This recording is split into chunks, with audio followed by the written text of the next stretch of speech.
What's up, guys? Don't forget to smash that like button, drop a comment, hype up the video, and if you're new here, hit that subscribe and join the family. In a classroom, a young man begins to panic, questioning whether he really went back to before the college entrance exams. He's in the Xia Kingdom, at Ancheng's #1 high school, class 7 of the 3rd year. Suddenly, he jumps to his feet shouting, drawing everyone's attention. Frantic, he wonders what kind of horror story he's living in.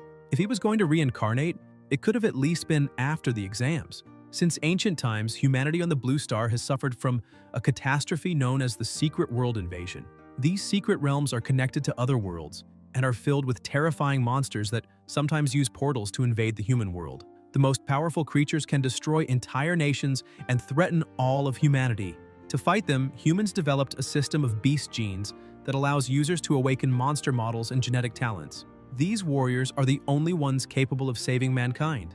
Over time, they became far more respected than ordinary people, and the entire Blue Star entered an era where martial strength means everything and everything else is considered inferior. Only martial cultivators can reach the top. Suddenly, systems begin to appear in the minds of several young people, echoing a message. World transfer complete. Host body, Yihi, implanting memories.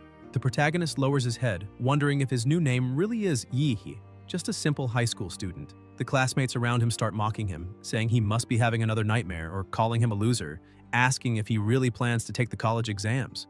A girl sneers, telling him to give up and go home since he's destined to be a street cleaner for the rest of his life. Yahe gets annoyed, thinking that every protagonist is ridiculed at the start of their story. He realizes that the body's original owner didn't have a good reputation, and from the memories he just received, he recalls that the former Yahe's parents had an accident during his 2nd year, which made him lose all focus on his studies. Even though he used to have good grades, he ended up completely unmotivated. The girl from before starts getting angry for being ignored and yells, asking what he's staring at, reminding him they're in a martial arts class, and asking if he wants to settle things with a fight. Hearing this, Yihe panics, trying to understand what she means since he was only thinking. Apparently, the previous owner of this body didn't study properly, and now he's the one who'll have to face the consequences.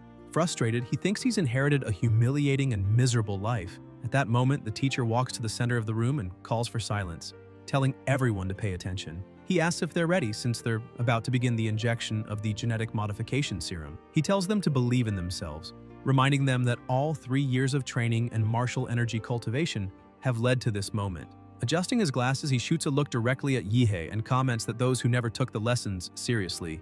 But Yihe tunes him out, thinking this is all some kind of joke. After all, he's not the one who messed up before. Still, he decides not to worry because now he's the one in control. He's inherited this body, and with a cold smile, he promises to do whatever it takes to turn the situation around. Everyone proceeds to the genetic injection conference, held in the special hall of Ancheng's #1 high school. The students are excited, chatting about what they might awaken, maybe a level 3 rock mountain, or a level 4 sea dragon. Another boy laughs and says that Yahe will probably just end up a weak level 1. The preparation machine starts making noises, releasing gas, and when it opens, it reveals several capsules containing genetic mutations. The teacher explains that this is the genetic awakening serum, containing primitive genes from all the magical beasts known to mankind. After injection, each person will absorb a random gene and awaken their abilities. He notes that normally the stronger one's body, the more powerful the gene obtained, and tells them to remain calm, just accept the energy flow when it starts. Then he calls them one by one, injecting the serum directly into their veins, granting each student the genes of these creatures. Immediately, a strange energy begins to radiate from their bodies, filling the hall with a powerful aura. Some start feeling sick, others faint, unable to withstand the pressure of the injection. Yahe watches in fear, thinking everyone's reacting strangely and that this won't be easy. Without hesitation, he injects the serum directly into the vein of his neck, saying that no matter what happens, he'll just get it over with. His eyes shine intensely, but nothing happens. The teacher approaches, remarking that apparently nothing much has changed. Yihe tries to play it off, saying maybe he got a faulty dose. The same girl mocks him again, laughing that he didn't awaken anything at all. She says a warrior without an awakening is like a bird without wings, doomed to crawl among the rest. She adds that it suits him perfectly and that now he can go sweep streets instead of trying to be a warrior. Yahe feels anger building up, remembering how she mocked him earlier in class. Suddenly, unbearable pain hits him, and he wonders what this feeling is. A system screen appears before his eyes with the message, "Infinite monster model obtained. Host, Yahe. Martial abilities. Basic Chi technique of the 9th student, palm block, iron body technique. Monster model extracted. Yihe writhes in agony while the girl watches disdainfully, asking what he's pretending to do, saying there's no reason to act if he didn't awaken anything. He shouts for everyone to back away immediately. She snaps back asking why, but Yihe, eyes glowing and a dense aura emanating from his body, warns that if they don't move now, it'll be too late. Then his energy erupts, transforming his aura into that of a colossal metallic monster. The pressure blasts the girl and everyone nearby away. The students scream that the shockwave was too strong, asking who could have awakened something so terrifying. Some complain that they can't stand the energy and start vomiting. Among the awakened, one of them looks around and asks if anyone there is stronger than him. The system screen reappears, displaying Rank a model, Dimora the Mad Flame. Abilities, Molten Fire Breath, Sporadic Absorption, Advanced Strength. Dimora the Lord of Flames will be unlocked once module compatibility reaches 100%. Current compatibility, 3%. Yihe keeps radiating crushing pressure throughout the room and in a firm tone declares that he has awakened a rank A model called Dimora, the Infinite Monster model. Looking at his own hands, his voice trembling, he asks if the system will finally start helping him. The other students, still terrified, glance at each other and ask if that guy was really the loser Yihe, realizing his aura had forcibly pushed everyone back. They're stunned to see that even Wang Xing fainted, even though she had awakened a second-level magical beast, the Flame Claw Scorpion. It makes them wonder just what exactly Yihe has awakened. Regaining control, he laughs awkwardly and apologizes, saying he made a little mess during his awakening, but reminds them he did tell everyone to step back earlier. Suddenly, an announcement echoes through the school speakers, informing that all awakened students must proceed to the detection test to identify their magical beast type and martial level. In another room, several genetic analysis devices are ready for the examination. These machines measure the gene and martial level of the awakening. The first evaluated, Li Xinyuan, awakens a level 3 magical beast lineage, Swift Spider. His classmates comment that he's really lucky. He was just a normal student and now became number 1, saying powerful lineages are truly unfair. Next is Chu Zhou, considered the class's top student. Not only is he a level 9 martial apprentice, but he also awakened an impressive lineage, the Ice Demon Dragon. Everyone says that this time, the champion of Ancheng City will be him. Then they call Miss Liu and the students are amazed to learn she's also a level 9 martial apprentice and has awakened a rare level 4 lineage, the Infernal Sparrow, a creature that, in its true form, could destroy most of the city and is feared even by grandmasters. The protagonist watches as numbers appear on the screen and begins to reflect, realizing that the models awakened by others were classified as level 3 or 4 while his is marked as rank A. Suddenly, his turn is announced, and he hears people around him excitedly commenting on what they saw happen when he received the injection, saying, "It's going to be amazing." As he walks toward the device, everyone watches with admiration, whispering that his aura is intense and that he'll surely become someone powerful. Some shout that they need to befriend him, while several girls sigh, saying he's really handsome. Along the way, Yihe thinks about how this world revolves entirely around martial power. When he reaches the machine, he steps inside and the students continue their chatter, saying that with that aura, his level must be incredible. The atmosphere is filled with anticipation, though one person in the back remains silent, watching carefully, sensing that the powerful energy earlier came from Yihe and deciding to keep an eye on him. When the test begins, the device's screen displays an error. The system identifies him as only a level 3 martial disciple, but the rest of the data doesn't appear. His beast lineage is listed as unknown. Instantly, everyone who had admired him burst into laughter, mocking him and saying that a level 3 disciple is pathetic, since even middle school students could beat him in a fight. They say that an unknown lineage probably means he doesn't even have one, and that even if he does, whatever lineage someone that weak could awaken would be insignificant. They add that the energy from before must have just been a system glitch. As soon as he steps out of the device, laughter echoes throughout the room, calling him a loser once again. Yihe, however, keeps a serious expression, thinking that this was already expected. The model wasn't detected because it's the Infinite Monster model. At that moment, the system interface reappears, displaying Infinite Monster Model Upgrade Guide. This model can be improved by completing missions or increasing reputation. Additional models can be acquired by performing these actions. Number of upgrades, 0. Reading that, Yihe starts to laugh, realizing that his rank model is different from the others, and that as long as he meets the conditions, he can have infinite models. That makes him shout in excitement that this way, he'll become the king of monsters. The next day at school, the teacher sips his tea and looks at him in confusion. asking if he really plans to stop attending classes to study for the entrance exams at home, and if Yihe thinks anyone would believe that. The protagonist firmly says he wants to improve, admitting that he's far behind everyone else and needs special training over the next few days. If he keeps the same pace as his classmates, he'll be doomed. The teacher replies that if he truly wants to become a warrior, he must enter college, but reminds him that even though he awakened a lineage, his foundation is weak. Therefore, he'll probably fail the entrance exams and should prepare to repeat the year. Yihe looks at him and shouts desperately that the teacher may not understand, but he awakened a powerful lineage and, with effort and intense training, he'll succeed. He begs the teacher to look into his eyes and see his sincerity, insisting he'd never lie about something like that. The teacher studies him for a few seconds, then admits that his eyes truly show determination. In the end, he allows Yihe to study at home, but confirms he'll still have to repeat the year. Outside, the protagonist walks along the sidewalk, recalling that his parents' house was sold for $600,000, and that with the accident compensation totaling more than $1 million, he has enough money to start his journey. He reflects that to increase his power, he has two options: level up as a warrior, or improve his compatibility with Demora.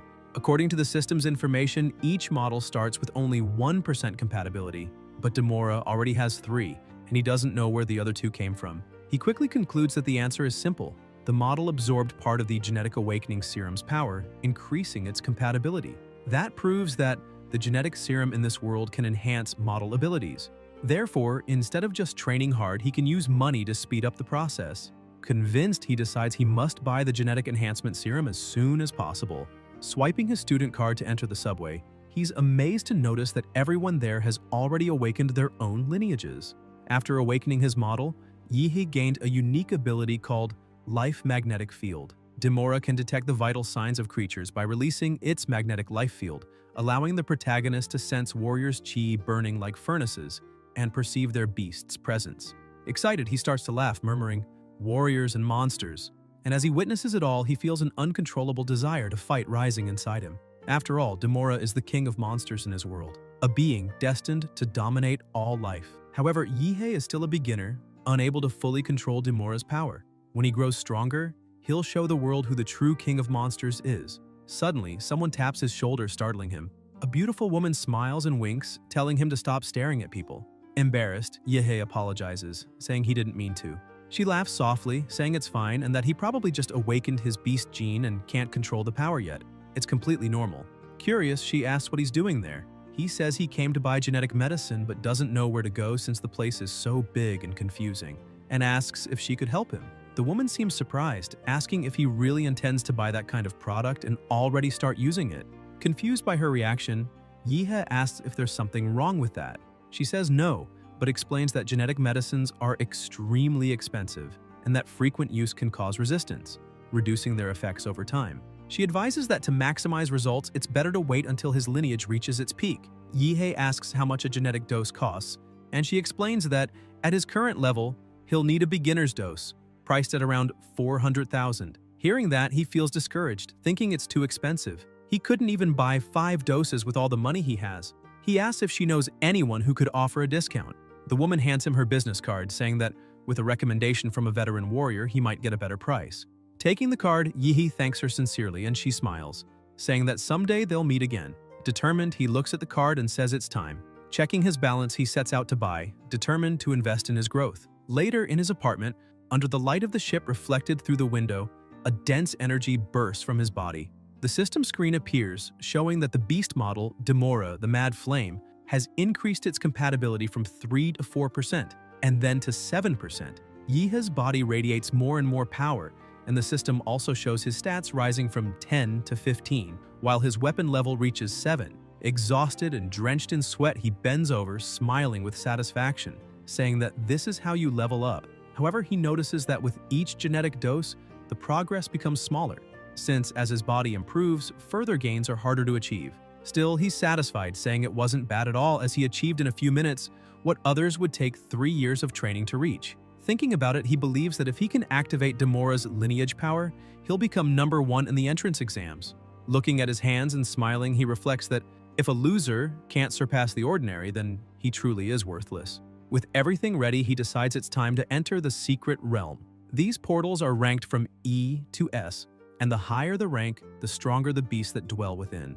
No human can defeat S-rank creatures. If they invaded the real world, they'd cause an apocalyptic disaster. After preparing, he heads to Oncheng's rank E Secret Realm number 3.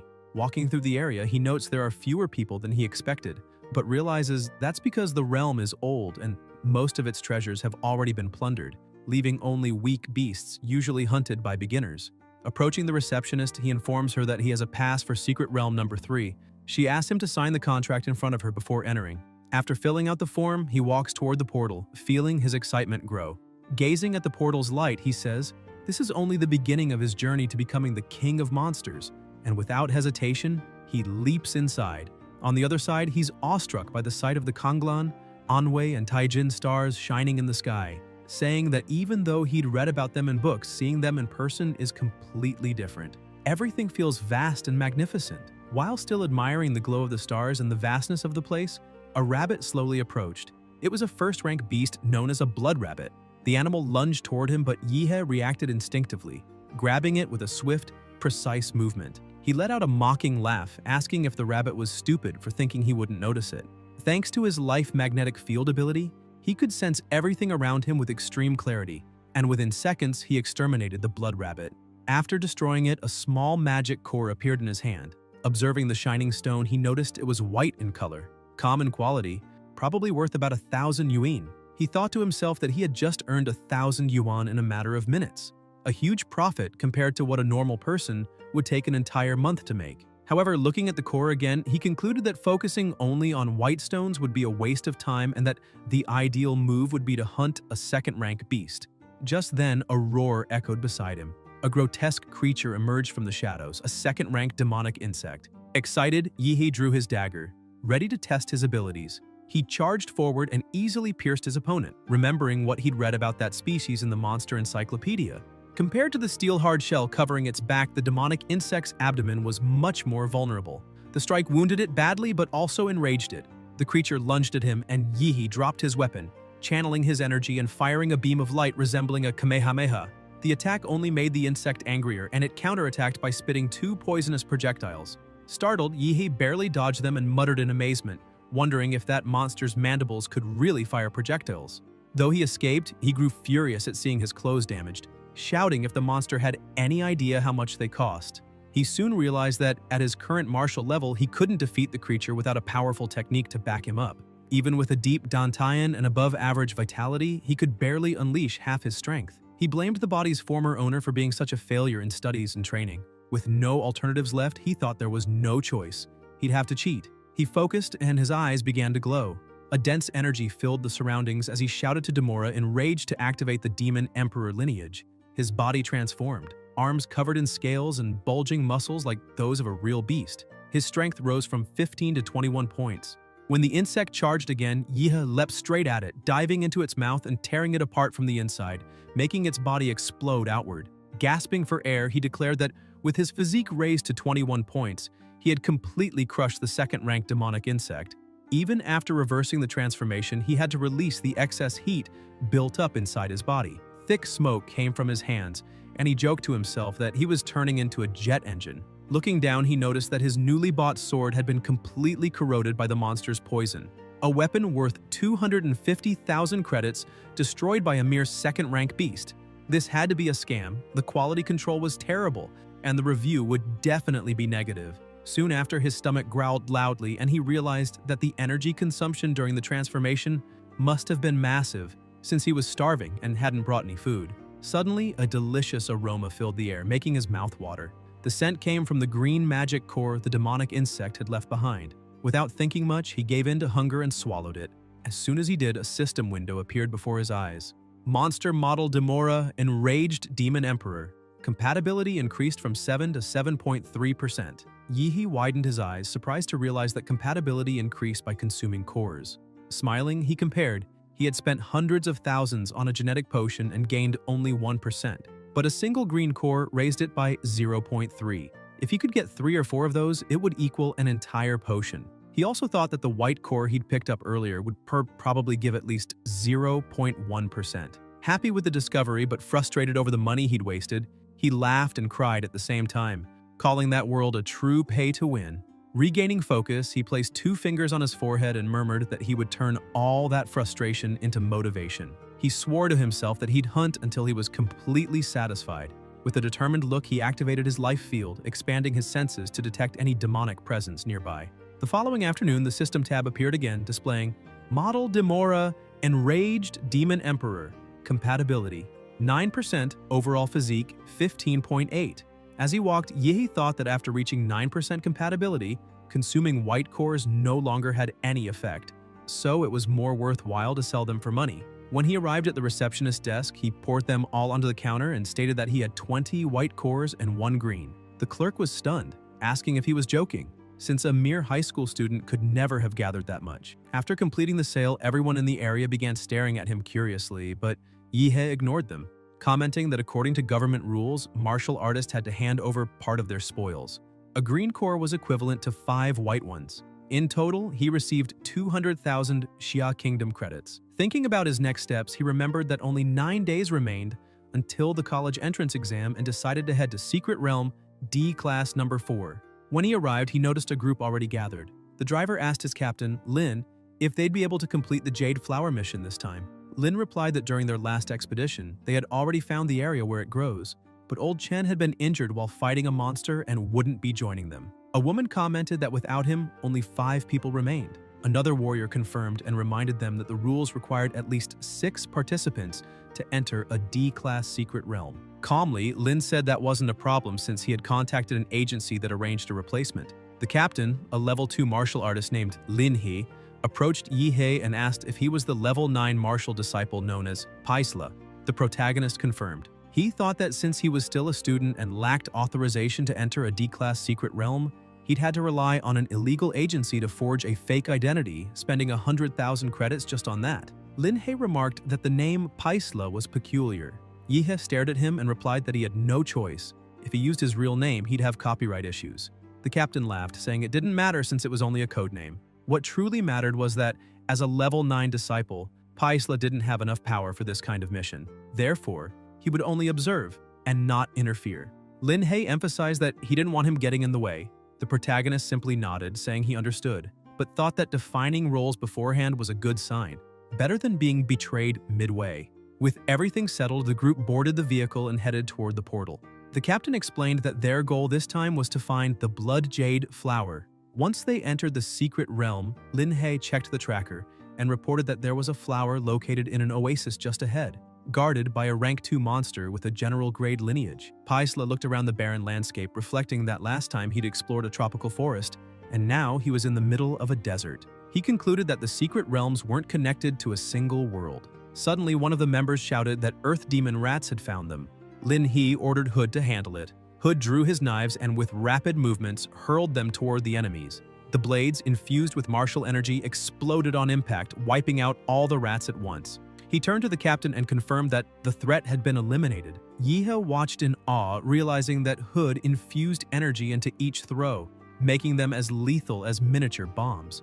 He also noticed that the man carried himself with a brutal demeanor and spoke only when necessary. The team continued moving forward until they finally reached the indicated area.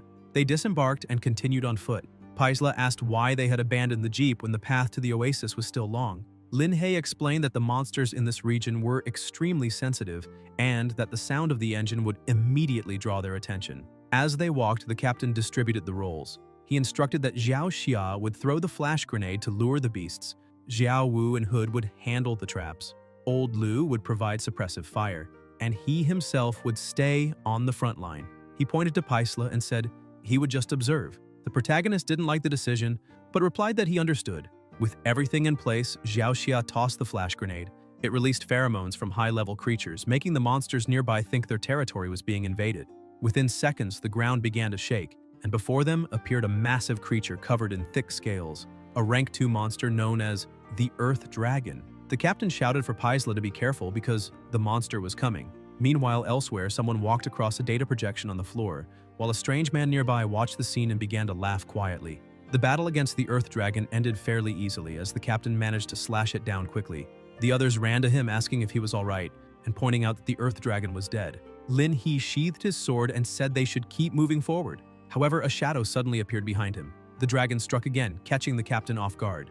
In an instant, the protagonist leapt forward and used his martial art to attack the beast, unleashing a massive shockwave that startled even the captain. Lin He watched in disbelief and said that Paisla was just a novice, yet he had managed to defeat a rank 2 beast. Xia was equally impressed, exclaiming that the punch was incredibly powerful. The entire group surrounded the protagonist, cheering and applauding. Xia said the heavy mountain-splitting fist had destroyed the creature, and Wu, excited, shouted and hugged him, saying the rookie had just slain a rank 2 beast.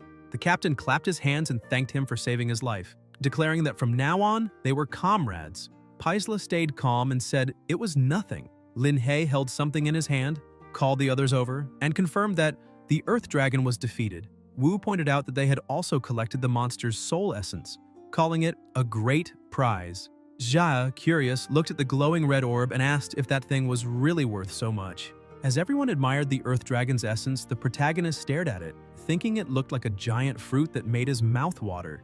The captain confirmed its value, explaining that the essence greatly increased compatibility with one's model. He added that this time, it had been close, but they had managed to slay the dragon and find the flower. Suddenly, Hood stabbed the captain from behind and started laughing, saying there was no point in him thinking about that anymore. The others gasped and demanded to know what was happening. Lin He turned around, trying to defend himself, and asked Hood what he thought he was doing.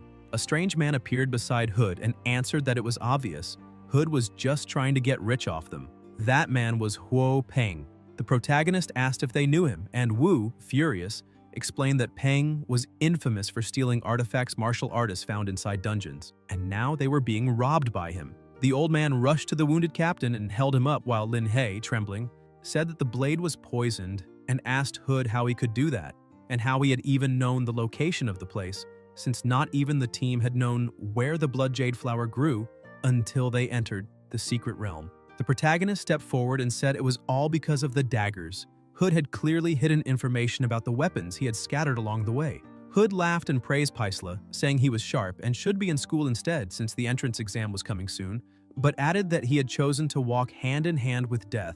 Confident, the protagonist cracked his neck and replied that it was true. The exam was close, and he already had the top score waiting for him. Hood lunged at him with a dagger, shouting that he was too arrogant. Paisla easily caught the blade, his eyes burning with anger, and said that the real arrogance was a filthy man barking at him. He released a fierce aura and said all that noise was irritating, that it was time to take out the trash. Peng watched, laughing with excitement, saying the protagonist was fascinating and that he wanted his head. Hood, following his leader's order, charged with incredible speed, but all his strikes were nullified by a single roar from Paisla. The force of the impact sent sand flying across the desert, and Hood used the cover to attempt a sneak attack. He moved silently, trying to strike from above, but the rest of the group shouted that he was coming from overhead. Paisla had already noticed. Concentrating, he prepared his mountain-splitting martial technique, saying this was the perfect chance to test his new skill. With a single strike, the attack pierced straight through his enemy's body. Lin He trembled, stunned by what he saw, and exclaimed that Paisla had defeated Hood with just one blow, wondering if he was truly a novice. The protagonist remained calm as if nothing had happened, while Hood's body fell to the ground. Peng shouted, asking if that was a genetic technique, and which great family he came from. Paisla asked what he was talking about and replied mockingly that he was from the Demonra clan, then asked if Peng was about to beg for mercy. That infuriated Peng, who began releasing his power, saying that even if the protagonist had a genetic technique, he couldn't overcome the massive difference in martial strength between them. His body expanded, activating the Black Bear language and unleashing his full power. He charged using the Mountain Fist technique. Confident, Paisla ducked low and said he would start by breaking the bear's legs, striking with immense force and dodging the attack with ease. Peng used his momentum to leap into the air and try to hit him, but just before being struck, Paisla commented that second-class martial artists were indeed strong. His atomic breath hadn't even managed to shatter the man's ankle bone. Peng went for another attack, but the protagonist vanished and reappeared behind him, asking if he was done because now it was his turn. Paisla unleashed his mountain-crushing fist technique, delivering a devastating series of blows to Peng's body and defeating him effortlessly. Everyone in the group stood frozen, stunned by the overwhelming power before them. Lying on the ground, bleeding, Peng gasped that the protagonist's genetic technique released toxic gas and that such a thing was despicable. He said an evil martial artist like him would be cursed and punished. Paisla, eyes bloodshot and consumed by rage, prepared another strike and said the list of people who had cursed him just kept growing, asking who Peng thought he was to say such things. Sometime later in the central gymnasium of Ancheng, a great festival was about to begin. The place was packed, and the students who passed would receive scholarships. The commentator took the stage, greeted everyone, and announced that this year's selection for the martial arts universities was officially open, wishing all participants good luck. He explained that the exams followed a dual format. 2 candidates entered the arena, and whoever won advanced to the next round. The exam lasted 3 days. The first 2 were eliminations, and those who passed would move on to the third phase. Each student had to fight 3 times in the preliminaries, and the winners would continue until the champion was decided. The announcer concluded his speech by saying that they were the future of humanity and should fight not only for themselves, but for the entire human race. They must show their full strength in this exam. Then he officially declared the Ancheng City Martial Arts Examination open. Battles in Arenas 1 and 4 began, but the commentator noticed an issue in Arena 6. One of the candidates hadn't shown up. He explained that the competitors for that arena were Xing and Yihe, both from Ancheng's first school. However, only Xing was present, and according to the rules, if the duel began and the other contestant didn't appear, they would be disqualified. Xing said that the humiliation at the genetic conference had been the worst moment of her life, and that she just wanted to use her fire scorpion to teach the protagonist a lesson. But it seemed that coward was too scared to show up. She called it a huge disappointment. The crowd began to murmur, saying it was pathetic, that he didn't even have the courage to appear for the exam. Someone added that he was probably hiding at home crying, and that people like him didn't deserve to be in high school. The referee blew the whistle, announcing that the time was up, and that Yihe of Ancheng's first school was therefore disqualified. Suddenly, a bright light burst across the sky, drawing everyone's attention. People wondered what it was, one remarking that the aura was unbelievably strong, questioning if it was even human, and what kind of power could let someone fly like that. The protagonist descended from the heavens like a meteor, crashing into the center of the arena and unleashing a crushing wave of pressure. Xing froze, confused, until she saw something appear before her. Yihe struck her directly in the face, sending her flying across the stage. He looked down at her and remarked that this time had been close. He almost would have had to wait for next year. Xing lay unconscious on the ground. The commentator announced that Yihe had won the first battle, emerging victorious. The crowd raised their hands, cheering wildly, shouting that he was unbelievably strong since he had defeated his opponent with a single blow and made a spectacular entrance. Excited voices in the stands said it must have been the legendary Heavenly Step technique. The system screen appeared, showing that the host's total attributes had reached 225, and that the monster model Demora, Enraged Demon Emperor, had achieved 20% compatibility. Yihe was thrilled with the result, remembering that Captain Lin He had given him the Blood Jade Flower as thanks for everything he'd done. The fruit had greatly enhanced his body, though it had taken some time to take effect. Now he was fully ready. It was time to sit back and let the show begin. The first matches ended and the second round began. The commentator announced the next duel, Long Tao from Ancheng's fourth school versus Yihe. The fight didn't even last a minute before the protagonist won again. The third school faced him next, but was defeated with a single blow, just like the others. The crowd went wild at his string of victories, exclaiming that he finished each battle with a single kick and moved straight to the next without wasting time. A true human super kick. The commentator raised his hand excitedly and declared that Yihe from the first school had won all 3 fights and advanced to the third stage. When the round ended, the protagonist began walking through the area and many people rushed to him, inviting him to their universities and begging to add him as a friend. Even private universities were after him. Yihe could barely move as people surrounded him from all directions, each calling his name and trying to convince him to enroll in their institution. Then, a woman approached and asked if he already had a university in mind. He looked at her curiously and, apologizing to the others, replied that he intended to attend the capital university. The moment he said that, everyone began to step back, murmuring that he hadn't even reached the finals yet and was already full of himself, saying that once he lost, there would be no point in asking for help. The protagonist was surprised, asking if they were serious and if they truly didn't believe in him. Even so, he said he understood. After all, the capital university was the best martial arts school in the Xia kingdom. One of the top 5 in the world, the dream of any martial artist. He thought about how, in second-tier cities like Ancheng, only the very best had any chance of getting into such a sacred place. But in the end, martial artists prove their worth through strength. When he wins the tournament, he'll see what everyone has to say then. Suddenly, 2 men in suits approached, calling his name and showing him a document, asking him to cooperate for a reevaluation of his martial level. After the test, both were astonished to confirm that Yihe had become a level 9 martial artist. They remarked that only 15 days earlier, he hadn't been above level 3. Yihe looked at them and asked if they were implying it was impossible to advance that much in such a short time, and if they thought he had cheated.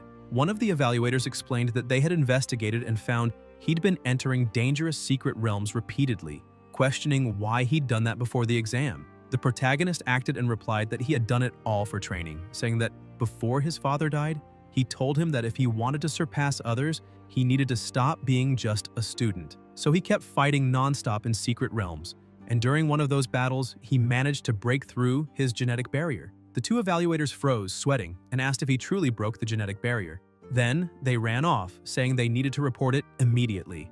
Yihei watched them go, confused, realizing he had now become a subject of special observation. Later in his room, he saw countless posts from parents, friends, and relatives wishing the candidates good luck, along with live interviews of families supporting their children. He looked up and muttered that apparently no one had come to support him, just an orphan no one cared about. But in truth, on the other side of the screen, his former teacher was watching and silently cheering, hoping he would fulfill everything he had promised. The next day, in the first round of the qualification stage, the protagonist from the first school was set to face Luo Zhuan from the third school. People whispered that they remembered that name.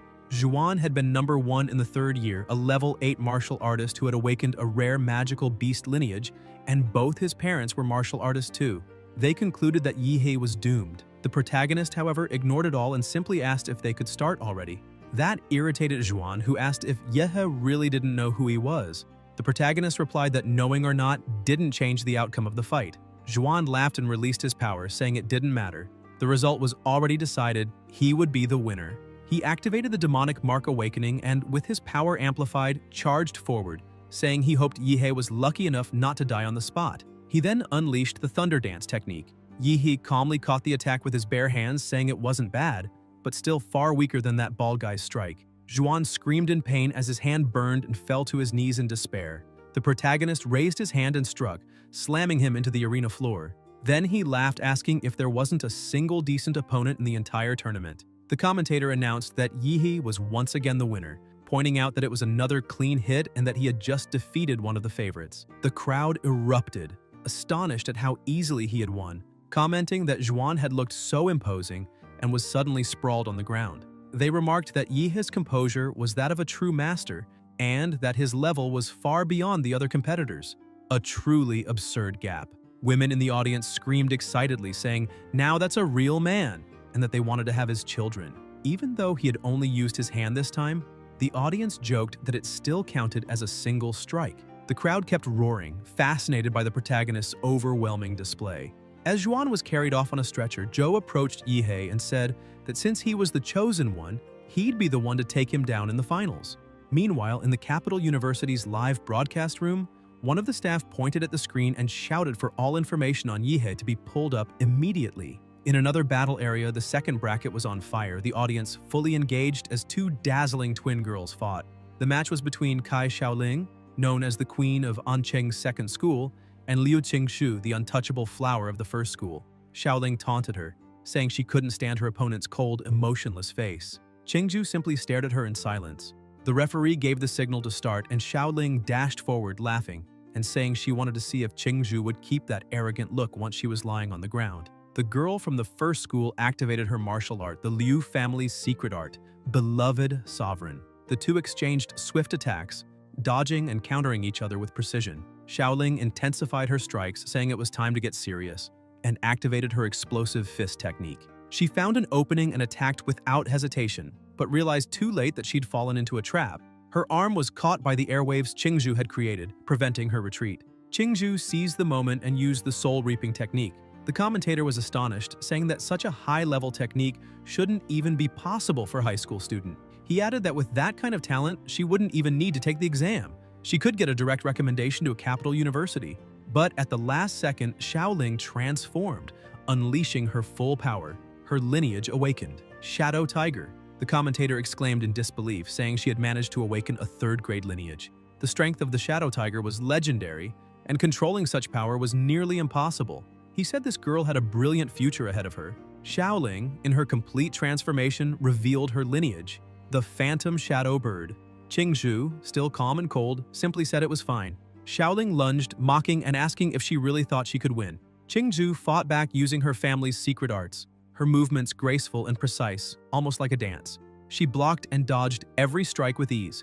Xiaoling grew more aggressive, activating the tiger's brutal kick technique. Qingzhu remained composed, focusing energy into her fingertip, the legendary primordial jade finger. With a single touch, she halted the kick, triggering a massive burst of energy that engulfed the entire arena. The commentator exclaimed that the collision between their powers was absurd, filling the field with thick smoke, and wondered who would still be standing at the end. The audience held their breath, trying to see through the haze. Slowly, the smoke cleared, revealing Xiaoling still standing. The commentator noted that she remained on her feet, but moments later she collapsed unconscious.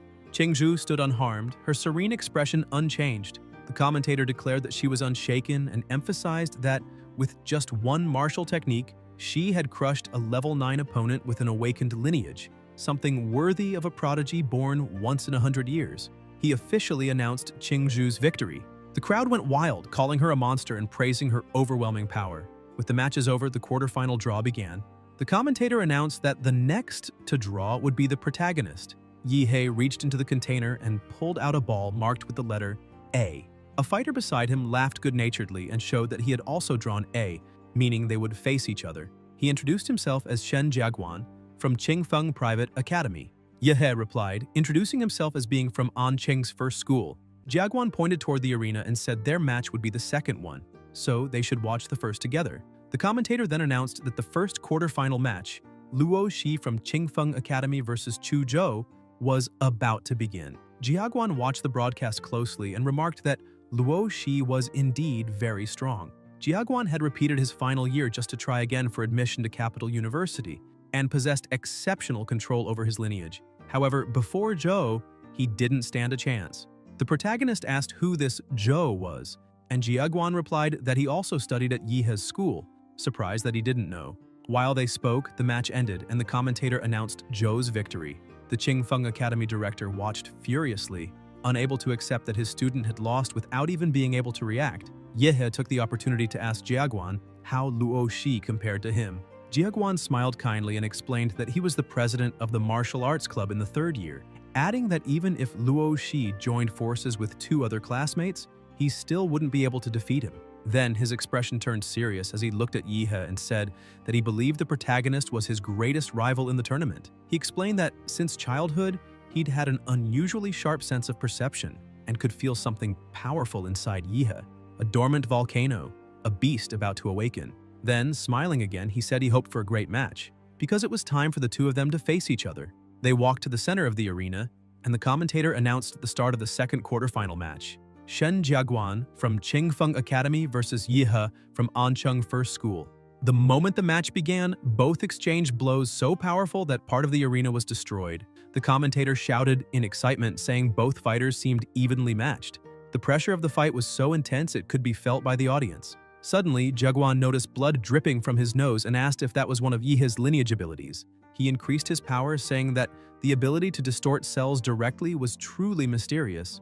Yihei realized that Jiaguan had formed a martial energy barrier around his body to defend himself against nuclear radiation, which only made him more excited, admitting his opponent was an incredible martial artist, a real monster not to be underestimated. Jiaguan charged, declaring that if that was the case, he'd show him the martial arts passed down for generations through the Shen lineage. He activated his mind and form box technique, Deer Peak. His strikes were fast and precise, so powerful that Yihei couldn't dodge and took the impact head-on. The blow was devastating. The back of Yihei's shirt ripped open. The commentator exclaimed that it was a powerful hit and that Yihei, known as the super kick, had been struck for the first time. The impact made him spit blood, and the announcer emphasized how destructive Jiaguan's mind and form technique truly was. Even wounded, Yihei was merely pushed back, refusing to fall. Jiaguan followed up, saying there was no escape, and used the bear collision technique. This time, Yihei managed to defend with his arms, avoiding a direct blow. As he held the strike, he thought that Jiaguan's attacks weren't purely physical. He was infusing martial energy into his body, doubling the damage. He realized that his previous opponents had been mere amateurs with no experience against real fighters. Suddenly, Jiaguan's arm extended, wrapping around Yihei's torso and pulling him in. Jiaguan said Yihei was half right. He didn't just infuse energy into himself, he could also block his opponent's energy, preventing them from using martial techniques. He then hurled Yihei using monkey throw and followed up with tiger leap, jumping high and slamming him hard, making Yihei feel intense pain. Jaegwon gave him no respite, diving down like an eagle and shouting that Yahe would never win this fight. The blow landed with full force, both crashing into the arena floor in a massive explosion that engulfed everything in smoke. Jaegwon stood up laughing, satisfied, saying that attack had felt amazing. The commentator said the series of attacks had left Yahe no chance to counter, and that the medical team was already preparing to intervene. He explained that the combination of Jaegwon's mind and form techniques would have killed any normal martial artist, and the winner had already been decided. The winner from Qingfeng Academy was... But before he could finish, a deep sound echoed through the arena. Jaegwon turned, startled, as an overwhelming surge of energy spread through the air, making even his voice falter. The smoke slowly cleared, revealing Yahe stepping out of a crater, smiling as he said his opponent was indeed very strong. Then he activated Demora's wild trait, Lineage Awakening. Yahe's body was completely enveloped by his beast's form. Flames and dense energy surrounded him, shaping the figure of Demora, the enraged demon emperor. He looked at his opponent and with a calm and commanding tone, said that if it was any consolation, Jaegwon was the first person to witness that form up close. The commentator, speechless, shouted that it was unbelievable. If high school students could manifest a beast personification, they could be admitted to Capital University without even taking the exam. He excitedly confirmed that it was indeed a magical beast personification and said he'd never expected to see another martial genius in a small city like Ancheng, besides Jingzhou. Faced with that colossal creature, Jaegwon began to panic, barely able to speak. The protagonist walked slowly toward him, and Jaegwon, voice trembling, admitted he never imagined his opponent's awakening would involve such a high-level lineage. Meanwhile, one of the examiners monitoring the fight through his headset suddenly heard strange noises. They all use these devices to track battles precisely. He stood up, in shock, as an alert appeared on his interface. Nuclear radiation levels had reached 9,999,999. The examiner shouted, asking what was happening, stating that the radiation had surpassed all safe limits. The commentator, noticing the evaluator's reactions, announced that after witnessing Yahe's beast personification, they had detected something abnormal and were sealing off the arena with martial energy to contain a possible nuclear leak. The audience was stunned, and people began asking if anyone knew what kind of beast he had awakened. Another student replied that he'd heard Yahe had awakened an unknown beast, but no one believed something that powerful could come from an unregistered species. The protagonist thought that apparently there was no other creature like Demora on Blue Star. That's why no one recognized it. Jaegwon noticed his nose bleeding again and realized his martial shield could no longer block Yahe's overwhelming energy. He concluded he couldn't prolong the fight any longer and decided to risk everything, activating the Golden Star Demon Monkey Lineage Awakening. The commentator nearly screamed, exclaiming that it was another third-order royal lineage and that this year's entrance exam was full of monstrously strong candidates. Jaegwon used his mind and form box once again, Serpent Strike, moving with lethal precision and speed. The protagonist prepared himself too, focusing his energy and activating the Mountain Prison Fist technique. The impact shook the ground. The strike hit Jaegwon's arm directly and he screamed in pain, realizing the limb had been badly damaged. He admitted that if he hadn't released his power in time, his arm would have been completely shattered. Breathing heavily, he said that earlier he had talked too much, but now he was just getting beaten. Yahe approached him steadily, eyes firm, and said, Jaegwon was an incredible opponent, but the result wouldn't change. The commentator narrated with enthusiasm, explaining that in the second quarterfinal match for Capital University's entrance exam, two high-level lineages were clashing. On one side, a third-order royal lineage. On the other, an unknown magical beast lineage, something rarely seen. Jaegwon tried to analyze the situation but realized that since Yahe's awakening, his power had become immeasurable. He could no longer withstand the pressure and knew that if it continued, he would be crushed. He tried to retreat and counterattack, but Yahe gave him no time. "Don't get distracted," Yahe said, landing a flurry of fast blows. Jaegwon activated mind and form again, grabbed Yahe's arm, spun his body skillfully, and moved behind him, panting as he said the last hit barely scratched him. This was his real move. He jumped high and unleashed the giant elephant paw strike, shaking the entire arena with the impact. But when he stepped back, he froze in disbelief. Yahe stood completely unscathed, arms crossed, watching him calmly. "Are you done?" the protagonist asked, hovering slightly above the ground. "Now it's my turn." He charged forward like a king ready to crush everything before him. But before the blow could land, Jaegwon dropped to his knees, exhausted, shouting that he surrendered. The protagonist stopped, confused, not understanding what had happened.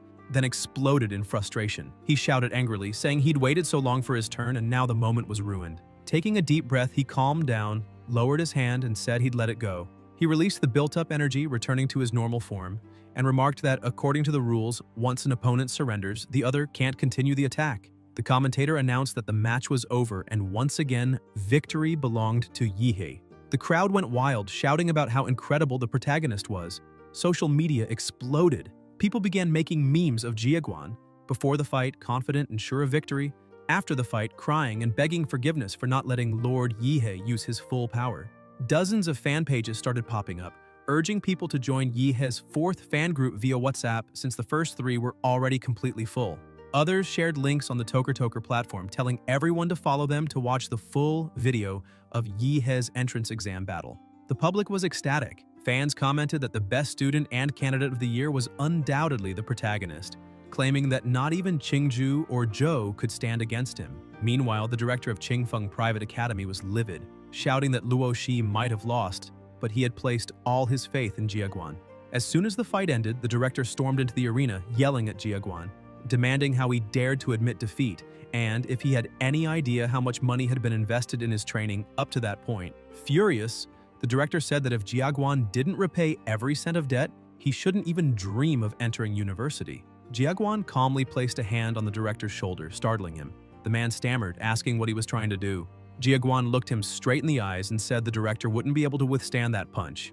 That surrendering had been the best choice to avoid destroying his own body. He asked if the director had the guts to step into the ring and take that blow himself. Then he added that, out of gratitude for the school's kindness, he would repay the debt little by little in the future, but warned him never to threaten a warrior stronger than himself. The director began trembling and, with no words left, admitted that Jiaguan was right. The commentator returned to the broadcast, announcing that after a fierce set of battles, the four best candidates in this year's entrance exam had been decided: Yihei, Qingju, Zhou, and some other random nobody. He also emphasized that Ancheng's first school was the clear overall winner, claiming 3 out of the 4 semifinal spots. At that moment, the first school's director was beaming with pride, laughing and saying that old Lu had worked at the school for so many years, and now it was time for him to be promoted. Overjoyed, Lu cheered at the top of his lungs, shouting about how incredible his student Yihei was. The commentator announced that the semifinal draw would begin right then. The protagonist stepped forward, picked his ball again, and realized he would be the first to fight. Qingju showed hers. It was the same. The commentator revealed that the first match of the college entrance semifinals would be an internal battle between 2 students of Ancheng's #1 school, Yehei and Qingju. The audience erupted in excitement, shouting that they had been waiting for this fight, certain it would be one of the best in the entire tournament. However, many believed Qingju had the upper hand, as she had mastered 2 royal martial arts of mysterious origin. With those alone, she had defeated Xiaoling, who possessed a 3rd-rank royal lineage. Qingju's own awakened lineage, the 4th-rank infernal bird, had not yet been fully revealed. On the other hand, Jiaguan had also possessed a 3rd-rank lineage and had been the one to force the protagonist to awaken his own, an extremely powerful one.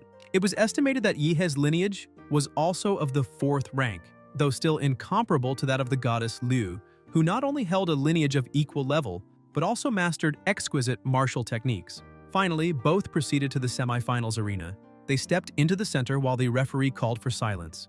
As soon as they were ready, he signaled for the fight to begin. Instantly, Yihei released his aura, unleashing overwhelming pressure within the arena and raising a dense mist that obscured everything. Staring at that sight, Qingju sensed the depth of his power but didn't waver, saying she hoped he was strong enough to withstand her. The commentator narrated that the battle had begun with Yihei releasing a thick fog that completely blocked visibility, leaving the audience unable to see what was happening inside. He wondered how Qingju would handle the boy who had shocked everyone during the year's entrance exams, and whether she would be forced to unleash her true power again. Within the smoke, Yihei analyzed the situation. Qingju's martial arts were far superior to his.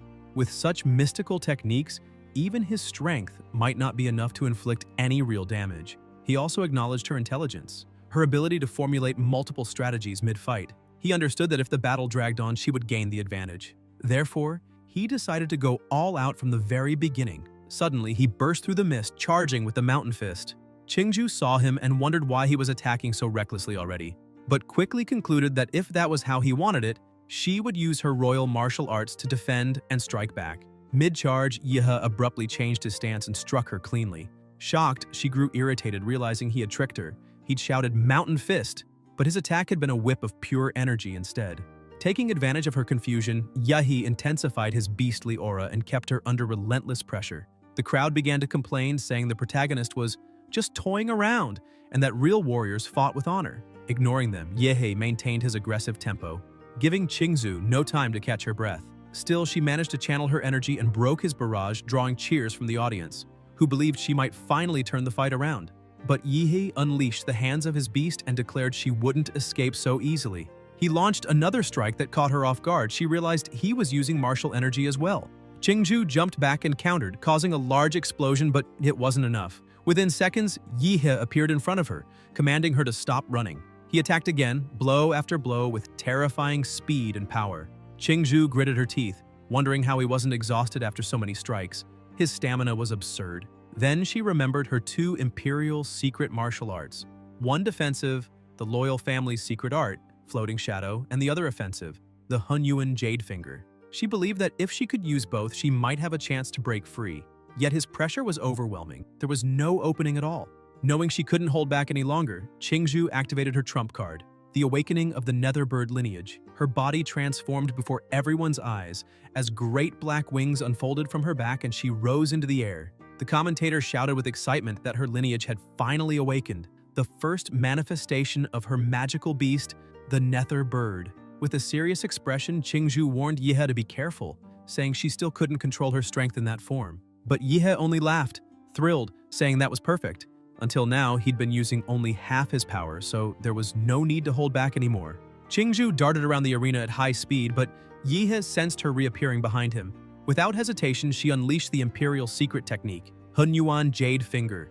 In the midst of the furious clash, Yehe grinned wildly and activated his atomic fist. The collision between their attacks generated a colossal surge of energy that filled the entire arena. The audience groaned, many feeling dizzy, complaining that the pressure was so immense it was hard to breathe or even keep their eyes open. Qingzhu was forced back several steps and, upon looking ahead, was stunned. Yehe's energy was overflowing, his body radiating the aura of a raging beast. The commentator reminded everyone that this was just the first semi-final match, yet the protagonist's unleashed power was already shaking the entire field, the roaring energy deafening. Qingzhu stared in disbelief, her voice trembling as she muttered that this level of energy couldn't be good. The commentator, equally shaken, tried to make sense of it, explaining that Yehe's beast form seemed to be absorbing energy instead of losing it. He described how the spines along Yehe's back were storing vast amounts of energy and converting it through his mouth. Then, in a flash, Yehe fired the atomic energy beam straight at her. Qingzhu tried to shield herself with her wings, but even with her latent awakening, she could tell the blast was far stronger than expected. She immediately used the feather deflection technique. The commentator cried out in panic. The energy beam had been reflected by Qingzhu's feathers and was now hurtling toward the audience. Chaos broke out in the stands, but before disaster struck, a barrier of energy materialized, blocking the scattered blasts. It had been conjured by the city's mayor, Huang Qing. He raised his voice, calling for everyone's attention and declaring that the strongest champion in Anqing's history would be born that day. The crowd erupted, cheering as the commentator praised the mayor for protecting them. Inside the arena, however, blood began dripping to the floor. Qingzhu was gravely injured, her wings torn to shreds. Trembling, she faced the protagonist and admitted in a weak voice that he had shattered her bird's defense with a single strike. Shaken, she began doubting herself, wondering if she could still defeat him. At that moment, her mind drifted back to childhood memories, voices telling her she was the Liu family's hope, that she must never lose. She remembered that her ancestors watched over her, and that disappointing them would be unforgivable. She thought of her mother, who had dedicated her life to training her so she could one day restore the Liu family's honor. For that reason, she felt she had to win, no matter the cost. In her mind, she saw herself as a frightened child, her mother kneeling beside her saying she must win not only that tournament but also in life itself. The pressure was suffocating. Qingzhu could barely breathe. Back in reality, she looked at Yehe, realizing how exhausted she was. She acknowledged his strength and, confused, smiled faintly, wondering if it was normal to feel okay with not being able to surpass someone so strong. Even so, she rushed forward again, asking him to look at the opening she was leaving and finish her off once and for all. But Yehe didn't move. He let her hit him directly as if it were nothing. Shocked, she asked why he hadn't dodged. With a cold, steady gaze, he asked if she had already lost her fighting spirit. Qingzhu froze at his words. Irritated, Yihe said she couldn't even meet his eyes, and, enraged, gathered a massive surge of energy, shouting that he would claim that damn title fair and square. Stunned, Qingzhu couldn't react as he struck again, slamming her to the ground. The protagonist stared down at her, demanding that she start taking it seriously. Then he charged forward at a high speed, asking if she still couldn't react and ordering her to move faster. Beaten down, Qingzhu screamed in indignation, yelling that he was too audacious to hit her like that. No one had ever dared do so to her since she was a child. Confused by everything that was happening, Qingzhu shouted that she wanted him to win too, and demanded to know why he insisted so much that she keep fighting. Suddenly, a colossal force surged through her body, and she roared that he had no right to hit a woman in the face like that. Yahe looked at her firmly and replied that this was exactly how he liked it. If she didn't want to be hit, then she should get up and fight. Qingzhu then activated the forbidden martial art blood combustion. New, immense wings unfolded behind her, shimmering with fiery brilliance, and her entire outfit transformed, reflecting the true form of her magical beast. Staring at the protagonist, she declared that she would now fight with all her strength and defeat him, just as he seemed to want. Yihe watched her transformation and burst into manic laughter, saying that she had finally revealed the true form of her beast. Now, things were finally getting interesting. He too transformed completely, declaring that if that was the case, he could no longer hold back. When his transformation was complete, his power flared violently as he activated the Qi Gong technique, a fusion of the Demora model with his internal energy flow, the nuclear combat body. The protagonist stepped forward and said he hoped they would have a good fight. Qingzhu glared back and unleashed her ability Razor Hurricane. Yet Yihe charged straight in without hesitation, plunging directly into the storm and activating Explosive Fist. At that same moment, Qingzhu gathered energy in her mouth and unleashed a devastating roar, the Atomic Breath. Their powers collided violently, sending shockwaves through the arena. This time, the protagonist was thrown back, though the blast wasn't strong enough to injure him. He smirked and asked if she thought she was the only one who could roar. He then focused energy into the spikes on his back. Qingzhu recognized the movement. It was the same attack as before, but she didn't intend to retreat this time. Closing her eyes briefly, she concentrated, opening small gaps in her defense to execute the Liu family's most powerful technique. Gathering every bit of energy she could, she shouted that now they would fight as equals. Yihe fired the atomic laser, while Qingzhu activated her lineage skill, the infernal blood spikes. The two attacks collided at the center of the arena. Seeing what was about to happen, the commentator warned that both attacks were extremely powerful and would create a catastrophic explosion. Neither of them would be able to control the outcome. Once again, the mayor intervened. Using his genetic technique, he conjured a massive wall called the Divine Energy Wall. The attack struck it, obliterating it instantly and sending a massive shockwave rippling through the entire arena. The crowd was in disbelief, wondering if that wall had truly been conjured by the mayor and if he had actually managed to contain the explosion. If he hadn't, everyone would have been doomed. Watching silently, the mayor thought to himself that the 3 divine walls he had erected were improvised and not as solid as they should have been. In the end, the two attacks had neutralized each other. He couldn't believe 2 candidates of such monstrous power existed in the same entrance exam.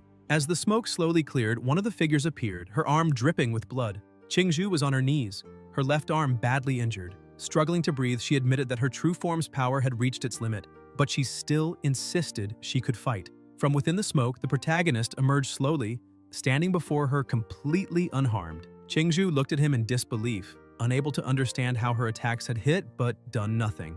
He told her that if she didn't purge the nuclear radiation within her body, she could suffer permanent damage and even lose the ability to fight in the future. Trembling, she began to cry, shouting that she wanted to fight him up to that point and asking why he had pushed her so hard to continue.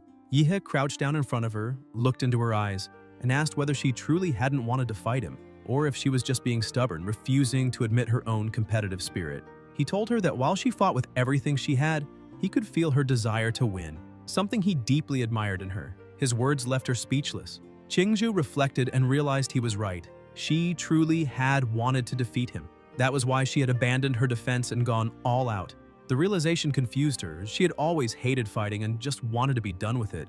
Yet during this battle, she felt something different. The thrill of fighting not for others, but for herself. Yihe placed a hand on her shoulder, making her blush slightly. Then he began drawing out the radiation from her arm, healing her wounds instantly. He said she had been too distracted during the fight, and that was why she lost. Qingzhu looked at her arm, astonished. Both the radiation and her injuries were gone. The protagonist smiled, saying that despite everything, she was still the strongest opponent he had ever faced, and next time, he wanted a pure, unrestricted fight with her. Qingzhu looked at him with admiration, her eyes shining. For the first time, someone was seeing the person behind her power. As the smoke fully cleared, the commentator's voice echoed through the arena, announcing that Yihe was still standing at the center. The protagonist released her arm and smiled as the commentator declared the end of the first semifinal match, announcing that the representative of Ancheng's first school had claimed another victory. He then added that following Yihe's triumph, Zhou had also emerged victorious. As expected, now the greatest climax of the Ancheng entrance exam was about to begin. The final battle for the highest score between Yihe and Zhou. Viewership skyrocketed as the commentator shouted that the showdown was about to start. Zhou drew his sword and began to speak, but Yihe interrupted with the same confident smile as before, challenging him to come at him with everything he had. Zhou didn't hesitate. He dashed forward, activating the 7 stellar steps technique. His speed was astonishing, while the protagonist remained still, gathering his energy. Then Yihe struck the ground with atomic burst, sending shockwaves across the entire arena.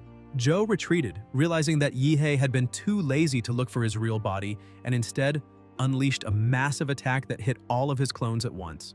Even with his defensive ability, he knew he couldn't face that kind of power head-on. No warrior his age could. What he was witnessing was a true anomaly.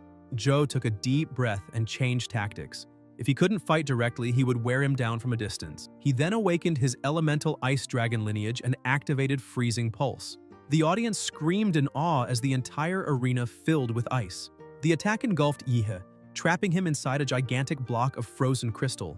Many shouted, believing that Zhou had actually defeated the great demon Yihe.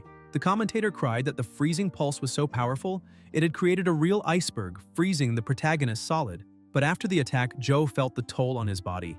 Channeling that much icy energy had drained him completely. Suddenly, the commentator urged everyone to look. The ice was melting. A ray of radiation sliced through the frozen wall, shooting straight toward Zhou, who froze in shock, unable to believe it. The protagonist shattered the ice prison effortlessly. Zhou tried to react, raising a wall of ice to defend himself, but the impact destroyed everything, though he barely managed to survive. Yihe stepped calmly from the wreckage, saying that Zhou's dragon of ice had never worked and never would. Apparently, he was the perfect counter to anything cold. Taking a deep breath, he said the gap between their strengths was immeasurable. Enraged, Zhou shouted for Yihe to take his final attack. His ultimate technique, originally meant for Qingzhu. Gathering the last of his power, he formed a colossal sword of pure ice, the soul-annihilating sword Intent. The mayor watched in astonishment, recognizing the technique and wondering how someone so young could wield such power. Zhou poured his entire soul into the strike and lunged, slashing at the protagonist. Blood splattered, but all he managed was a small scratch on Yihe's hand. The protagonist smirked, saying that when Zhou had a better sword, maybe he'd have a slim chance at victory. Desperate, Zhou watched his weapon shatter completely. Out of options, he looked at the protagonist and asked what his odds of winning truly were. Yihe laughed and replied that they were probably a little better than becoming successful livestock. Zhou finally understood the vast difference between them. Drained, he returned to normal, raised his hand, and surrendered. The commentator shouted with overwhelming excitement that the winner of Ancheng's college entrance final was Yihe. The crowd exploded into cheers, once again hailing the protagonist as an absolute legend. They said everyone had been right from the very beginning. Even though Zhou was incredibly strong, he was nowhere near Yihe's level. The match was being broadcast throughout the city, and the comments spread like wildfire. Many viewers said they'd heard that, just a year ago, Yihe had ranked near the very bottom of his class, but now he stood at the very top, a true symbol of inspiration. Moreover, this year's entrance examination had been on an entirely different level, far surpassing any before it. Because Yihe had won so decisively, he was now being recognized as the strongest champion in the history of the exam, someone no one could ever surpass. The crowd chanted his name over and over as the commentator climbed up to the stage, his voice booming through the speakers for everyone watching the 24th annual city examination. After 3 days of intense battles, he declared, the #1 student had finally appeared. Slightly embarrassed, Yihe gave a faint smile, feeling that he had finally achieved his goal. The commentator brought the microphone closer and remarked that he'd heard Yihe's strength came from a long journey of struggle and perseverance. Now that he had reached the top, perhaps he had something to say. Yihe thought to himself that the commentator was clever, turning a simple question into a subtle trap. But he spoke anyway. He said that above all, he wanted to thank his teacher, the one who never gave up on him even in his darkest moments. It was his teacher who had encouraged him when he had fallen to his lowest point, and thanks to that, he had discovered his true fighting spirit. On the other side of the broadcast, the teacher was watching, tears streaming down his face as he held onto the television, muttering that he didn't deserve such gratitude, calling himself a mediocre instructor who had failed to recognize the boy's potential from the start. Meanwhile, the school director waved at Yihe from the audience, making hand gestures indicating a 2 million reward, but quickly changed his mind and raised it to 10 million, asking Yihe to promote the school during his speech. Seizing the opportunity, Yihe thanked both the institution and the director, saying that without their guidance, he wouldn't have reached this point. Then, gripping the microphone firmly, he raised his hand and shouted that, above all, the most important person to thank was himself, because without his own effort and determination, he would never have come this far. Suddenly, the system appeared before him, congratulating him for earning the title of #1 student. As a reward, he would receive a random model ability. Surprised, Yihe realized that the system had a reward mechanism and grew eager to discover what his new ability would be. After the interview, as he walked through the arena corridors, voices echoed all around. "He's finally out!" Dozens of people rushed toward him, trying to get another interview, bombarding him with questions about the university, the difficulties of the tournament, and his personal impressions. The protagonist ran to escape, begging them to stop following him, but one reporter caught up and asked an inappropriate question, making him run even faster, saying he didn't have time for that nonsense. After a long chase, Yihe finally reached the basketball gym, panting but relieved to have shaken off the crowd. What truly made him happy, however, was the realization that he wasn't limited to a single combat model. He could gain more abilities through the system. At that moment, a figure appeared beside him, congratulating him on his victory and for achieving first place. Startled, Yihe thought it was another reporter, but the man removed his hat and told him not to be mistaken. He wasn't a journalist, but someone from Huadu. The stranger looked him straight in the eyes and said it was time to discuss the matter of his genetic trait. Tension filled Yihe's chest. He thought there couldn't possibly be any problem with his trait since all his abilities so far had come from his monster model. Still, he wondered if this man somehow knew about his powers, and who exactly he was. The man then asked if Yihe had ever talked with his father about the genetic trait. The protagonist nodded, recalling the inherited memories of the body he now inhabited. Yes, that conversation had indeed taken place. The visitor pulled a folder from his bag and asked if Yihe had never wondered how his father, just a simple taxi driver, could possibly know about something so complex and unrelated to his profession. A sense of unease washed over Yihe as questions began racing through his mind. The man opened an envelope and explained that Yihe's case was special. Because of that, Huadu had decided to make an exception, allowing him to see a confidential document. Driven by curiosity, Yihe took it, sensing that what he was about to read would change his life forever. Inside the envelope, the title read, Prometheus Research Institute.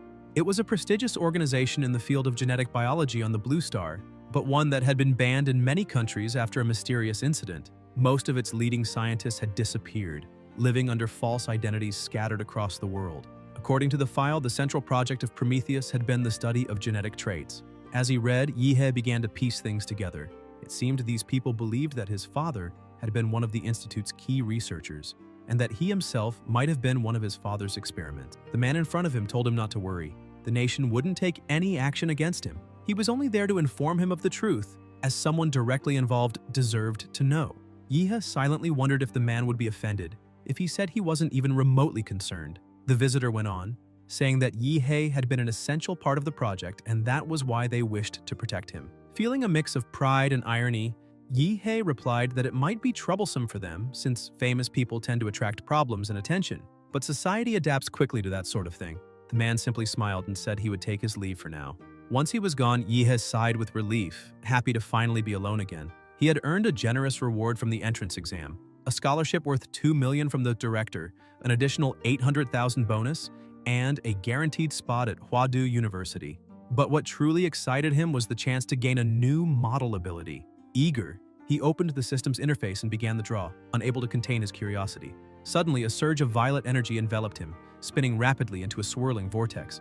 He watched in awe as a glowing card was chosen, revealing a colossal titan. The system's voice echoed, Model acquired, Supergiant Humanoid, Blood ability, Gigantification, 60 meters, Steam ability, Mega Attack, Evolution, Path, Immutable Humanoid, Compatibility, 1%. Yihe frowned in disappointment.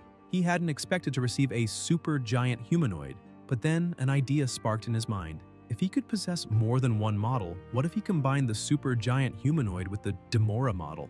The result could make him the true king of monsters. Meanwhile, elsewhere, a man answered a call. The person on the other end asked if he was turning down missions for personal reasons. The man confirmed, instructing them to cancel everything. As he hung up, the camera panned to a deep hole in the table, a mark he always left when he lost control. He thought about the report he'd just received regarding his younger brother. It stated that the body hadn't been found in the secret realm, only residual traces marking his last known location. Tests detected faint levels of nuclear radiation. He turned his gaze toward the television, where Yihe's battles were being broadcast. Closing his eyes, he muttered that he had warned his brother to stay out of society, but he hadn't listened. He remembered their mother's dying wish to take care of his little brother. As the news anchor announced that Yihe had won the city's final exam, the man stepped closer to the screen, trembling with laughter, saying that the boy must be a genius, that Hwadu University would surely try to recruit him. But then his tone shifted, turning cold. "What a pity," he said. "They would never allow that to happen." Meanwhile, back at Yihe's apartment, the delivery man called out, saying a package had arrived. Yihe picked up the envelope, annoyed. He had been about to leave for the secret realm when the message came. Opening the letter, he read, "Yihe, according to the Hwadu Central Research Department's investigation, a new secret realm rift will open at Red Tree Mountain in Oncheng City at 1500 hours. Estimated rank, C or nearby.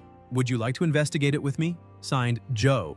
Yihe blinked in disbelief, wondering if Joe lived in the Stone Age, who even sent letters anymore. He began to suspect that his friend might also have experienced some kind of time regression. Not long after, at Red Tree Mountain, a massive crowd had already gathered. Yihe watched, amazed by the number of people, at least 100. Still, it was expected.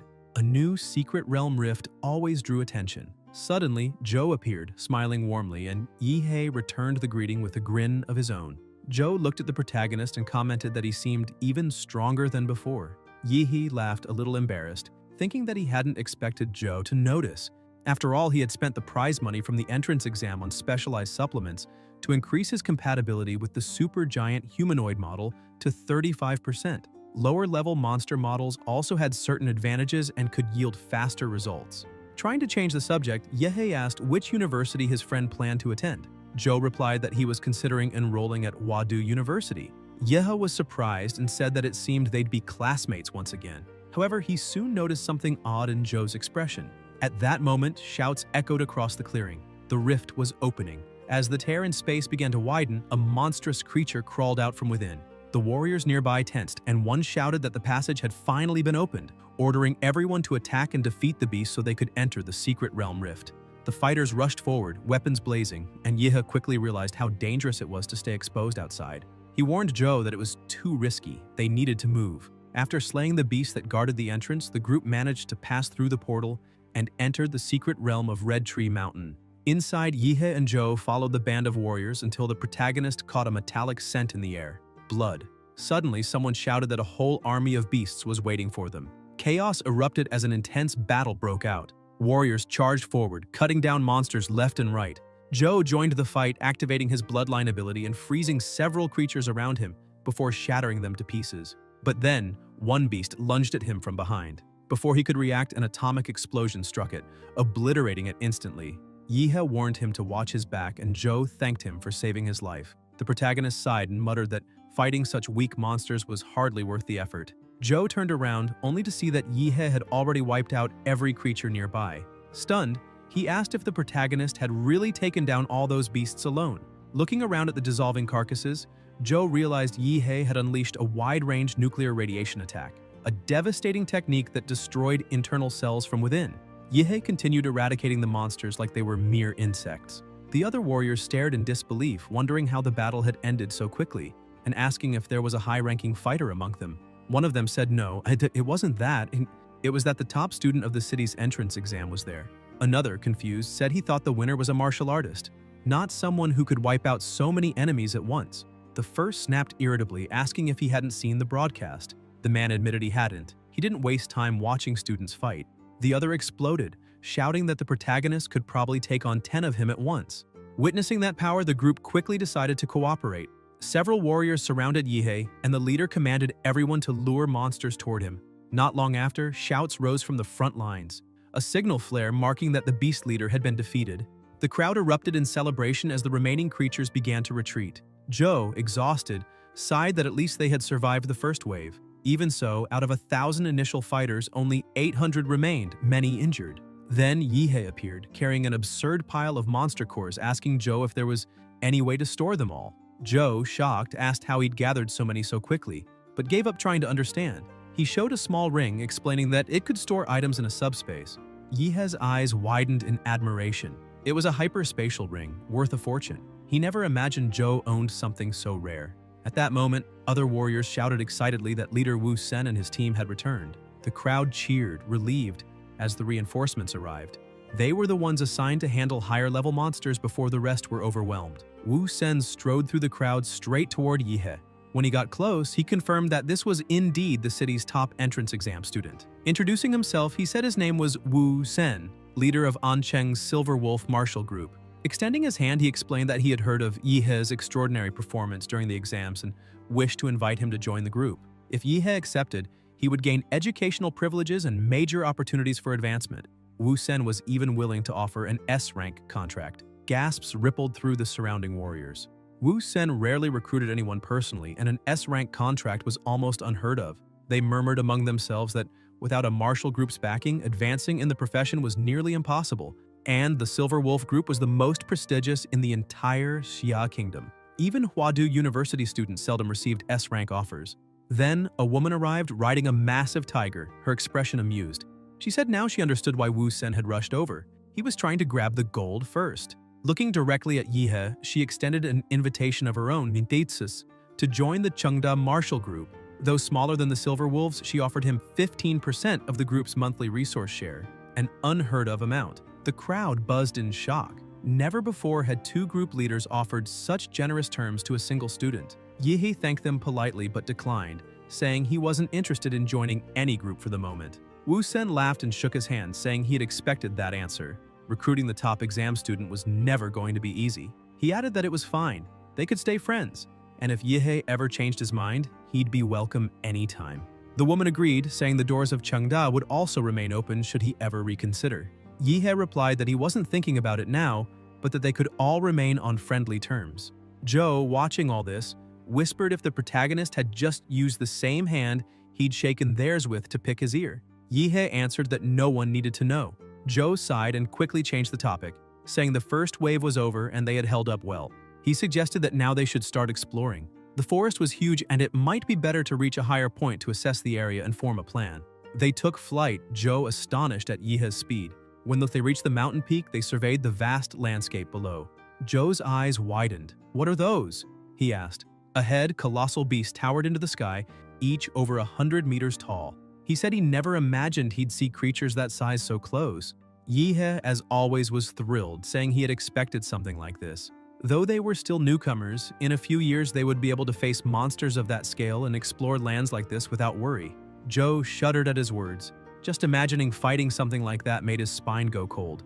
Yet Yihe's grin was wild, almost exhilarated by the danger. Still, that fearless confidence inspired him. The protagonist grew even more excited, shouting that soon he would claim every one of those monsters' cores for himself. Wanting to study the area more closely, Yihe activated his detection ability and noticed something strange. Through his magnetic field, he could sense life all around, except to the southeast, where there was a dead zone, completely devoid of life. That sparked his curiosity. After all, where there's silence, there's mystery.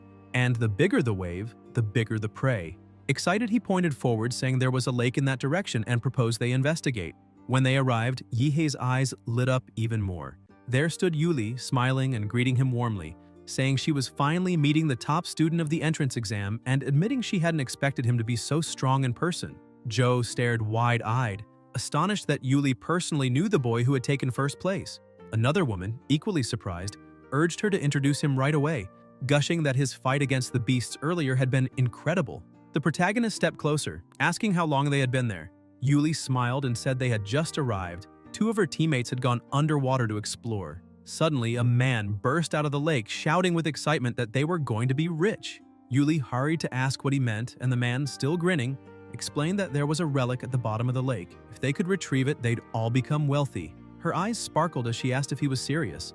If true, it was an astonishing find. Curious, Yihe asked what kind of relic it was and why they were so thrilled. Joe explained that within secret realms, ancient structures were often discovered, believed to have been built by the native civilizations of the sacred realm, and that such ruins often contained priceless relics. He added that much of modern martial society and even current technologies were derived from these discoveries. At that moment, Yu Yang, irritated by their voices, turned sharply, demanding to know who else was there. Sword in hand, he shouted at them to identify themselves and accused them of following his team. Yuli quickly intervened, asking him to calm down, explaining that the two newcomers were Yihe and Zhou, first and second place in the city's entrance exam, both far stronger than most common warriors. She said they'd be joining the group temporarily. Yihe confirmed with a nod, saying they were only there to help explore. Yu Yang narrowed his eyes and asked how the rewards would be divided. Yihe replied that it wasn't a problem. They'd split things according to contribution. Whoever helped more would earn more. Still annoyed, Yu Yang stepped back, muttering that he'd accept it for now, but that it didn't make them friends. As he walked away, he thought about how these two top-ranked students would probably become great warriors someday. Better to avoid conflict and go along with it for now. With everything settled, the group dove into the lake to begin their exploration. Deep underwater, they discovered a cave. Yu Yang told them that after that passage, they would reach the ruins. But as they continued, he began glancing around uneasily. Li Wei wasn't there. He had specifically ordered him to wait at that very spot. A tattooed man suggested maybe Li Wei had found treasure and gone off on his own. Yu Yang pulled out his communicator and tried calling, but there was no response. The group asked if they had seen any trace of monsters or danger earlier. He said no. They had seen nothing and even set traps all around the perimeter, yet none had been triggered. The girl with glasses began trembling, saying this place was far too dangerous, especially with Li Wei missing, and asked if they really should continue. Yu Yang snapped angrily that of course they should. They couldn't waste such an opportunity. If she was scared, she could leave, but if she wanted to get rich, she'd better help. Everyone fell silent watching him. He took the lead again, declaring that since they had decided to stay, they should move forward immediately. The group followed a narrow path, guided by faint footprints on the ground. Yihe frowned and whispered to Zhou that something felt wrong. Zhou agreed, pointing out that the timing didn't make sense.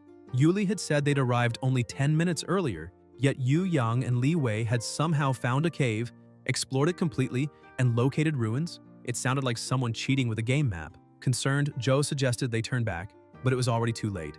A glint of anticipation flashed in Yihe's eyes.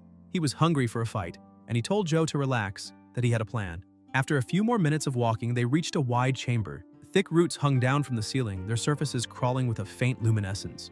The group looked up and realized that several monster cores were tangled among the roots, long since dimmed after absorbing their energy. They now understood why no beasts had appeared earlier. They had all been devoured. Yuli asked Yu Yang where the relic he'd mentioned was.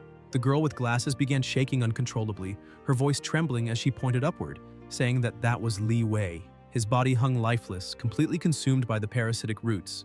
The two women screamed in horror. Yu Yang fell to his knees, trembling, shouting in disbelief. Where was the relic? Why wasn't anything there? Where had it gone? He kept shouting that nothing made sense, clutching his head as veins bulged beneath his skin. Something was wrong, and his skull began to swell, and he cried out that they had to leave immediately. Suddenly, roots burst from his head. The monster had possessed him, but Yihe reacted instantly, obliterating him with a single atomic blast. The protagonist muttered that he hadn't expected to find such an intelligent creature here. Looking up, he realized they had walked straight into its trap. In an instant, the roots sealed off the entrance, trapping everyone inside. Zhou's eyes widened as he recalled something from an old book. If he remembered correctly, this creature was called the Demonic Branch Phantom, a high-level monster. Yuli trembled, saying that such creatures were not like ordinary beasts. With their current power, they didn't stand a chance. Yihe's eyes gleamed coldly as he released his aura and declared that no matter what level it was, he'd crush it all the same. Suddenly, the blocked passage exploded open, and from the smoke emerged a man radiating immense power. He called out Yihe's name, saying he had come only to kill him. The entire group froze. The energy emanating from him was clearly that of a superior-level warrior. The protagonist turned, his expression darkening, tired of constantly being targeted. The man glared at him, saying he had heard rumors of someone using nuclear radiation within the Red Tree Mountain's secret realm, and he knew it could only be Yihe. He explained that he had tracked the protagonist by the radiation trail left behind, following him silently to avoid detection, stopping his heartbeat, suppressing his breath, erasing every trace of life. But even then, Yihe had found him and sealed the cave. That, he said, proved Yihe's strength was great enough to have killed his brother from the Huo family. Yihe, confused, asked who this guy even was, saying he'd just appeared out of nowhere talking nonsense. Did they even know each other? Enraged, the warrior shouted for him to stop pretending and go straight to hell, charging forward. But as he leapt, the roots reached for him, and the moment they touched, he realized this was the nest of the demonic branch phantom. Yihe had deliberately lured him here. Furious, he demanded to know the protagonist's plan, hacking through the roots with rapid strikes, but soon noticed that the creature absorbed life energy and released toxins that weakened his body. He growled that if he kept fighting like this, he would lose, accusing Yihe of tricking him. The protagonist rolled his eyes, still baffled, saying this was literally the first time they had met. That only enraged the man further. He shouted that such words infuriated him even more because his true mission had always been to kill Yihe. Then he unleashed an overwhelming burst of energy, striking the ground so hard that the entire cavern began to collapse. Yuli screamed in terror as rocks and roots rained down around them. Yihe shouted for her to get back and gathered a massive amount of radiation, blasting the ceiling apart and opening a hole where water began to flood in. He ordered Yuli and the others to escape through it. The high-level warrior tried to block their exit, lunging forward, but Joe intercepted him, brandishing his soul-damaged sword and shouting that as long as he was there, no one would lay a hand on Yihe. The man sneered, asking if Joe really thought he could stop a superior warrior with that toy. At that moment, Yihe's voice echoed from above. "Then why are you looking that way?" And before the man could react, an atomic explosion fist slammed into him full force, sending him crashing across the chamber. Yihe told Joe to retreat. This enemy was too strong for him at his current level. As the man staggered to his feet, Yihe landed before him, saying coldly that he'd handle the rest. On the surface, Yuli's group broke through the lake, gasping for air, shouting in panic that the demonic branch phantom had gone berserk and was tearing the lakebed apart. Moments later, Joe emerged as well. Yuli, breathless, looked around frantically and asked where the protagonist was. But Joe remained silent, his eyes fixed on the dark, swirling depths below. Suddenly, an immense amount of radiation began to pour out from the lake. A giant figure wrapped in radioactive energy emerged from the water, holding something at the tip of its finger. The high-level warrior who had caused all the chaos was completely carbonized by the radiation. The group watched from the shore, confused, seeing only a colossal silhouette amid the thick smoke. Little by little, the mist cleared, and Yihe appeared at the lake's edge, borrowing some clothes from his companion. After dressing and stepping out of the water, Joe asked what that explosion had been and what they had just witnessed. Yihe replied that it was the warrior's own doing. He had used a plasma bomb to try to destroy everything along with the demonic branches.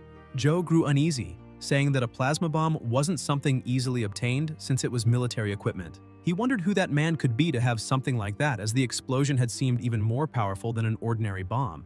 And, besides, he had seen a giant in the smoke. The protagonist tried to brush it off, claiming there had been no giant and that Joe must have been mistaken because of the explosion's flash. Internally, Yihe thought how lucky he was to have hidden it. If anyone found out about his new ability, it would cause serious trouble. He recalled that he had accidentally crushed the warrior and caused everything to implode, having no idea where the body ended up. But at least he'd obtained the core of the phantom of the demonic branches. With the situation resolved, Yuli and her group prepared to leave. She approached and apologized for getting him involved and for making him handle everything alone, promising to repay him once they left the secret realm. Yahello waved it off, saying he'd count the favor she did earlier as payment, and that if she insisted on giving him something, she'd just owe him again. After the group departed, the protagonist looked at Joe and they both laughed, saying it was time to hunt more monsters. 3 days later, at the entrance to the secret realm of the Red Tree Mountain, the two emerged, and were stunned. In just a few days, the area had turned into a city, complete with metal structures and even cargo planes flying overhead. They were amazed by Xia's infrastructure capabilities, calling it insane. Yihe then took out a huge sack of cores and dropped it on the counter. The impact was so strong that the receptionist scolded him, saying he could have broken the table. The protagonist laughed and apologized, explaining that he had too many items and that if they didn't hurry, the process would take too long. She told him not to worry, they were professionals and would handle it quickly. Yihe took a deep breath and began pulling from his spatial ring several heavy sacks full of materials until the last one was finally set down. The startled receptionist asked if he was done. He smiled and confirmed, asking her to finish the counting soon since he needed to buy some medicine. Later, at the Spiritual Medicine Evaluation Center, people were amazed, commenting that the leaf he brought was at least 300 years old, of 7-star quality, and grew in hidden places that even professional herbalists struggled to reach. Others remarked that his luck was absurd. He'd even found a liu flower, the main ingredient for crafting a sea chi pill, and that even the lesser medicines were worth at least 30 million yuan, given the current market shortage and rising prices. They said he could become rich overnight. One of the doctors scolded them, saying it wasn't luck, and that speaking that way was disrespectful. Amid the commotion, the protagonist explained that the white and green magic cores were useless to him, so he planned to sell them. He added that while fighting the beast tide, he'd obtained 5 rank 3 monster cores and a high-level green core with golden patterns, the one from the Phantom of the Demonic Branches. After selling everything, the total reached 27,507,000 yuan. He left satisfied, saying he'd sold all the cores and now only needed to deal with the spiritual medicines. Suddenly, a car stopped right in front of Yihe. An older man stepped out and greeted him politely, introducing himself as Li Yutian, the owner of Pinghe Pharmaceuticals. He said he'd heard that the protagonist had obtained a large amount of medicinal materials from the secret realm of the Red Tree Mountain, and that it would be great if he could sell them all to him, promising to pay above market price. Yihe thought that even though his information had gone public, the news spread too quickly, but it didn't bother him, since he needed to sell anyway. The difference was that now he wouldn't have to look for a buyer himself. The deal was completed swiftly. After the purchase, Yutian got back into the car and said that if the protagonist found more medicinal materials in the future, he should come to him without hesitation. The total sale amounted to 7,450,064 yuan. Yihe muttered to himself that even with all that money, he couldn't increase his strength by even 10%. The available cores and genetic options on the market no longer worked well for him. He sighed, realizing that his skill model was too demanding. Blood jade fruits, advanced generic potions, supplements, all extremely expensive, and he couldn't afford them all now. Then he remembered something. There was another way. He recalled martial arts, for during the entrance exam he had defeated Qingshu using only the Demora skill model. But that was nothing compared to the true power of martial arts. He decided that mastering them would be his next step. He ran off, asking Mr. Deng to wait for him. Upon arriving at the #1 high school of the city, he entered the principal's office. The principal greeted him enthusiastically, poured him tea, and even began massaging his shoulders, saying he hadn't expected to see him back so soon. The protagonist asked him not to be so formal, but Deng replied that he was doing so because Yihe was the top student in the entrance exam, a true role model for him, the teachers, and the entire city. Yihe took out a bottle and handed it to the principal, explaining that it was some medicinal wine he'd received from the Pinghe Hall. He stressed that it wasn't a gift, but rather a token of gratitude for the honor of Xia. Deng looked at the bottle, eyes shining, and said in awe that he hadn't expected the protagonist to be not only so powerful, but also such a well-mannered student. Yihe tells the principal that in fact, he would like to learn martial arts and asks if the principal knows anyone who can teach him, since he hasn't entered the university yet and can only ask for his help. Deng replies that he's sure Yihe will be accepted into Huadu University and therefore can wait a little longer, as there's no need to rush. The protagonist insists, saying he needs to become stronger, and Deng finally gives in, saying he can introduce him to someone. After all, Yihe is one of the special students, and as both principal and teacher, it's his duty to help educate them. Yihe starts praising him, saying he's really glad that teachers like him exist in the world, which makes the principal happy and flattered by the compliment. The next afternoon, the protagonist receives a phone call informing him that he got what he had asked for. Yihe thanks him and asks the principal if he can tell him which martial arts family his instructor will come from. As soon as he hears the answer, his eyes widen in shock. The Liu family from An City really wants to teach him? Around An City, 2 people are riding a motorcycle. The woman comments that Ji drives very fast and that it's amazing. Jie smiles, saying that's nothing and he can show her something even more impressive. Suddenly, Yihe appears beside him, warning him not to get distracted while driving at such high speed, because if something happens, people will be sad. Ji panics and starts yelling, cursing the protagonist for scaring him nearly to death and asking how he dares to compete in speed while riding a bicycle. He accelerates the motorcycle even more, saying that no matter how strong Yihe is, he'll never beat him in speed. The woman gets even more excited, saying this is way cooler. Yihe watches, slightly annoyed, until they hear an explosion behind them. In the blink of an eye, the protagonist shoots past them like a missile, saying they'll meet again soon before vanishing from sight. Ji starts trembling, wondering since when a bicycle could reach that kind of speed, while the woman, equally amazed, says he was practically faster than a plane. A bit further ahead, Yihe has already arrived and is surprised by how wealthy the martial arts family is. Their mansion is stunning. He can also sense extremely powerful presences through his magnetic field. Qingshu slowly opens the gate, greets him, and invites him in. The protagonist approaches and asks if she's sad to see him again. She says no, and he changes the question, asking if that means she's happy. Qingzhu looks a little embarrassed and says she only greeted him because her mother asked her to, then tells him to stop talking nonsense and come inside. They walk toward the house, and as soon as they reach the main hall, she shouts that the protagonist has arrived. A woman comes down the stairs to greet him warmly and welcome him. She is Qin Lan, the leader of the Liu family and Qingzhu's mother. The protagonist is stunned by her beauty. After the examinations at the Liu family's residence, Qingzhu goes to her mother to explain herself, but Qin Lan tells her not to be nervous, saying she's already watched the video of her fight with the protagonist and praises her performance. However, she points out that Yihe's strength is beyond comprehension, and even if it were the Huadu University entrance exam, he would still be the strongest, so she shouldn't feel guilty. Qingzhu remains silent, head lowered, while her mother continues, explaining that her younger brother's talent is limited, and he can't carry on the family's legacy.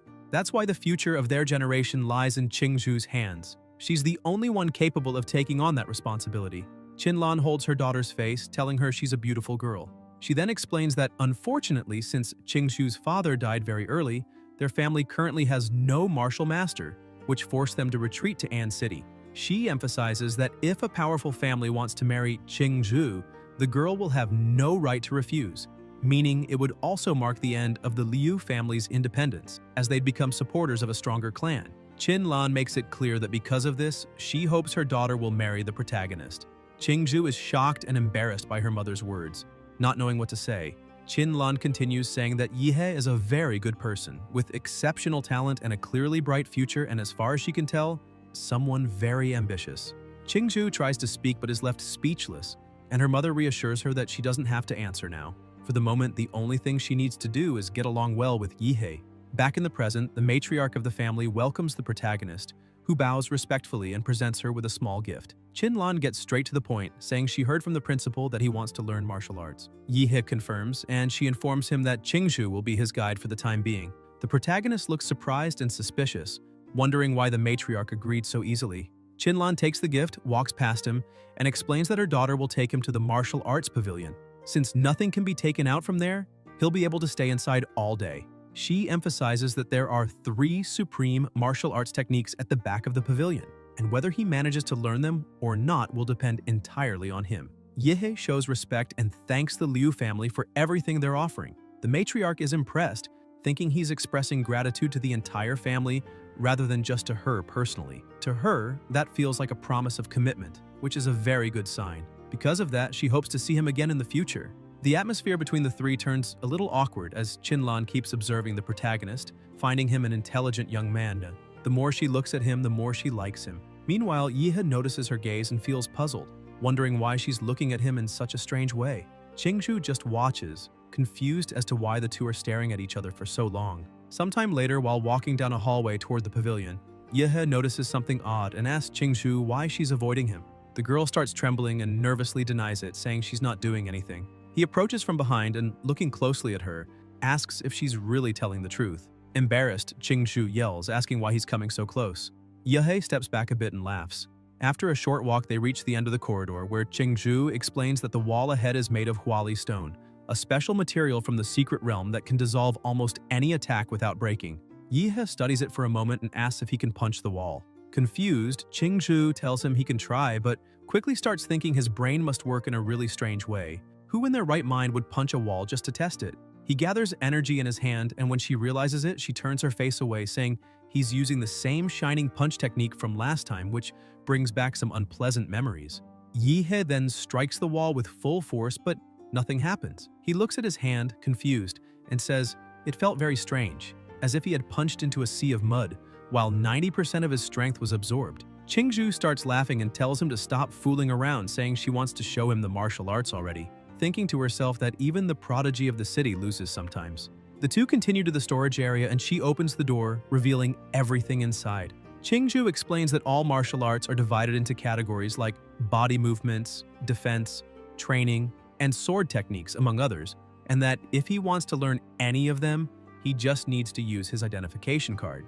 Yihe then asks about the supreme techniques, so she takes him to another door, explaining that those arts are kept in a smaller stone room that can only be accessed with the card. She warns him that he won't be able to comprehend them in just one day, maybe only a little, and admits she doesn't think her mother's permission is necessarily a good thing, since he won't be able to absorb everything right away. That's why it would be better to start with the basics and learn more suitable techniques first. Yihei steps closer again and smiles, asking if she's worried about him. Slightly annoyed, Qingzhu thinks she just wants him to shut up and replies that there's no need to worry. She knows what she's talking about. The protagonist insists, saying that if he's going to learn something, he wants to start with the strongest one, and if he didn't have the courage to try, he would have stayed home. He points to the door and asks if it's also made of black power stone. Qingzhu starts typing the code, explaining that it's a secret chamber that protects the family's most valuable martial arts and that the black coloration shows the stone's extreme quality. As the door opens, she continues explaining that the Liu family has been collecting these high-level stones since her great-grandfather's time, specifically to build walls as secure as this one. Suddenly, the lights turn on, revealing several vaults. Qingzhu continues the tour, explaining that these aren't martial arts one can learn just by looking. They must be felt through the mark left by their creator. If he can't sense that mark, or if it conflicts with his own emotions, he won't be able to learn anything, because these techniques are alive. It's not the user who chooses them, but they who must choose the user. Yihei starts getting excited again and smiles, saying that this is perfect because there's a martial art called Bone-Cutting Evil Strike that he wants to learn. When he opens the vault, he freezes in surprise and with a trembling voice says that it's not a martial arts manual but a completely strange statue. Sitting in front of it, he stares intently and wonders if this is what it means to feel the mark, because if so, then he's already entered its world. He remembers the moment he opened the vault and saw the statue for the first time. Qingzhu explained that it wasn't just a statue, since paintings, weapons, or even simple tools could carry a martial mark. That's the true mystery of martial masters. Only they can imprint their art onto an object that lasts for generations. After finishing her explanation, she turns to leave, saying that from now on, he's on his own. Confused, Yihei asks why she's leaving and if she's not even going to explain how to learn martial arts from an object. She only replies that he must feel the mark, and if it's his destiny, he'll surely succeed.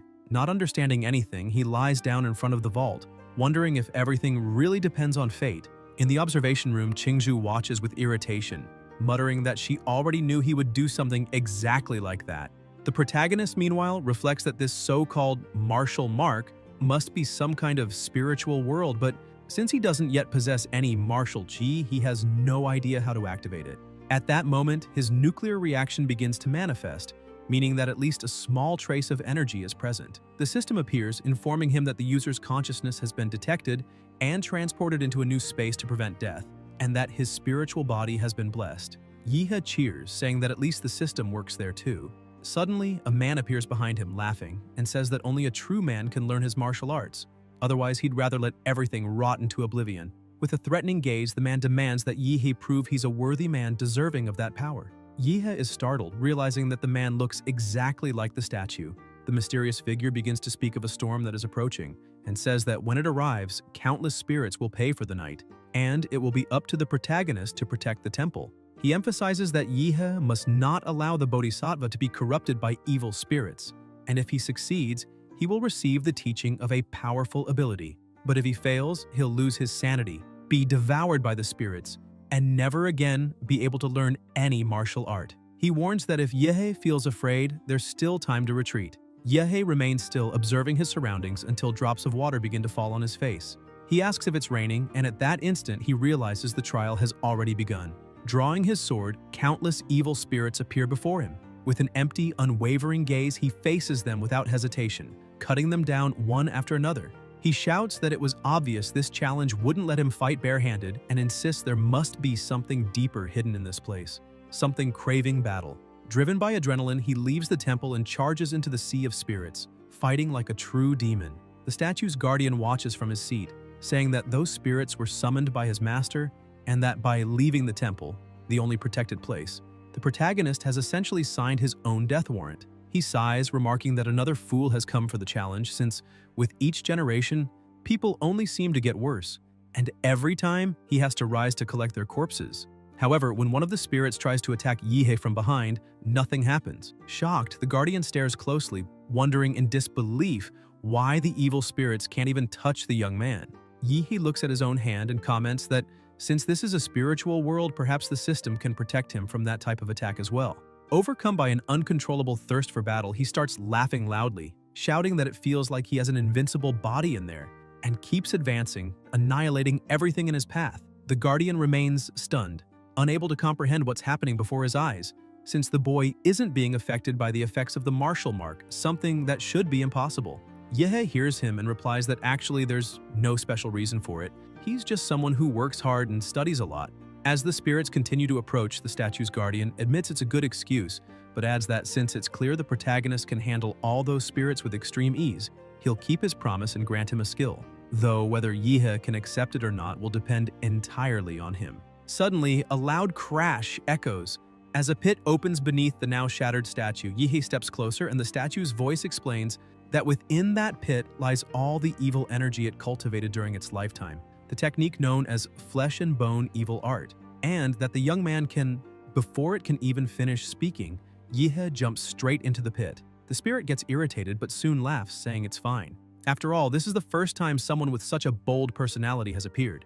In his prime, that man had been a hero who purified S-rank secret realms, living and dying by the power of the flesh and bone evil art. As he aged, his chi and blood began to weaken, and the evil spirits he carried lost control, killing countless people around him. The only way to stop the massacre was to end his own life, and before dying, he transferred his soul into the martial mark, sealing his technique within the statue. Though the evil spirits were suppressed along with him, it was not something an ordinary martial artist could withstand. And if Yehe fails to control them, it will mean he's unworthy of learning the flesh and bone evil art. Meanwhile, in the observation room, Qingzhu and her mother watch in horror as something begins to happen to the protagonist. Qingzhu yells in panic, asking what's going on. She suddenly stands up, staring at the screen, and comments that when Yehe first fell asleep, he seemed to be smiling as if having a pleasant dream, but now he's writhing in pain, even bleeding. Qinlan explains that Qingzhu's grandfather once obtained that martial art by chance, and in his final days tried to practice it, but was rejected by the statue and suffered severe internal injuries. Since then, no one in the Liu family has ever been able to master it. Because the power of that technique is immense, the pain in acquiring it must be as well. And since the protagonist chose the flesh and bone evil art, Suddenly she stops talking, eyes wide in disbelief. Yehe simply wakes up, as if nothing had happened. Qingzhu laughs and tells her mother that it seems his attempt to learn that martial art went a bit differently. The matriarch stays silent, frozen by the anomaly before her.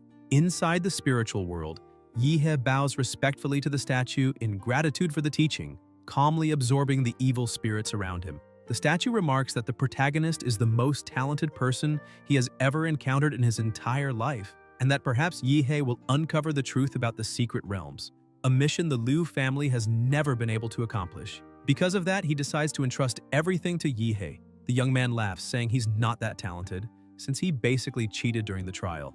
Even so, all the power of the flesh and bone evil art now belongs to him, and though his system stats haven't increased, he has completely mastered the technique, doubling his combat power at the very least. Shortly after, Qingzhu and Qinlan rush into the room to check on him. The matriarch anxiously asks if he managed to learn it. Yehe smiles and replies that he learned everything there was to learn. Qinlan is shocked, shouting and asking how that's possible, since everyone in their family who ever tried to master that art remained unconscious for at least a week with their souls trapped inside the martial mark. Yet he was gone for only a few hours, or perhaps even less. She stares at him, unable to believe he truly mastered the flesh and bone evil art. Yehe acts naturally and Qingzhu looks at him, thinking that people often call her a genius, but she's nothing compared to that monster. The protagonist notices their doubt and says that apparently they don't believe him, so he'll give them a small demonstration. He releases all his power looking like a true demon king as waves of energy and evil spirits surge around him. He explains that these are the spirits he gained within the martial marks realm, and if he had to compare it to something, he'd say it's like a game bonus, capable of amplifying his energy and strength even further. Qingzhu stands frozen, saying that his power is truly incredible, unlike anything she's ever seen. Qinlan, on the other hand, almost melts, gazing at him with admiration and saying in a soft, enchanted tone that he really is an extraordinary man. Yehe feels a bit awkward, thinking that the lady should probably be more discreet, especially with her daughter standing right there, and that he doesn't want to end up being compared to a prime minister. Excited by his progress, Qingzhu asks if he would like to learn other supreme martial arts since there's still plenty of time left. Qinlan brings a hand to her face, thinking her daughter must be pretending to be stupid. After all, not long ago she said she didn't want to marry the protagonist, and now she's practically offering him all of the family's greatest treasures for free.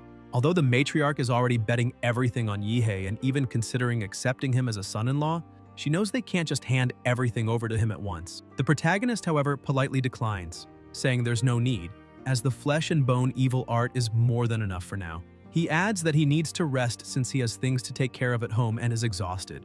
Chin-lan, still clearly interested in him, replies that it's fine and he can leave whenever he wants, but she recalls the maid mentioning that he arrived by bicycle and asks if he knows how to drive, offering one of the family's cars for him to use.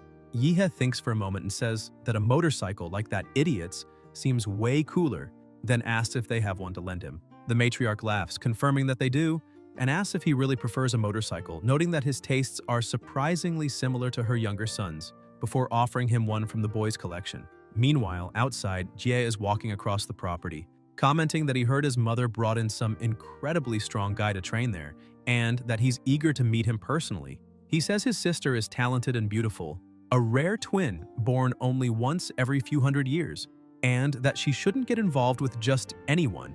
At the same time, he grows irritated remembering that strange guy on the bicycle who sped past him earlier, scared off the girl he was flirting with, and hopes he never runs into him again. But suddenly, the protagonist roars past him on one of the family's motorcycles. Ji turns around, nearly in tears, shouting in outrage, asking if that isn't the exact same guy from before, and why on earth he's riding one of his bikes. By nightfall inside his house, Yihe is preparing his meal and mutters that the monster core he ate last time didn't taste very pleasant. So this time he'll pour some sauce over it and start with the blue one. The system appears and reports, user Yihe, current physical percentage 23.8, model Demora Wild Trace, compatibility 21%, model Super Humanoid Giant, compatibility 85%, available points. Yihe looks satisfied, noting that he's managed to improve his stats and even gained some bonus points. He remembers that the last time he used the giant model in the secret realm, he reached nearly 50 meters in height, but compared to the monsters there, colossal as mountains, he was still small. Determined, he decides he must become even bigger and allocates all available points to the giant model. He then picks up the branch monster's core and declares that it's time to consume it. The moment he swallows it, an enormous surge of energy spreads throughout his body, radiating across the entire room. The system appears again, stating, model Dimora Wild Trace. After absorbing the genetic material of a plant-type life form, a special mutation has been created. Would you like to accept the model mutation? Yahi is stunned, realizing he's unlocked a new mutation, meaning his skill model can now gain new attributes. He reflects that if it's positive, it'll be amazing, but if it comes with drawbacks, it could be dangerous. Even so, he decides to accept, saying that it doesn't matter. He'll find out what it is by trusting his own luck. Another wave of energy erupts, and the system congratulates him for unlocking the S rank of the ability model. Yihe watches in awe as the system continues. When the Demora Wild Trace model reaches 100% compatibility, there will be a 2% chance of evolving into Demora, Star of the Universe. He gets excited, repeating the name and saying that Star of the Universe already sounds ridiculously powerful, though he still needs to reach maximum compatibility, and for that, he must focus entirely on Demora. Suddenly, he notices something strange outside the house. The intense glow makes him wonder if some kind of terrorist attack is happening nearby. Outside, the army has taken over the city, shouting orders to seal every exit from the park and let no one escape, demanding that soldiers search every corner for something, or someone. Inside, Yihe remains seated calmly, watching all the commotion outside and remarking that the owner of the house is an antisocial type, so no one would visit him at this hour. Besides, he hasn't ordered anything or expected anyone, which makes him wonder who could possibly be out there. He turns around and asks the woman if she knows who it is, seeing her standing by the window with a teasing smile. She comments that, judging by the situation, he really isn't an ordinary martial artist. Her plan was to slip in quietly, leave something behind, and perform a bit of mind manipulation on him. However, since she's been discovered, she warns that he'll have to suffer a little, advising him not to try running away. Yihe merely lowers his head and calmly replies that it doesn't really matter. He's already saved enough money and can just buy another house. The woman frowns, confused, asking what he's talking about. Slowly standing up, the protagonist tells her she's completely misunderstood, because it's not him who's trapped in there with her, it's her who's trapped with him. Outside, chaos erupts as an intense battle unfolds. Guards shout that they've found the target and must capture it immediately. A severely injured man, Zhou Yi, yells to Yimei that she must take the golden gene away, declaring that he'll stay behind to cover her escape. Laughing, he unleashes his power, saying that sacrificing his life is his best choice, as he activates the secret technique Burning Blood. Suddenly, a colossal wave of energy bursts through Yihe's house window, as if a Kamehameha had just been fired. Something crashes down near the guards, triggering a devastating shockwave. They back off in fear, asking if there's another enemy in the area.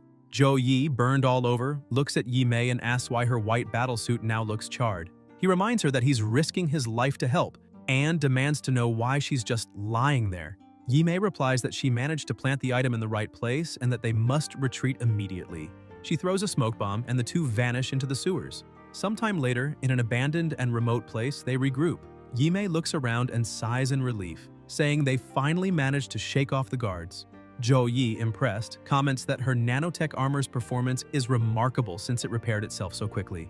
Suddenly, Yihei's voice echoes through the room. He appears before them, calling Yi Mei Kitty and asking why she broke into his house. With a wild gleam in his eyes, hungry for a fight, he tells them they probably haven't realized their mistake yet. They chose to invade a random house, but it just so happened to be his. That means they'll have some fun tonight. Zhou Yi panics, shouting in disbelief and demanding to know how he found them. Yihei explains that he tracked the nuclear energy radiating from Yi Mei's body, but says he doesn't feel like talking, and rushes forward with a savage grin, saying it's the perfect time to test his new ability. Zhou Yi realizes he can't dodge and raises his defense, but the attack is so powerful that one of Yihei's evil spirits pierces straight through his body, making him spit blood. Not satisfied, Yihei lands another brutal punch that slams him against the wall. Yi Mei watches in awe, remarking that his strength is unbelievable and asking where he learned such martial arts. Yihei replies that he's a disciple of Emperor Guangla.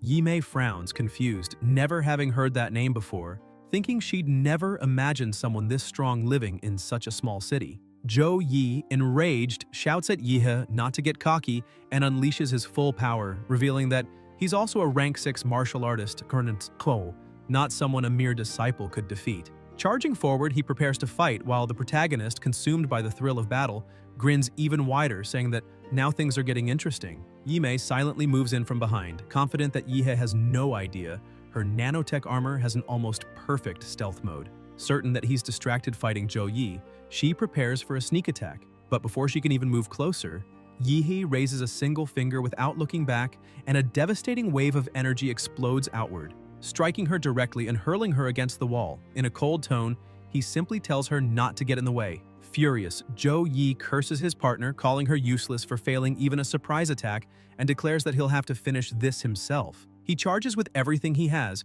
while Yihei keeps laughing, taunting him to try. When their attacks collide, a shockwave shakes the ground, but to Yihei's surprise, his opponent withstands the blow without backing off. He frowns and asks how Zhou Yi's defense suddenly became so high. Zhou Yi smirks arrogantly and reveals that his true form has extremely tough skin and a rhino horn, mocking Yihei and asking if he really thinks he can still win. He explains that not only has his defense skyrocketed, but his offensive power has also greatly increased. With a feral roar, he lunges forward, unleashing a devastating strike. But before the impact can land, a colossal explosion engulfs the entire field. Even surrounded by fire and destruction, Zhou Yi keeps charging ahead, screaming furiously for the protagonist to die. After the attack, silence takes over the place.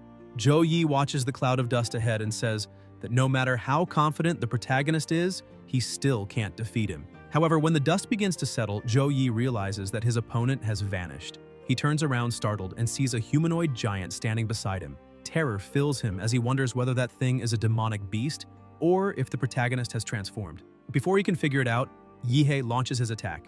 Zhou Yi dodges the first blow, but the protagonist keeps advancing relentlessly.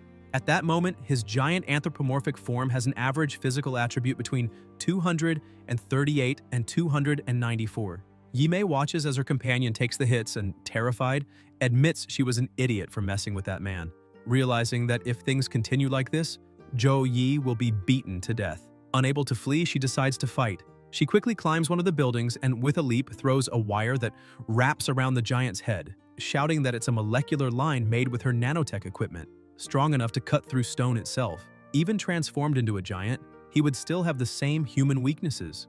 Using all her strength, Yi Mei pulls the wire and decapitates the giant. The head falls beside her and she sighs in relief, asking if it finally worked. Suddenly, Yihei starts gathering energy in his mouth, and Yi Mei trembles in fear, saying that Guy is a real monster. A devastating blast tears through everything ahead, crossing the sky, and the last thing Yi Mei sees is an endless blue light. Back in human form, the protagonist emerges from within the giant's head and walks toward Zhou Yi, who who is wounded and leaning against the wall. Yihei says it's his turn now. Zhou Yi, powerless, calls him a monster, and Yehei replies that it's only natural for those who kill to be ready to die. The attacks continue until, before dying, Zhou Yi says that if he's going to die, he'll take the protagonist with him. He reveals that the woman Yihei just eliminated had hidden something in his house, the so-called golden gene. With his body torn apart, he laughs uncontrollably, shouting that it now belongs to the protagonist and that he will be hunted for eternity.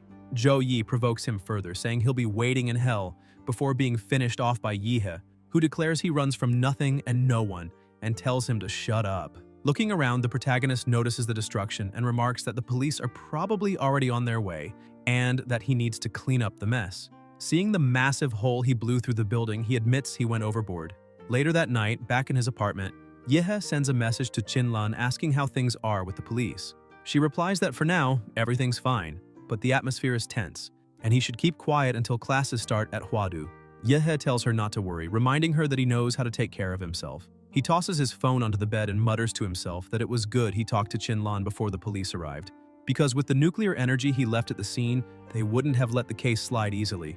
Holding a vial in his hand, he wonders if this is the golden gene his enemies mentioned. He recognizes the symbol on the vial, the same one he saw in the Prometheus file received from someone in Huadu. It was the logo of Laserbird, a biotech company. Apparently, those two people had stolen the vial and were on the run, but in that idiot's final words, they ended up dumping the problem onto him. Yihei looks at the hole in the wall and decides it's better to spend the night in a hotel before figuring out what to do.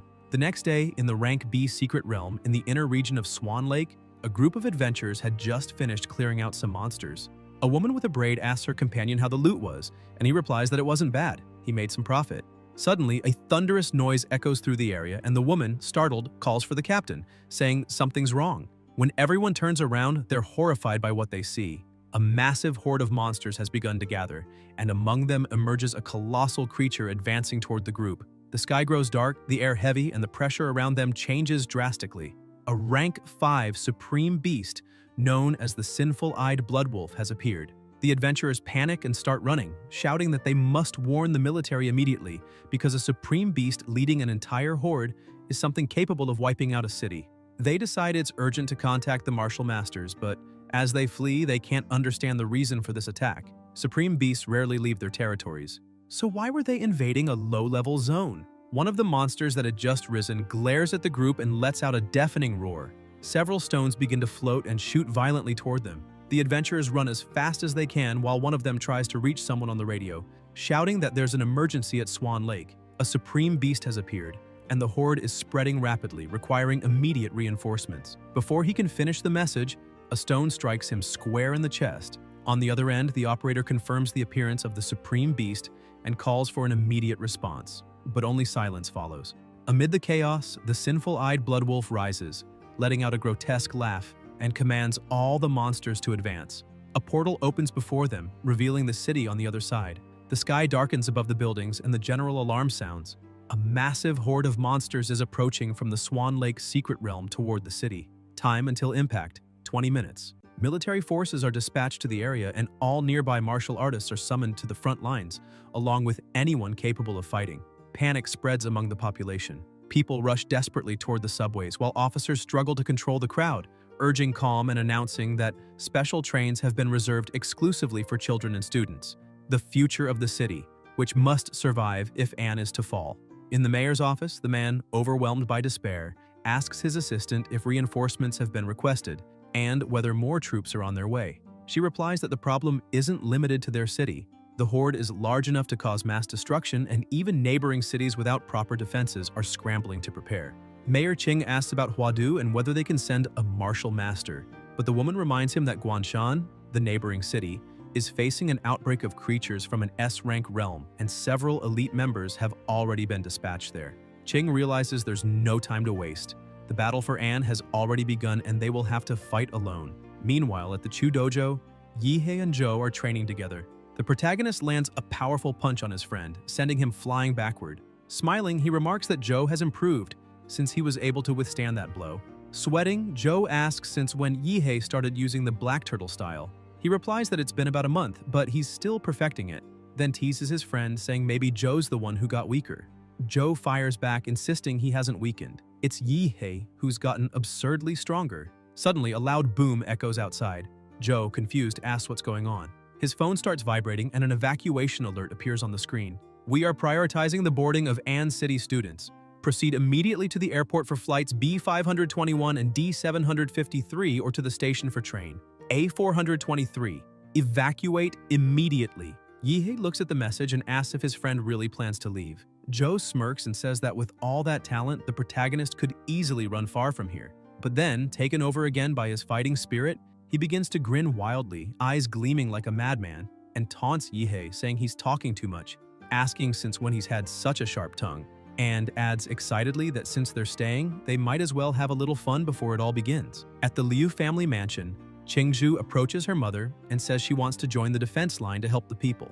The matriarch stares at her with worry and asks what real chances she has of coming back alive, reminding her that there are around 30,000 active martial artists in the city, and, counting retired veterans and volunteers, maybe 50,000.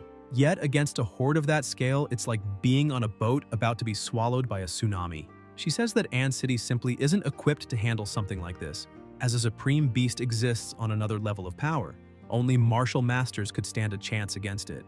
More than that, she emphasizes that her daughter's life doesn't belong only to her, but to the entire Liu family. Overcome by anger, Qingzhu stands up and declares that a martial family that doesn't fight monsters isn't worthy of surviving. Then she slams the door, leaving her mother alone in silence.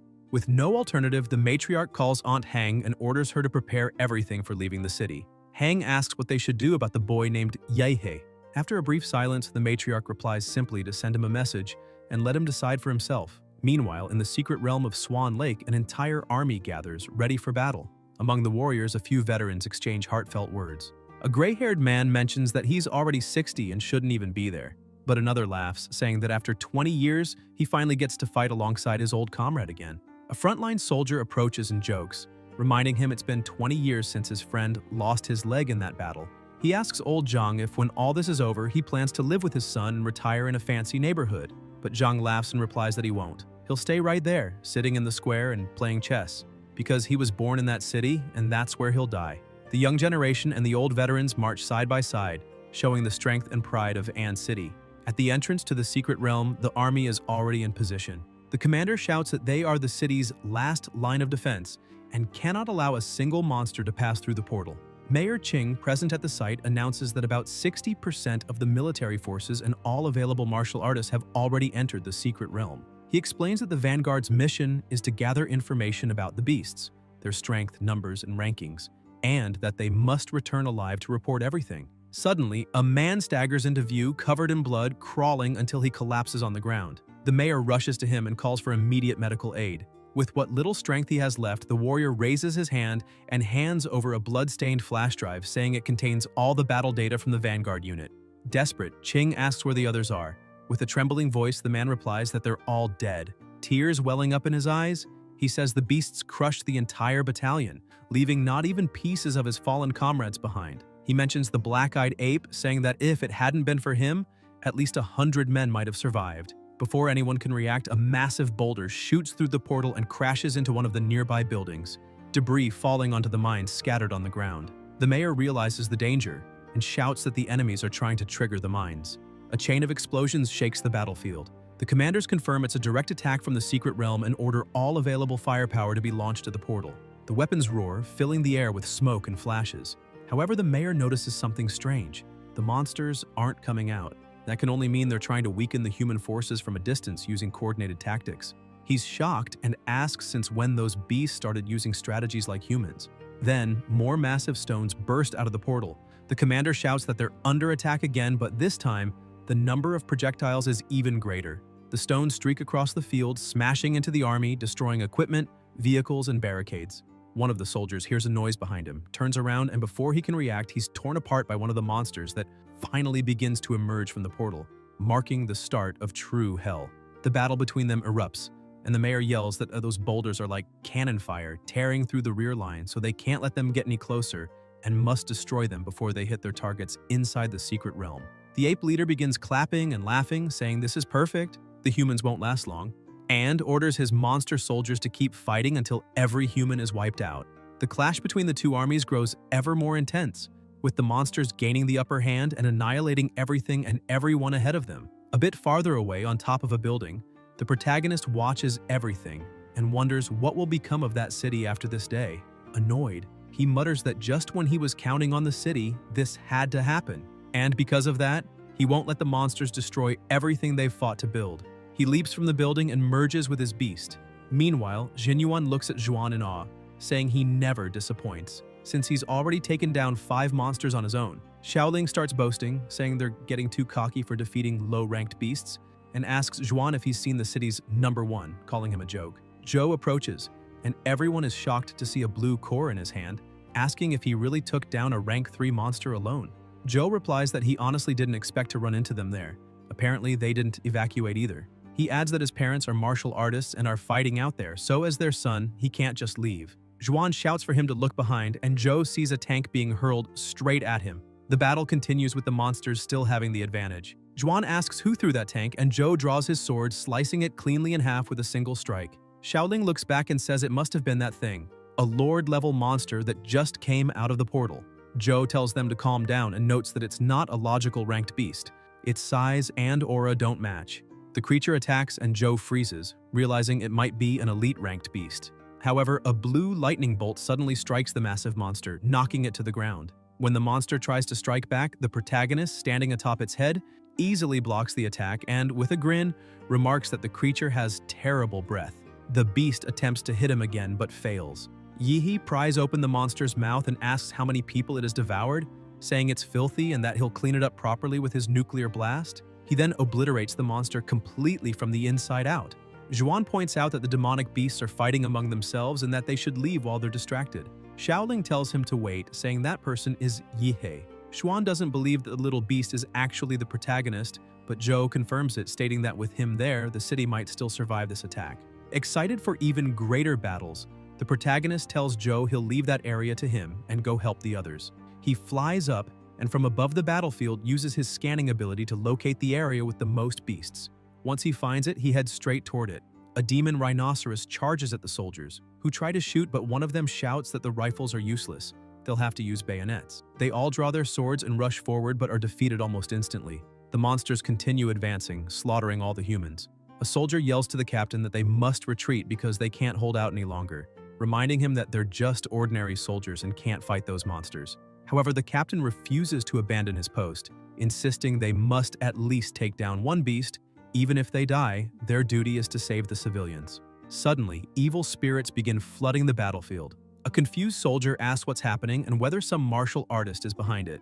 The spirits attack the demon rhinoceros, which is struck by a devastating nuclear blast and collapses dead. The smaller monsters retreat in terror as the true demon appears, smiling as always, and unleashes the thunderous Enterprise's slash. Upon impact with the ground, the shockwave devastates everything nearby.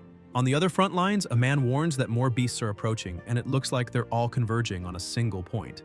A woman replies that it's because of Yahello, the city's top-ranked student, who has just entered the battlefield, and now the beasts are trying to surround him. The man stresses that they can't let that happen and must go after them because the protagonist may be just a kid, but he's the city's only hope. They rush toward the monsters, shouting that they must kill as many as possible to protect the city's hope. Yihe keeps obliterating every monster in his path, turning the battlefield into a wasteland. Still, new creatures gather around, but with his nuclear power, he annihilates them as if they were nothing. The warriors supporting him shout that a Lord-level beast is charging toward the protagonist and that they must protect him. If the monsters want to defeat the city's pride, they'll have to go through them first. The veterans yell for everyone to hold the line because Yihe is on his way.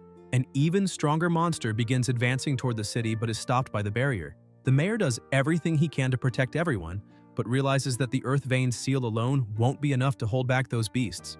He concludes that he must eliminate the leader to end the invasion. Moving swiftly, he climbs the barrier and tries to attack Qing, but Qing kills him effortlessly. However, when he turns around, Qing is horrified to see a gigantic monster looming before him, the mountain giant crocodile, a rank 4 beast and a royal class species. Qing backs up to the barrier, thinking that if a creature like that has appeared only now, it must mean that damned ape is on its way. Leaping over the barrier, he activates his dominating mountain-smashing hammer technique, making the entire city quake. The crocodile reacts by pulling everything around into its center.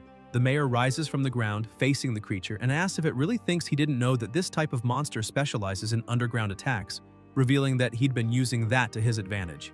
Ching unleashes his power, declaring that the crocodile walked right into his trap, and with a devastating strike, he uses the martial technique Serpent Wave Explosion, gravely injuring the creature. Even so, the monster's strength is overwhelming, and every movement it makes obliterates everything nearby, plunging the city into chaos. The mayor watches and thinks that it's a good thing he knew something about this kind of beast. Otherwise, the disaster would have been even worse. Ching keeps attacking and tells the crocodile that it would have been better if it had come all the way out of the portal because leaving only its head outside is just asking to die. He strikes the monster's head again with full force, unleashing all his martial power. The crocodile senses the danger and begins releasing spikes across its entire body. The mayor watches and remarks that this was expected from a royal species, capable of reshaping its own body to adapt. Suddenly, one of the spikes starts to open. Ching notices it and tries to move, but it's too late. The ape emerges, grabbing him by the head and, in a tone of disdain, calls him human, asking what he thinks he's doing to his pet. The mayor stares back at the ape and asks what he's doing there, if he was really hiding among the stone spikes all along. The ape laughs and replies that he's about to finish the mayor off, making everyone realize just how useless they are before him. He then hurls Ching with tremendous force against the crocodile's body, but a sudden explosion wounds his hand. Looking at the injury, he remarks that while unexpected, it only confirms what he already knew. There isn't a single martial artist strong enough to face him here, so he can exterminate them all without worry. Ching, gravely wounded but still standing, faces the monster leader and musters every last bit of his strength, conjuring a storm of wind blades. The ape, arms crossed and unbothered, says resistance is pointless. The mayor is only delaying the inevitable. He adds that there's no opponent worthy of him on this battlefield and that everything has become just a game to toy with humanity, spreading fear and destruction. With a cruel smile, he says he enjoys watching the despair written on human faces. Ching ignores his taunts and unleashes his attack with all his might. The blades strike the ape, but he doesn't even flinch. He descends slowly, mocking that it was fast but far too weak. The next moment, he freezes midair, releases his aura, and with blinding speed, tears through the city's ruins, appearing right in front of the mayor. Ordering him to kneel, he declares that an insect like him doesn't deserve to look him in the eyes. With no options left, the mayor simply glares at his enemy, and the ape delivers a devastating blow that slams him into the ground. To his surprise, Ching is still standing, unwavering, staring straight at him. The ape asks if he feels no fear. Ching, struggling to breathe, braces for another attack and says that this piece of trash may be intelligent, but in the end, it's still just an arrogant beast. He activates a forbidden, blood-soaked technique, managing to trap the monster. As he's engulfed by the technique, the ape roars, realizing too late that he's fallen into a trap. The mayor completes the earth vein seal and the entire area begins to swirl like a vortex of earth, dragging the monster leader underground. The beast roars, asking if this was really his entire plan, mocking him for thinking he could bury him alive. He claims Ching won't be able to sustain the seal for long. When it fails, he'll return to annihilate every human. Ching smiles weakly and replies that it's not as if that was his only plan. He opens his clothing, revealing a star-shaped scar on his chest, and explains that it's a symbol of humanity, a mark of courage. The ape, confused, asks what he's doing as the mayor drives his hand into the scar, wounding himself. On the brink of death, Ching reveals that before the war began, he had planted a nuclear warhead beneath this site, connected to an activation chip in his heart. If it stops beating, the bomb will detonate. The Supreme Beast, furious, says it's a bluff, that no human would be insane enough to gamble his own life that way, and insists he won't fall for it. Ching, his vision fading and voice weakening, admits he truly didn't want to wager his life, but reminds the monster who he is. Huang Qing, the mayor of An City. He recalls that when he was elected, he promised to dedicate his body and soul to the people, and with one final breath says this is all he can do. His eyes close, and in the same instant, a colossal explosion engulfs the area. The ape screams as it's consumed by the light. The blast is so intense it can be seen for miles. A massive mushroom cloud rises into the sky, reaching the clouds above. The extermination warhead had detonated. One of the young warriors clutches his phone with trembling hands, tears streaming down his face as he reads the last message received. "Dad, do you remember when you told me I could be whoever I wanted? Well, it looks like I finally did it. Thank you for believing in me that day." The boy keeps trembling, crying uncontrollably in anguish. The soldiers, tears in their eyes, salute in silence, and even the martial artists bow their heads in respect. Everyone watches the enormous explosion from afar, a pillar of smoke rising like a colossal grave, the eternal symbol of a sacrifice that would never be forgotten. It was a farewell worthy of a legend. When the smoke finally clears, the place is completely destroyed. A deep crater opens as if hell itself had touched the earth. At its center lie only the charred bones of the ape that caused all of the devastation. But then, a strange sound begins to echo through the scorched remains. A glowing core, pulsing with immense energy, rises from the bones and lifts them into the air. Slowly, the ape's body reconstructs itself and it returns to life, snarling in disbelief that it was nearly killed by a mere human. Consumed by rage, the monster roars that it will wipe out every surviving human, promising a massacre so brutal no one could imagine it. It declares that it must return to the domain of sin, the beast's homeland, but swears that once it recovers, it will come back and turn this place to ashes. As it limps away, a firm voice cuts through the air asking where it thinks it's going. The ape turns and freezes. Standing before it is the protagonist, Yahello, alive and towering. Terror flashes in the beast's eyes as it recognizes the man as the true threat to innovation, a prodigy beyond compare. With a cold, hate-filled gaze, Yahello says he's finally found it, even if it's too late, and charges forward, striking with an explosive punch of radiant energy. A small blast ripples through the air, but something feels off. The ape suddenly appears in front of him, mocking the human's foolishness for exposing himself so easily. It tries to counterattack, thinking it has the upper hand, but Yahello simply smirks and says it talks too much for something that nearly died to a nuclear warhead, and that apparently it's begging for another. The ape barely has time to react before Yahello begins transforming. His body expands into the colossal form of the armored titan, gathering nuclear energy so dense that the sky lights up. The explosion that follows is even more devastating than the last. The ground trembles. People far away stare in horror, wondering if another warhead had been detonated, if the mayor had planned this too. When the dust settles, the ape is still alive, but barely, trembling and calling Yahello a monster. It can't believe what it's seeing, muttering that no true beast has an aura that terrifying. It says Yahello must be the real king of monsters. The protagonist glares coldly and replies that he's not a monster like it, smashing the creature into the ground with a brutal blow that sends it flying. He warns that there's no point in trying to escape now, and gathers power for the devastating strike of the mountains. The ape, cornered and desperate, roars that it won't be underestimated again. Their attacks collide, and the explosion of energy is cataclysmic. Yahello's arm is left mangled, but he recognizes his foe's strength, a lord-level beast, still formidable even when wounded and at half power. Yet, in his armored form, which boosts all attributes by 30 points, Yahello endures. In seconds, his arm regenerates completely, instant and total recovery. The ape, crushed and broken on the ground, admits it used everything it had, but it wasn't enough. Realizing there's no hope left, it turns to flee, screaming in panic that it's going to die. Yahello prepares his next strike, saying that worthless creature wasn't worth the mayor's sacrifice, then fires his attack, hitting the ape dead on. But once again, the monster manages to escape. Furious, the protagonist growls that the coward hid underground, pretending to be dead, proving how terrified it really is. And now, gravely injured, it's the perfect time to finish it off. He tries to locate it using his sensor, but doesn't know that beasts of this level can completely mask their presence and vital signs. Suddenly, Yahello realizes that if he had arrived sooner, the mayor might still be alive. He focuses on the ground, scanning the area, muttering to himself that this isn't the time to dwell on it, and even if he has to go to hell itself, he'll find the one responsible for destroying his city and killing the mayor. Finally, he detects the ape's presence and launches a precise strike, sending it flying upward. The ape glances back and mutters that it was almost at the exit, that if not for that damned mayor, it might have succeeded. Yahello wastes no time, smashing it back down with a powerful blow and declaring that this is the price for forcing the mayor's sacrifice. Now, it will beg for mercy. The ape rises once more, clutching its core in its hands, saying the protagonist is pushing his luck too far, vowing to use all its remaining strength to drag them both to hell. Energy surges through its body, regenerating its arm, and with the last of its power, it leaps, roaring that it's time to end this. The two collide, and this time, both the ape's arm and Yahello's are completely vaporized. Yahello begins to laugh, asking if that beast also intends to sacrifice itself, and readies his final strike, knowing there's nowhere left for his enemy to run. Suddenly, voices start echoing in his head, and he wonders if it's some kind of psychic attack. Looking around, he sees no other beasts, only a sea of hands rising from every direction. The hands begin to drag the ape's body away, and Yahello shouts that it's not going to escape, but new hands sprout across his own body, growing from his joints and locking him in place.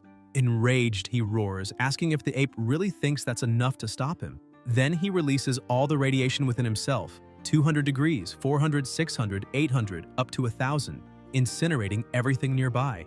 The fire and radiation consume his entire body, burning away every hand that clings to him. He screams that he'll make the ape burn in flames, hotter than hell itself, activating the flames of sacrifice. The ape, meanwhile, looks toward the portal and realizes it's almost at the exit until it spots a demon coming its way. In a panic, it yells for the hands to move faster as the monster draws near. Suddenly, a head begins to emerge, and once again, Yihe hears a voice echoing through the chaos. He mutters in disbelief, asking what the hell that thing is. A beast? A demon? Thousands of bodies begin to form, merging into a grotesque shape. Stunned, Yihe wonders what kind of power this is. Could it be a lord? If this is its true form, he admits he might be in real danger. Amid the ruins, the head takes shape and opens its eyes, unleashing an ear-splitting roar. Even with his giant form's auditory system disabled, the roar reverberates inside Yihe's mind. He bursts from the giant's mouth, climbing out of his own body, shouting that after everything the monsters have taken, they still think they can just leave the city as if nothing happened. Fueled by rage, he swears he won't allow it. Channeling all his nuclear energy into his core, he injects it directly into the monster's body and is flung clear immediately after. Smirking, he raises a finger and says that this is a little gift from the city, its house specialty, a nuclear bomb. The giant's body begins to swell and explodes with a cataclysmic force, far greater than the two previous blasts. From afar, people watch in shock, shouting that the secret realm's portal just exploded and that something terrible is happening. Some believe the beasts have lost control, while others think the mayor actually succeeded. Chaos spreads as voices cry out to stay alert, that the mayor's sacrifice cannot have been in vain, that the city still has a chance. Gradually, the situation settles, and many speculate that what they saw was the black, blood-eyed gorilla's body colliding with the portal's boundaries, breaking the beast's advance. Either way, the invasion of the secret realm had ended. Martial artists swept through the city, hunting the remaining monsters, fighting non-stop for a full day and night until the last creature was slain. The battle for Ann City was won, but at a devastating cost. Around 80% of its defenders had perished. In the Swan Lake realm, the site of the nuclear blast, Yihe lies on the ground. He opens his eyes and wonders how long he's been unconscious, remembering that he used all his nuclear power in that final attack. The air is still thick with radiation and atomic energy as his body slowly regenerates its outer shell. Looking around with sorrow, he murmurs that the battle was a true massacre. The mayor had lured the gorilla into the blast zone and kept it trapped there, sacrificing himself over and over to ensure the beast's end before it could regenerate. Because of that, Yihe realizes the infinite monster model is immensely powerful, but still no match for a sovereign-class beast. Struggling to his feet, he admits that this time victory came through terrain, timing, and luck. But next time, he might not have those on his side. He also doesn't know when he'll get his next model or whether it will even be gold tier. Fusing with the Thunderstar Titan model still seems like the fastest way to raise his combat power, but he'll need high-level plant-type monster cores compatible with fusion, especially blue, purple, or golden ones. Moreover, he must fully master the Zhuanhuang martial arts, because if his model can synchronize with martial rhythm, that will be the key. Watching the sunrise, Yihe reflects that Zhuanhuang techniques evolve slowly compared to his model's abilities, but their potential is far greater, and perhaps that's the very reason he was brought into this world. A month after the crisis, a statue of the mayor was erected in the city center as a symbol of his bravery, loyalty, and strength. Sitting on a bench in the square, Yihe watches the news reporting that waves of beasts have struck 18 cities across the Xia nation, 12 of them completely annihilated. Among them is Guanshan, now linked to an S-class secret realm, shrouded in an undetectable gray mist. The Great Finch organization of Xia has dispatched 30 Zhuanyu-level martial artists and 5 grandmasters led by Du Jingming. It wasn't an ordinary invasion. Even S-class realms appeared. Xia's strongest martial artist, Fu Musheng, has been reported missing near the perimeter of the realm. He entered Guanshan and 48 hours later returned barely alive, accompanied by only 2 grandmasters. For now, Guanshan ranks 12th worldwide in casualties with over 1,800,000 dead. Shocked, Yihe mutters that not even Guardian-ranked martial artists are enough anymore. For the first time, he wonders if humanity on the Blue Star can truly survive, and the thought alone unsettles him. He immediately calls Qinlan, saying he needs her help. The matriarch, curious, asks if he's after the other 2 Xuanhuang manuals of the Liu family. Yihe laughs, asking if she really thinks that's all he wants, then clarifies that it's not just about the manuals. He also needs help collecting high-quality plant-type monster cores, preferably blue, purple, or even gold level. Qinlan frowns and replies that he's asking for the rarest of the rare, Lord-class cores worth a fortune. then questions what he intends to offer in return. The protagonist explains that Huadu University will soon hold a realm test for new students, and he'll be Qingju's partner, helping her claim first place. Qinlan is surprised but quickly scolds him, saying he's underestimating the elites from other cities. Frankly, she tells him her daughter is mid-high level but still far from the true top. Even though Yihe defeated Qingju in combat, he's still nowhere near the real monsters who'll be competing. He replies that it doesn't matter. Even so, if anyone can restore the Liu family's legacy and honor, it's him. Then he asks if that's not exactly why she's been supporting him so much. He adds that he'll sign a contract. If he fails to make Qingju win, he'll serve the Liu family for life, as a servant, bodyguard, or even babysitter. Surprised and delighted, Qinlan jumps out of bed with a grin and confirms, asking if it's really for life. When he says yes, she happily agrees to help him without hesitation. Later, at a hospital in the city center, people begin crowding around the protagonist. Some women claim to be his fans, asking for autographs and offering gifts, while others say he's the obvious candidate for the highest martial score since everyone else left battered, while he remained unscathed. They also mention that he defeated several monsters during the invasion. Yihe, embarrassed, hadn't imagined he'd become this popular. After managing to escape the crowd, he heads into the hospital carrying a pile of gifts. Seeing his friend, he bursts out laughing, saying that this is the most handsome man in the city, Joe, and asks if he's feeling okay. Wrapped in bandages, Joe replies that he knew Yihe would come visit but asks what he's carrying. The protagonist explains that they're gifts from his fans. Xuan, lying in the next bed, sits up and greets Yihe. But the protagonist looks confused and asks who he is. Xuan introduces himself, reminding him that he was Yihe's first opponent in the tournament, and asks if he's already forgotten. Yihe realizes who he is and looks surprised. Xuan tells him not to look at him like that, saying his leg isn't gone yet, and jokes that in the worst case, he'll get a regeneration surgery or maybe a combat prosthetic, since Laserbird just released a new model. Watching him, Yihe thinks that losing a leg so young while defending the city shows Xuan is a man of true worth and deserving of respect. Suddenly his phone starts ringing, but he hangs up, saying those spam calls never stop and are super annoying. A few seconds later, the device starts yelling at him to pick up, startling him. It's Director Deng, scolding him for blocking a big shot from Huadu and ordering him to unblock the number immediately. Yihe apologizes and says he understands. Moments later, the call comes through again. The man introduces himself as Wang Tao from the Huadu University admissions office and informs him that the semester will begin soon, adding that a train will be sent to pick him up in a few days. He also asked if Yihe had any special requests. Zhou, too, received a call from Professor Liu from the admissions department, and the protagonist said he would follow the university's instructions. Zhou replied that he understood as well, confirming he'd be there at the scheduled time and thanking the professor. Xuan watched them and thought that in the same hospital room, there were 3 people, and he was the only one who wasn't a top student. So maybe the best thing to do was to forget the bed and hide under it. The protagonist mentioned that before enrollment, there was something he needed to take care of. A few days later, at the crater of Swan Lake, a mushroom-shaped cloud caused by the nuclear explosion had released hundreds of tons of ash into the atmosphere, blanketing the entire region in a black haze like an eternal night. Yihe went to the center, fused with his beast, and began to focus. A mist surrounded his body and his eyes started to glow.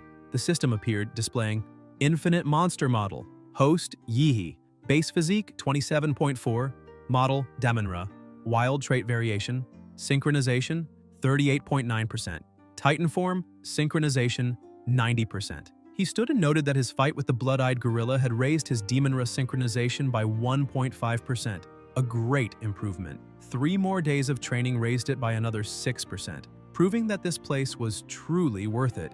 The progress was amazing, but it was time to move on. He prepared himself and shot off like lightning. Sometime later at the train station, an announcement echoed. The G6666 train to Western Huadu would depart in 5 minutes, and all passengers should board. Zhou, waiting alone at the platform, sensed something and looked to his side, noticing the protagonist approaching. A flash streaked across the sky and Yihe landed beside him, saying he'd arrived just in time. People around gasped, asking if that really was the famous student, because the pressure he emitted and the energy swirling around his body felt like that of a high-level beast. That wasn't a mere blood flame aura. It surpassed elite warriors. He was the city's pride. Zhou smiled and said Yihe had grown even stronger. The protagonist gazed at the city and said he was finally leaving it behind. His first stop, Huadu. As the train approached, he said his goodbyes. "Farewell, An City, I'm on my way." The train sped off as soon as he boarded. Standing, Yihe looked around at the other passengers, but his friend warned him not to make the atmosphere tense. Yihe asked if everyone there was really that strong. Joe explained that it wasn't just about strength. The train was built with next-generation alloys capable of withstanding tons of impact, and there were at least 5 Xuanwu-level martial artists aboard to protect the students. Some were disguised among the passengers, others served as guards. And there might even be a grandmaster on board. After all, the train carried the top freshmen of the entire Xia nation. Yihe chuckled to himself, thinking that after scanning the train with his life sense, there were indeed powerful figures on board, but only about 5 could withstand 3 of his attacks. Suddenly, a level 1 alert sounded. The university train was under attack from unknown forces. The instructions were clear. Teachers and staff were to contain the threat, and students were to evacuate immediately without trying to fight. Chaos erupted throughout the carriages. Some students questioned if it was real, thinking it must be a test for newcomers, but others argued it might be something far worse. The Xia nation was at its weakest point. Its national-class martial artists were wounded and recovering, and one of the 3 grandmasters, Du Jingming, had disappeared. Several masters and Xuanwu-level warriors had died in the recent waves of beasts in Guanshan and other cities. It made sense that old enemies or foreign forces would take advantage of the chaos to attack. The confusion grew. Some wanted to fight, others wanted to flee. Joe asked what Yihe thought. The protagonist grew irritated, saying it had to be a joke. He'd spent days training without rest and only took a short nap to recover energy. But if the enemy wanted to fight, then he wouldn't back down. The 2 of them ran to the front of the train. When they opened the door, they found a student gravely injured. Yihe's expression hardened as he shouted, demanding to know what was happening ahead. The freshman Zhou Jingxian, injured and gasping for breath, explains that the first 3 cars have already been evacuated. The enemy is using some kind of dimensional field, pulling people into isolated spaces where battles happen separately. Inside those domains, something terrifying is hunting everyone. The Xuanwu instructors who were guarding the train have been almost entirely wiped out. They risked everything just to get him out and warn them that this isn't a test. Silence fills the car until a voice speaks up, questioning if there's any proof of what was just said. The freshman Yan Zhengxiong crosses his arms and demands to know where Jingxian's instructor seal is, if there are any other survivors, and why he's the only one who made it back. He insists that he has a friend in the forward cars, someone strong enough to survive anything, and that it makes no sense to believe Jingxian lived while that friend didn't. Other freshmen murmur in agreement, saying it actually makes sense that the guy with the mane has a point. Yan then orders Jingxian to step aside, declaring that he'll go check things out himself. Jingxian desperately tries to stop them, saying he's telling the truth and that going forward is suicide, asking why no one believes him when they're all walking straight into a death trap. He glances sideways and recognizes the protagonist. "You're Yihe, aren't you?" he asks in a trembling voice. The protagonist feels something strange. His life sense detects a surge of emotional distortion coming from the boy and replies, "Yes," asking how he knew. Jingxian explains that a woman named Qingzhu showed him a photo of Yihe and told him to find him and warn him that no matter what happens, he must not go to the front cars. Yihe freezes for a moment and his voice unsteady asks if she really said that. Jingxian confirms, saying Qingzhu threw herself in front of a strike, taking a blade meant for him, and was gravely wounded. The boy starts crying, saying maybe everyone's already doomed, but he'll still fulfill her last wish, to keep Yihe alive. The protagonist lightly taps his head, annoyed, saying Qingzhu isn't dead and he should stop spouting nonsense. Joe asks if he really plans to go to the front cars, and Yihe replies that he does. He promised something to her family and intends to keep it. Jingxian steps in front of them, declaring he won't let them pass. Yihe loses patience and asks how someone with such a loser's mindset even got into the best university in the country. He orders Joe to act. Joe charges forward and attacks, but Jingxian blocks firmly, saying he's trying to save their lives and asking why Yihe is so stubborn, always charging headfirst into every fight that appears. He remarks that Qingzhu is graceful and refined and says he can't understand how someone like her would ever care about someone like Yihe. Enraged, the protagonist snaps and knocks Jingxian out with a single punch, saying he's out of patience for talking. The freshman collapses, trembling, barely believing the power he just felt, strength far beyond his level. Yihe simply tells him to take a qi and blood pill because he'll need it after taking a hit like that. Without hesitation, he and Joe head toward the front cars. Jingxian, still on the floor, pleads with them not to go, shouting that it isn't safe. Upon reaching the third car, they find a massive, pulsating portal. The protagonist studies it and comments that it must be the entrance to the dimensional space Jingxian mentioned. He grabs a suitcase and throws it into the portal, watching closely. No sound, no sign. Not even his life sense can detect what's inside. The first freshman who got there probably already entered. "Interesting," he murmurs before stepping forward and diving in. As soon as he crosses the portal, a sharp pain throbs in his head. He realizes Joe is gone and wonders who's manipulating this domain. Not understanding what's happening, he decides to follow a distant light. When he comes to his senses, he's standing in the middle of a completely destroyed city. His life sense doesn't respond, it's blocked. So he decides to do it the old-fashioned way. Gathering energy, he flies to the highest point. With his nuclear energy condensing, he shouts for the enemy to stop hiding and using cowardly tricks. Then he unleashes a devastating blast into the sky, commanding everything to explode. A colossal explosion tears through the sky, drawing the attention of all freshmen on the field. Even Qing-Shu, injured atop a building, lifts her gaze and immediately recognizes who it is, murmuring that she had told him not to show up. On the ground, Yihei watches the flash and remarks that his arrival drew more than just the eyes of his peers. Even the enemies seem to have noticed his presence. Feeling something behind him, he turns and sees a grotesque figure with the head of a pig. Without hesitation, he charges forward, mocking the opponent and calling him a freak. His nuclear punch lands squarely on the pigman's face, but the creature retaliates with a slash across his abdomen. Shocked, Yihei realizes that the opponent withstood the blow without taking a single step back. The pigman is equally astonished to see the protagonist's rapid regeneration. Smiling, Yihei comments that his enemy didn't expect him to heal so quickly, and claims that his abdominal muscles are strong enough to destroy that blade on their own, saying that his strength isn't all that impressive and that, although the weapon was interesting for cutting through his defense like papers, it still failed to impress him. Curious, he decides to investigate further. Opening the enemy's mouth, he releases a nuclear breath inside, obliterating him completely. Holding the pig's head, he laughs, saying he's a simple man who keeps his word. He had promised to rip off that ridiculous mask, and so he did. Examining the inside of the mask, he finds a pendant and concludes that it might be part of a Huadu test, a classic challenge where defeating monsters grants rewards. He also notes that the enemy's weapon was probably reinforced with the chi of a high-level martial artist, making it absurdly sharp. But once that energy faded, it turned back into junk. Looking at the pendant in his hand, he wonders what it could mean and decides he must hunt down more masked enemies to collect their amulets. Suddenly, an arrow wrapped in sinister energy flies toward him. He destroys it before it can get close. Another enemy appears and Yihei, both irritated and grinning, remarks that they're attacking him in a group. Suddenly, a spear bursts from the ground beneath his feet while the archer takes the chance to unleash another volley. Even when hit, he only laughs louder, thrilled, asking if they really thought they could defeat him so easily. Calling them naive, he activates his armored Zodiac unit and a massive beast manifests behind him. In a single strike, Yihei attacks the archer and the impact causes such a powerful explosion that the entire building collapses. The freshmen watching from afar are stunned to see the structure crumble from just one blow. Returning to normal, Yihei walks to the building's base, demanding to know who tried to ambush him. As he approaches, he spots another masked figure, this time with a rabbit face, and realizes he's truly facing the Zodiacs. The rabbit-headed foe bends his knees and leaps toward him. Yihei tries to land a kick, but the enemy dodges with astonishing agility. He's startled to see that the rabbit knows kung fu.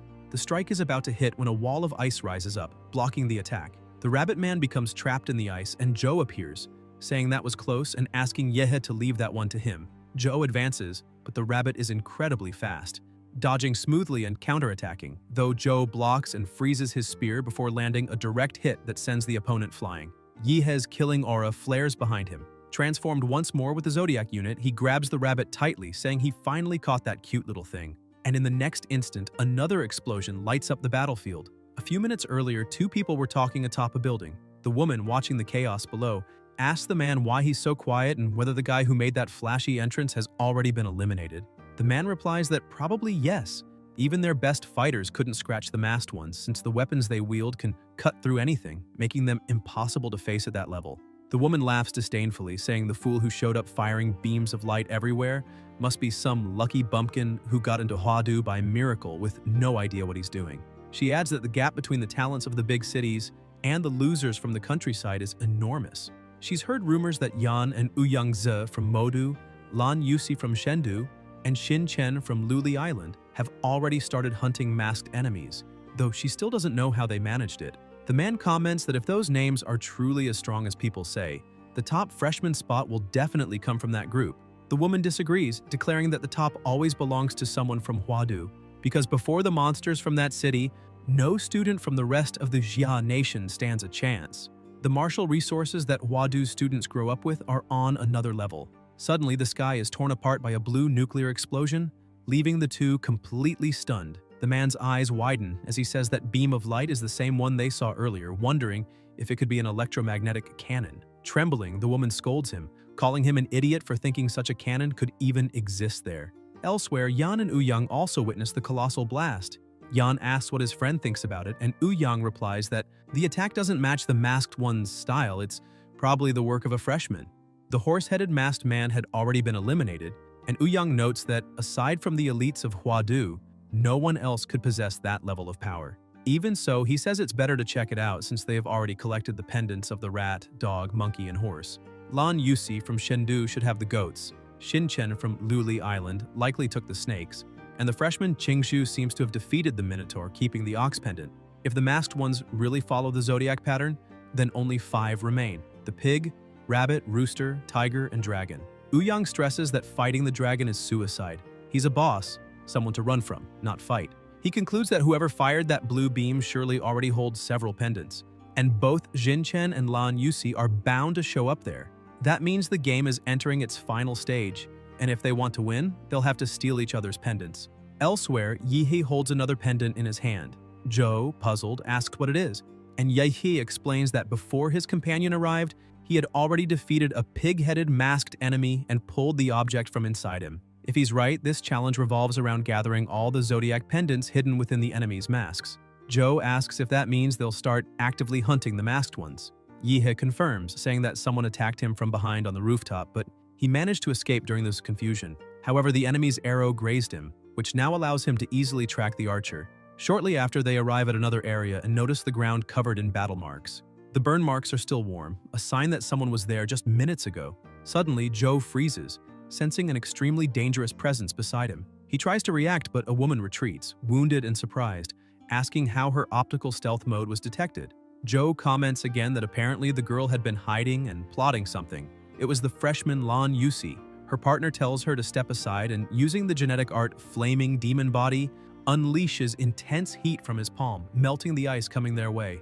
The freshman Xin Chen says they managed to catch her and remarks that Yusi's stealth mode is quite weak. Yihe approaches, asking if the two were planning an ambush. Yusi tells him not to get the wrong idea, explaining that they had just smashed the face of a rooster-masked enemy and were hiding to lure out others. She lights a cigarette, trying to divert the protagonist's attention, but he stays focused and asks if what they say is true because, if it is, he wants them to explain that. Suddenly, he grabs a clone of Yusi by the neck. Shocked, she admits that even her decoy was detected, and realizes that those two must have some special ability. Chen comments that he already expected that. A sneak attack succeeding too easily would have been boring. He drops the cigarette on the ground and says he'll show them how it's done, inhaling deeply before exhaling a thick cloud of smoke. Yihe and Zhou back away, but Yusi laughs, saying they don't even need to bother running, using her wind ascension technique to propel the smoke rapidly toward them. Chen conjures a fireball in his hand and says he's not done yet. Now it's time to really heat things up. He launches the fire into the smoke, laughing and taunting the two, wanting to see if they'll still be smiling after this. However, Yihe simply claps his hands, dispersing the entire attack around him. Chen is terrified to see that the protagonist erased everything with a single motion and realizes that kind of power is abnormal, questioning what kind of insane physique he has. In an instant, Yihe strikes with the mountain-blocking fist, landing a direct hit to Chen's face and sending him flying several meters away. Yusi feels Yihe's murderous intent and crushing pressure, trembling in fear. She thinks that none of them have yet broken through the barrier to become true martial artists, that they are all still mere disciples with bodies limited by an invisible wall. Even Huadu's freshmen have only a slight edge at this stage, but Yehe seems to be on another level. His body is far beyond what a novice should possess. Suddenly, she's frozen solid, realizing she'd been so terrified by the protagonist's overwhelming power that she completely forgot about the ice user. Yihe keeps advancing like a demon, his monstrous aura dominating the area as his thirst for battle grows. He closes in, and Yusi panics, thinking that even if she and Chen fought together, they wouldn't stand a chance against those two monsters. She tries to escape using her fan, realizing it's pointless to drag this out. She needs to flee as fast as possible. But before she can, Yihe grabs her leg, pulls her down, and slams her to the ground, saying she should stay there so they can have a little chat. He prepares to strike, but she uses the martial art Xuan Huang, Step of the Empty Chaos, to try to run. Obsessed, Yihe acts like a predator chasing its prey, unleashing his evil spirits through the demonic flesh. Binding Art, Shadow of the Demon Realm. Yusi's clones are restrained by the spirits, and she screams that her body can't move, demanding to know what those things holding her are. Yihe laughs at the scene, saying it looks like his little prey can neither fight nor flee anymore. so it's time to surrender. Yusi gives up instantly, saying he can have all her pendants. The protagonist collects the 2 pendants, praises her attitude, and asks her to tell him everything she knows. Yusi begins explaining that to pass this trial, one must gather all 12 zodiac pendants and that they've now reached the final stage. There's no point hunting anyone else, since the survivors will end up fighting each other anyway. She mentions that the real monsters that year are Yan and Young, both from Modu. Laughing, she asks if the protagonist wants her to lead him to them, saying she has nothing left to lose, and that since she can't win the competition, she'd rather pour gasoline on the fire and let the big shots kill each other. Yihei laughs and replies that she doesn't need to bother with that, though he admits she's braver than he expected. Meanwhile, Yan and Young are moving quickly. Young comments that Yusi and Chen are probably already hunting them, but says he doesn't care who wins. In the end, they'll just steal from both, since those two are merely holding onto the prize for now. Suddenly, Yan is shocked and tells Young to look at the body split in half on the ground. It's Chen. Just minutes earlier, he had been completely defeated and tossed aside like trash. Barely breathing, Chen mutters in confusion that the protagonist is definitely not human and that Yusi has probably already been hunted down too. He believes Yehe must have marked him somehow and is sure that monster will find him soon. With no options left, he decides to join Young and Yan, but then hears footsteps behind him. Startled, he turns and asks who's there. What he sees terrifies him. The dragon appears before him, and in the blink of an eye, he's eliminated. Yan stares at the body, saying there's no doubt Chen is dead, and that such a brutal, precise cut could only have been made by one person. Young cuts in, confirming that only the dragon could deliver such a surgical, merciless strike that kills instantly.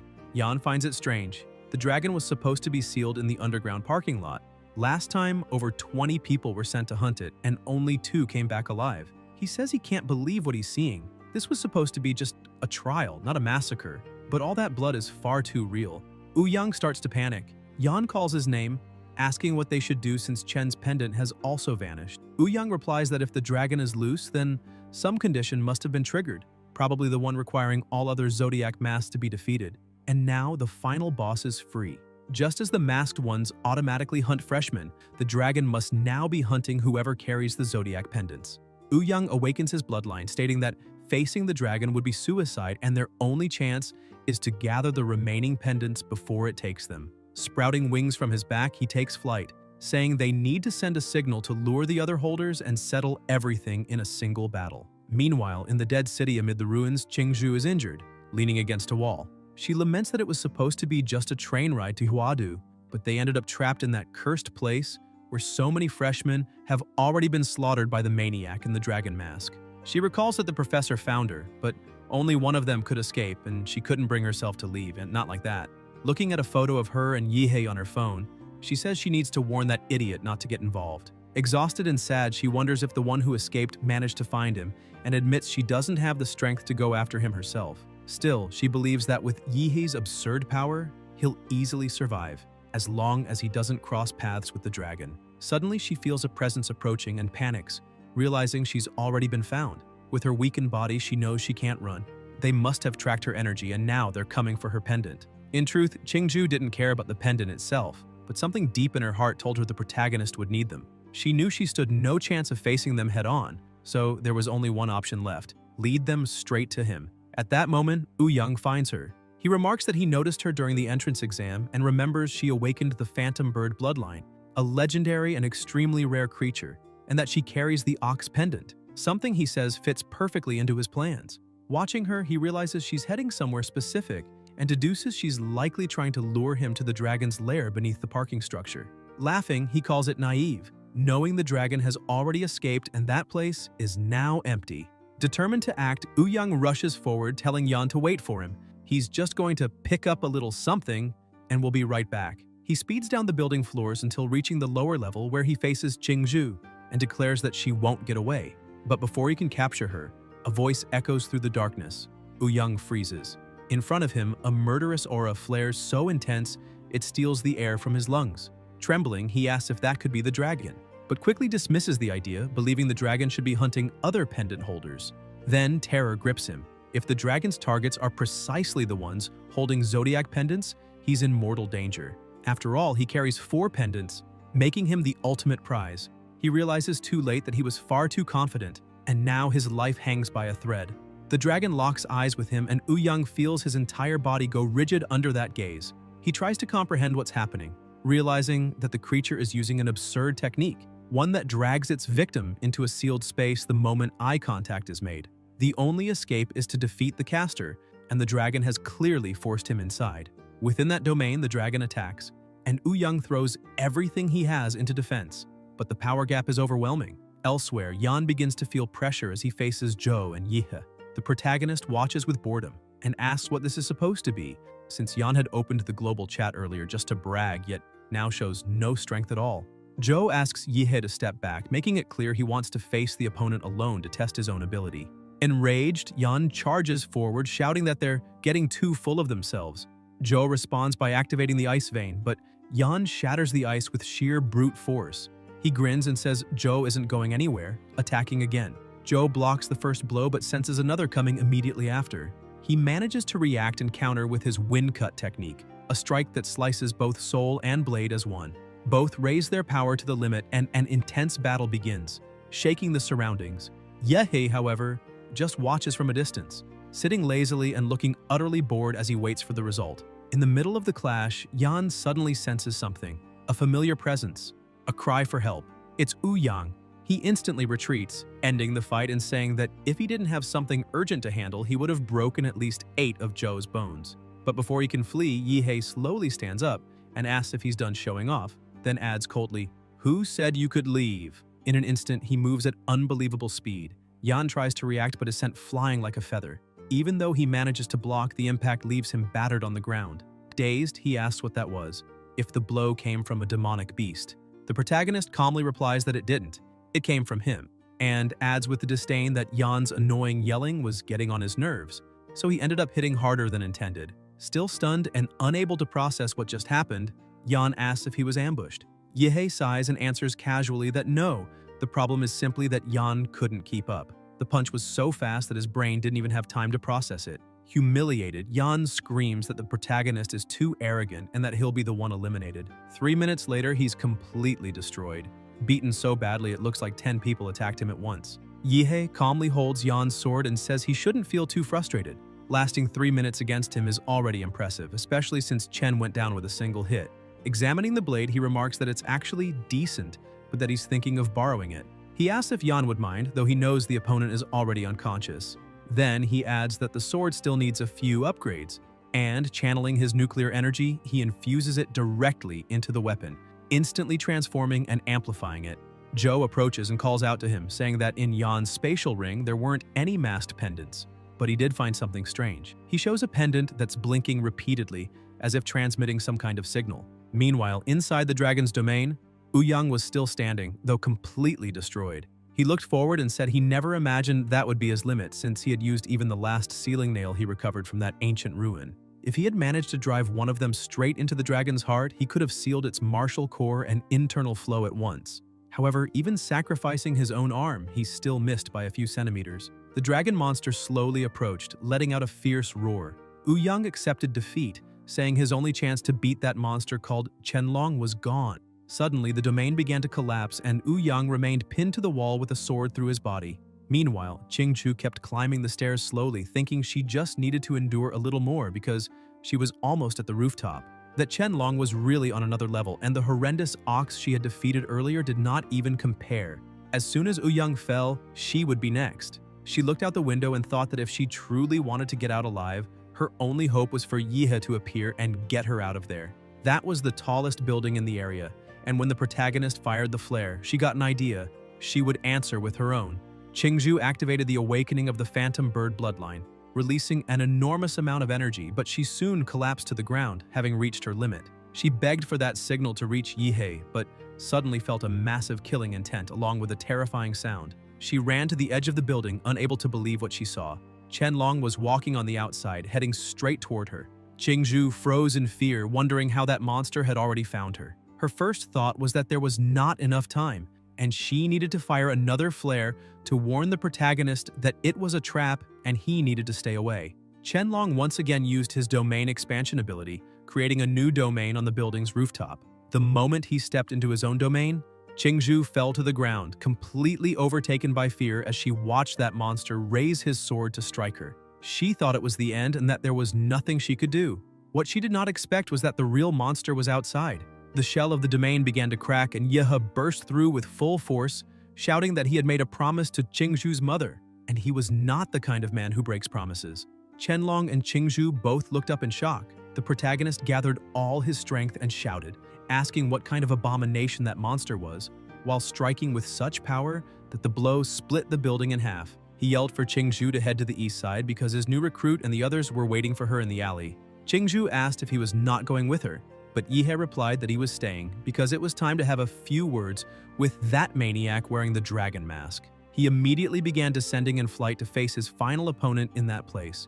Qianlong, with his clothes completely destroyed, began walking while expanding the domain once again. The protagonist asked if he was really going to keep using that domain, saying he could feel when Qingzhu's distress signal was activated, but something was wrong there. He taunted the enemy, asking if the dragon only knew how to fight inside the comfort of his own little sandbox. At that moment, he noticed the nail embedded in Qianlong's chest and wondered if that could be the emergency plan Yan had mentioned for dealing with the dragon. Suddenly, the dragon began moving with absurd speed, surpassing any previous limit, and the protagonist started laughing, saying the opponent was really fast. He lifted his sword from the ground and the two began a fierce exchange of blows.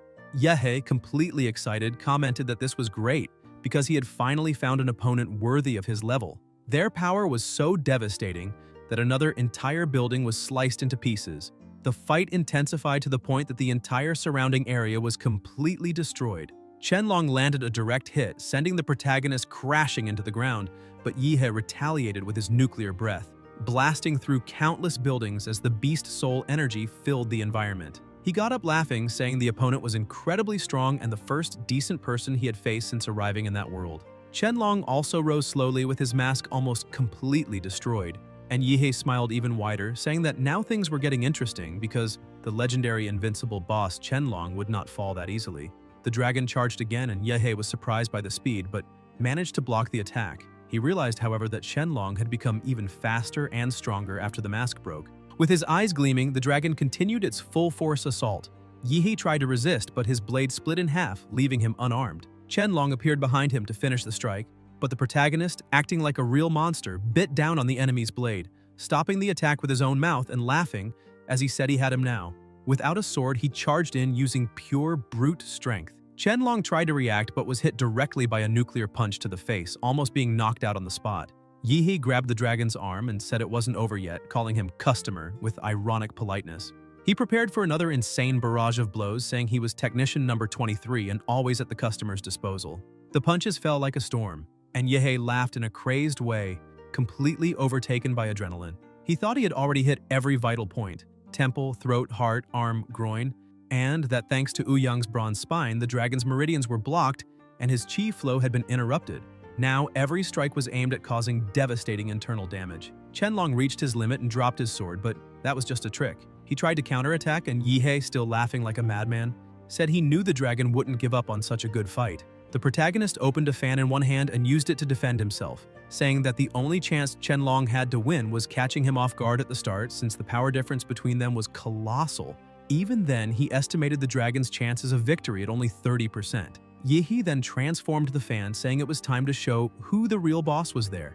A whirlwind of malicious spirits rose up, growing and destroying everything around it. The vortex became larger and more violent, and Qianlong's body began to be completely torn apart. Unable to move properly, the dragon only muttered that with that killing intent strengthening the fan, the protagonist was even stronger than when he fought alongside Lan Yusi. Like a predator chasing its prey, Yehe charged again, saying he wasn't done yet and calling the dragon a faceless freak. This time, he channeled even more strength into his attack and activated the nuclear explosion fist, declaring that this was only the first punch. A massive explosion engulfed the area, and Qianlong's body was even more destroyed. But the protagonist didn't stop, saying the second punch was coming. He activated the Mountain Breaker fist, and the black flash struck Qianlong's face directly, launching him through the air like a ping-pong ball, crashing through several buildings before violently slamming into a wall. Yehe flew to meet him and asked if he really was a dragon, because he honestly expected something stronger. But in the end, he was nothing more than a simple worm. Qianlong lifted his sword, saying he would still kill him, but the difference in speed and strength between them had already become unreachable. With a swift movement, Yehe pushed the dragon's own sword against his neck, saying he had him trapped. The blade cut deep, and Qianlong's head began to fall. The protagonist watched the enemy's body collapse and then picked up the dragon pendant, saying it was finally time to end that game. Shortly afterward, Yan sensed the power Yihei had released and was completely terrified. The protagonist returned to meet the survivors and Yan simply knelt, unable to say a word. Still worried, Qingzhu shouted that Yihei shouldn't have faced that masked man alone, but Zhou replied that anyone other than him would only have gotten in the way. Qingzhu lowered her gaze, realizing he was right, because she was so injured she could barely use her martial abilities. If she had tried to help, Yihei would have had to protect her, and that would have put him at risk. She thought that if she were just a little stronger, she wouldn't have been a burden to him. The protagonist approached and casually interrupted her thoughts, asking what kind of face she was making. Qingzhu jolted and asked what he was doing. Yihei extended his hand and said he wanted the ox pendant, or if she preferred, he could take it by force. Qingzhu sighed and handed the pendant over without complaining.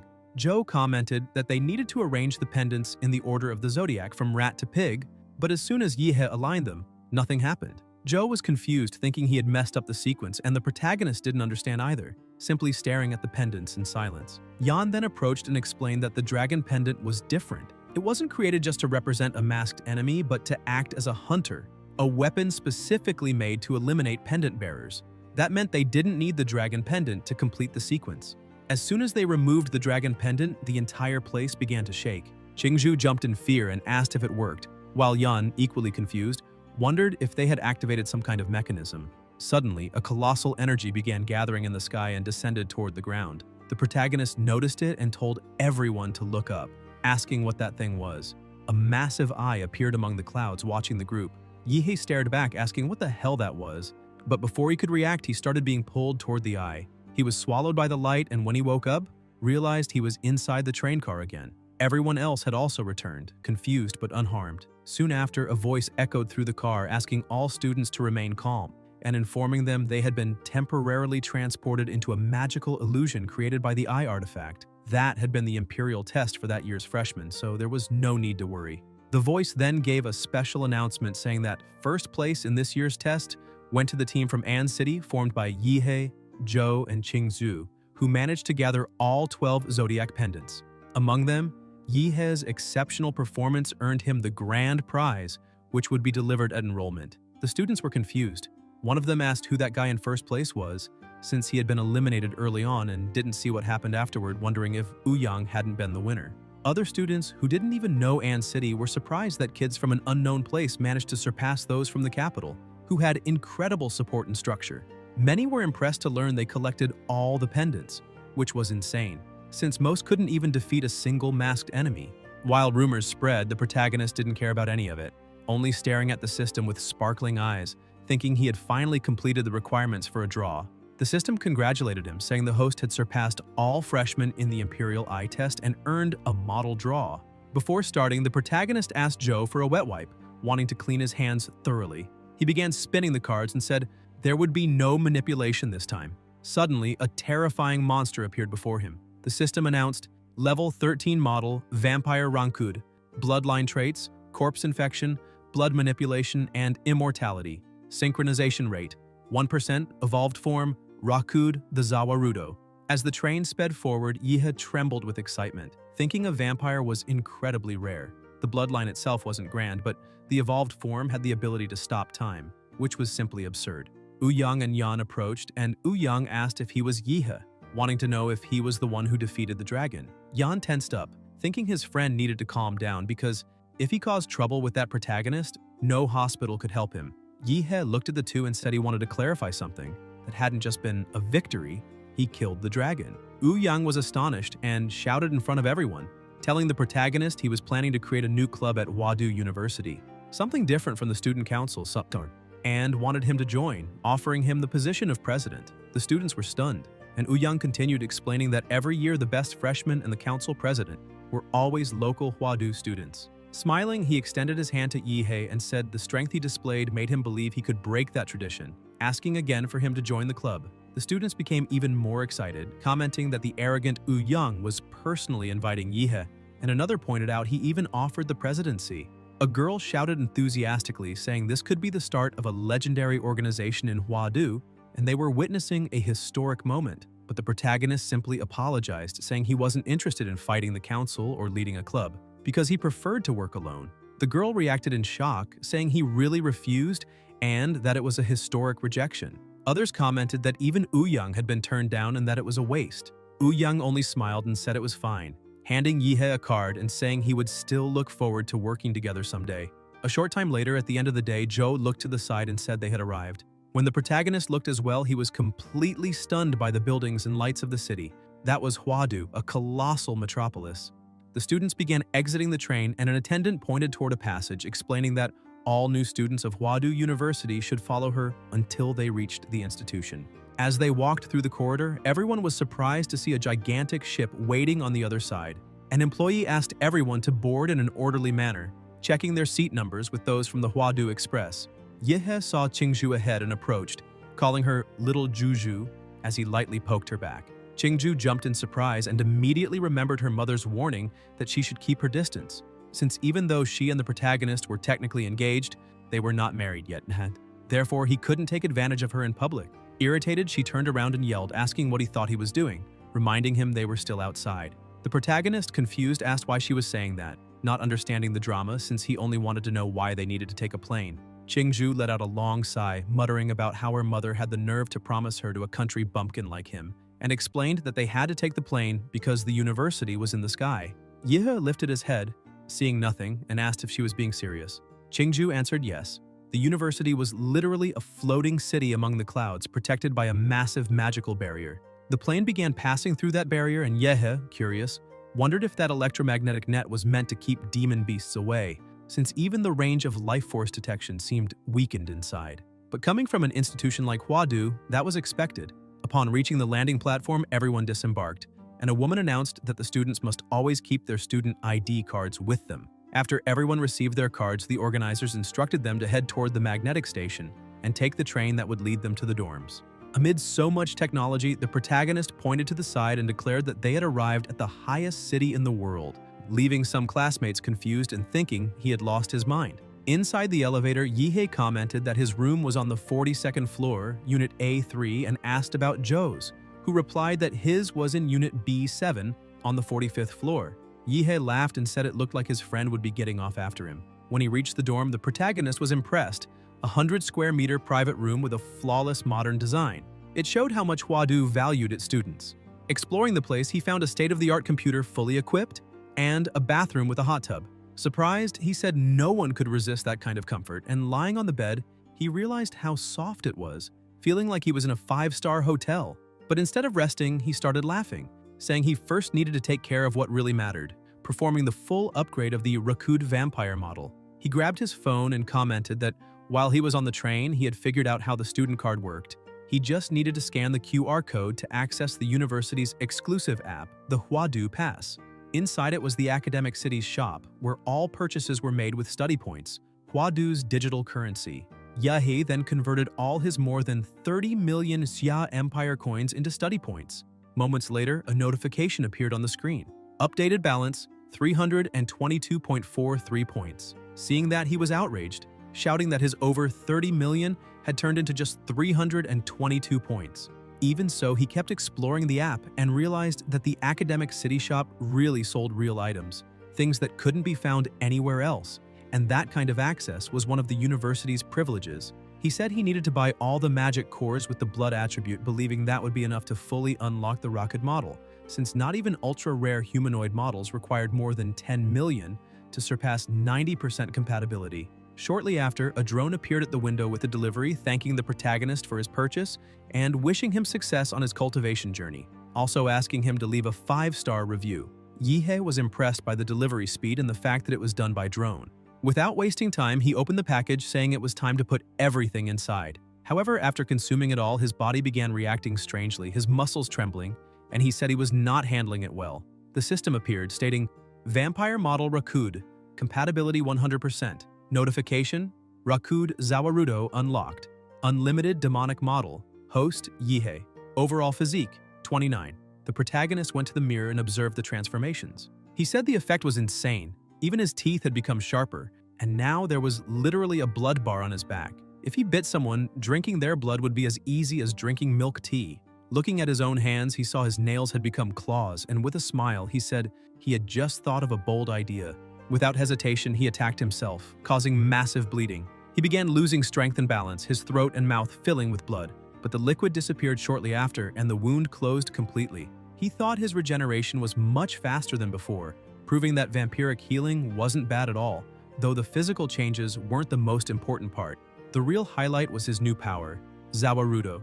Going to a separate area of the room, he found that there was a private training chamber and commented that this was expected from a world that worshipped strength, where even dorms came equipped for combat. He focused and released all his energy. When he opened his eyes, Rakut appeared before him. Yihe told him to attack with everything he had. The monster gathered energy and its body transformed, breaking its own shell before charging in a devastating strike. The protagonist tried to defend himself, but the impact was so powerful that his bones shattered, throwing him against the wall. Even with his body completely destroyed, he stood up smiling, saying that it had been incredible and wild, but now he wanted to test the time-stop ability. Activating Zawarudo's instant pause, the world around him froze. He began counting, and at the 5th second, the barrier started to crack, but time stayed frozen until 5.5 when everything returned to normal. Trembling and covered in injuries, he said that this had been expected. The original host's limit was 5 seconds, but his definitely went beyond that.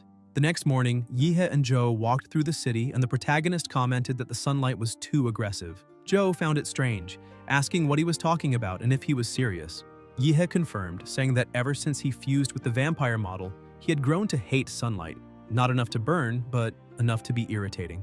Joe then asked if he had seen the university's academic reform plan, but Yihe said no, explaining that he had spent the whole night playing with Zawarudo and didn't pay attention to anything else. That year, Joe said there would be small group mentorships, where each student would follow a main mentor throughout the year and could have assistant mentors if they wanted. Yihe replied that in that case they could find a mentor, but his friend said no, because the only one who needed a mentor there was Joe. The protagonist, not understanding, asked why he didn't need a mentor. Joe grabbed his phone and told him to look at the freshman group chat and pay attention to the message the administration had sent the night before. The board had announced that because Yihe gathered all the zodiac pendants, the university was granting him the privilege of freely choosing any mentor, and the chosen mentor would be obligated to accept. Joe said they thought it was excessive since it had been announced publicly. When they entered the gym, Yihe noticed it was packed, and Joe explained it seemed to be 3 people per round in the test, where mentors lit up the lights to choose their candidates. The protagonist just turned around and started leaving, telling his friend to go ahead because he was going for a walk. Since he could choose any mentor he wanted, it didn't matter when he entered. As he walked, he thought choosing a mentor was tedious, but suddenly he smelled something strange. With his new abilities, he instantly recognized it as the smell of blood. He began running toward the source, thinking that if it were normal blood, he wouldn't care, but that one was different, hidden yet intense, restless like a deadly current beneath a calm surface, filled with killing intent and forbidden sin. The scent awakened his killing instinct, and he needed to find its origin. After running for a while, he reached the place where the smell came from, a somewhat isolated area. Yihe was surprised to see a cute little girl and wondered if she was really the source of that terrifying aura or if he was mistaken. The girl noticed his presence, stood up, and called him boy, asking if he had been training the demonic flesh prison technique. The protagonist was startled and asked how she knew that, noticing that even though she looked like a child, she spoke like an old woman, and even called him a boy. The woman said she knew because she was the one who helped Huzinho perfect that technique. Yihe was shocked to realize she was referring to Liu Chenghu. The girl began bragging, saying he had been her disciple about 90 years ago. The protagonist asked if she was messing with him, because he knew martial artists lived longer than normal and that a master could stay young into their 80s or 90s, but he couldn't understand why she looked like a child. He thought that although some practitioners could compress their bodies until they seemed smaller, the purity in that girl's eyes and her innocence were impossible to fake. Not even an award-winning actress could imitate something like that. The girl stared at him and asked if he really didn't believe her. Yihe mocked her, saying he might believe her, but if she claimed to be Emperor Qin Shi Huang, then he would believe her 50%. Suddenly, he felt as if a guillotine had chopped off his head in the blink of an eye, but he immediately returned to reality, startled and confused, wondering if it had been just an illusion, because the bloodlust was so intense that it made him hallucinate being decapitated. Still shaken, Yihe began activating his power, but the girl simply put a lollipop into his mouth and told him to take a strawberry one, since it was her favorite flavor. With an innocent look, she apologized for calling him boy again, saying that maybe she went too far and asked if he wasn't going to accompany her to school, explaining that she only got 1 or 2 hours a week to go out and that her life was pretty sad. Yihe observed her suspiciously and asked who she really was.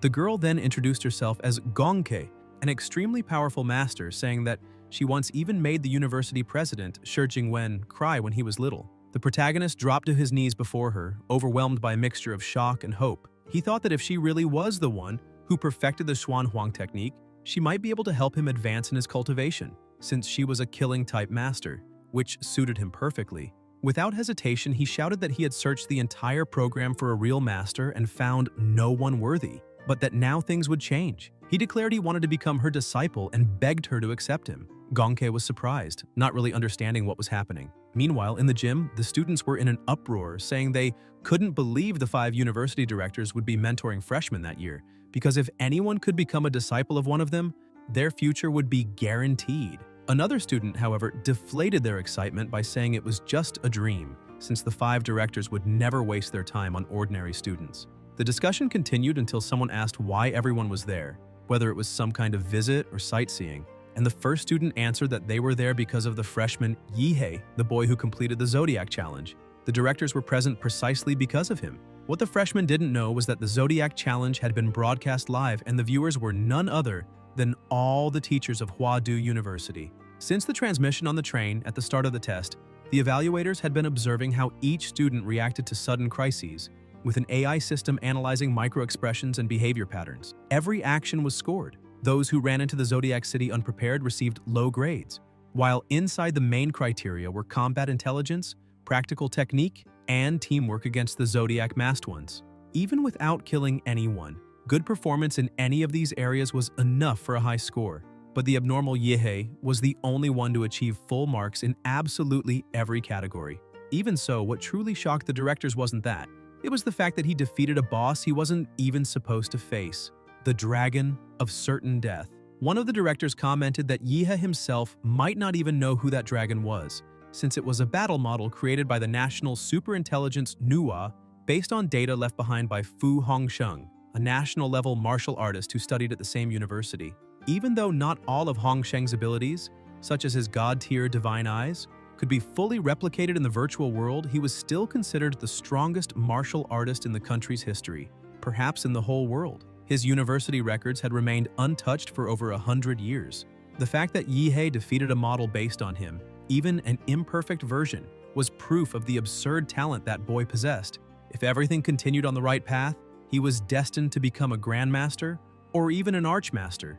In the middle of the excitement, someone burst into the gym running and shouting that there was more news. The messenger entered the gym out of breath and announced that the protagonist had just asked to become the disciple of Gong Ke, the former Imperial University professor and current special agent. All 5 directors were stunned, unable to understand why he would do something like that. Outside, Yihei was still holding the little woman while she, confused, tried to pull away and asked if he really wanted her to be his master. He confirmed without hesitation, saying he had already made his decision. In his thoughts, he considered that technically that woman must have been over 100 years old and that if not for that, kneeling before a lowly in broad daylight would definitely get him thrown straight into jail.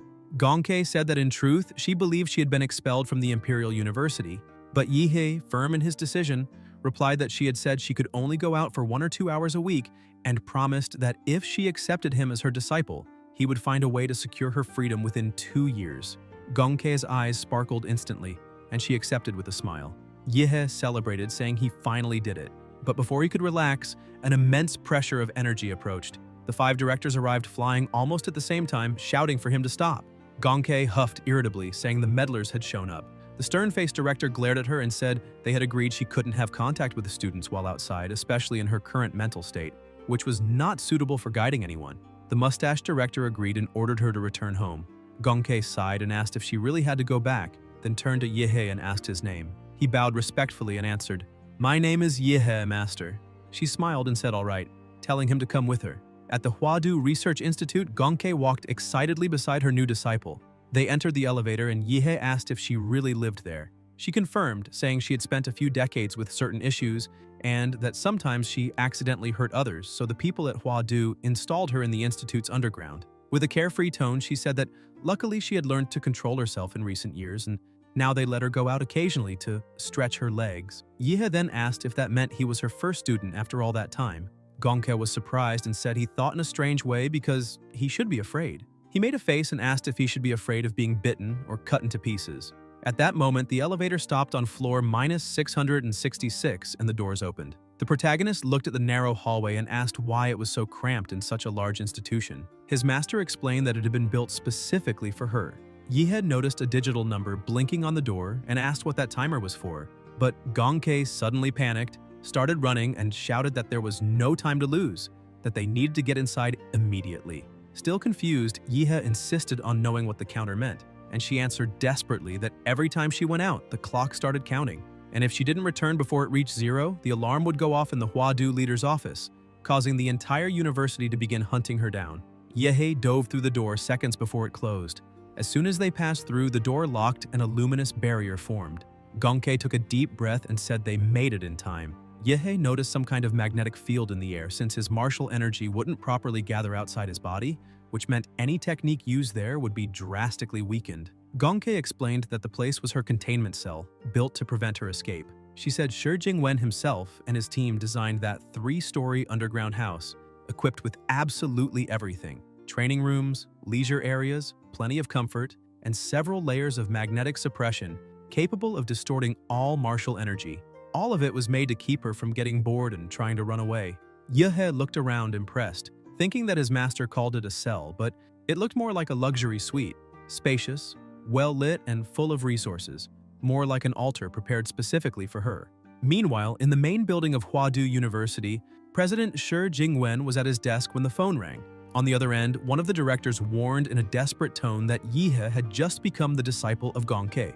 Jingwen only sighed and said they should let him do as he wished, because Huadu's goal wasn't to produce dozens of mediocre talents, but to prepare a single individual capable of carrying the future of Xia and perhaps humanity itself. When a true genius appears, he said, the university's duty is to give them full support and freedom to grow. Jingwen explained that they should allow Yihe to train with Gongke for now, since the special training camp for the local freshmen was almost ready, and Yihe would be the stone sharpening the new blades of that generation. The directors agreed but reported that Yihe had entered the containment zone with his new master, and, although everything seemed stable, predictive analyses showed a high risk. According to the reports, Gongke, as a special-level combatant, still had more than a 5% chance of losing control when spending too much time with another person. Jingwen looked at the data on his screen. Danger. Outbreak risk. 5% to 14% vertical bar coexistence survival rate. 95% vertical bar injury. Likelihood. 38% vertical bar. Rescue success rate. 10.3% vertical bar safe rescue window. 1 to 3 minutes. One of the directors added that Yihe had only a 10.3% chance of being rescued and nearly a 90% likelihood of dying before the rescue team even arrived. And even if he were rescued, there was still over a 95% chance he wouldn't survive.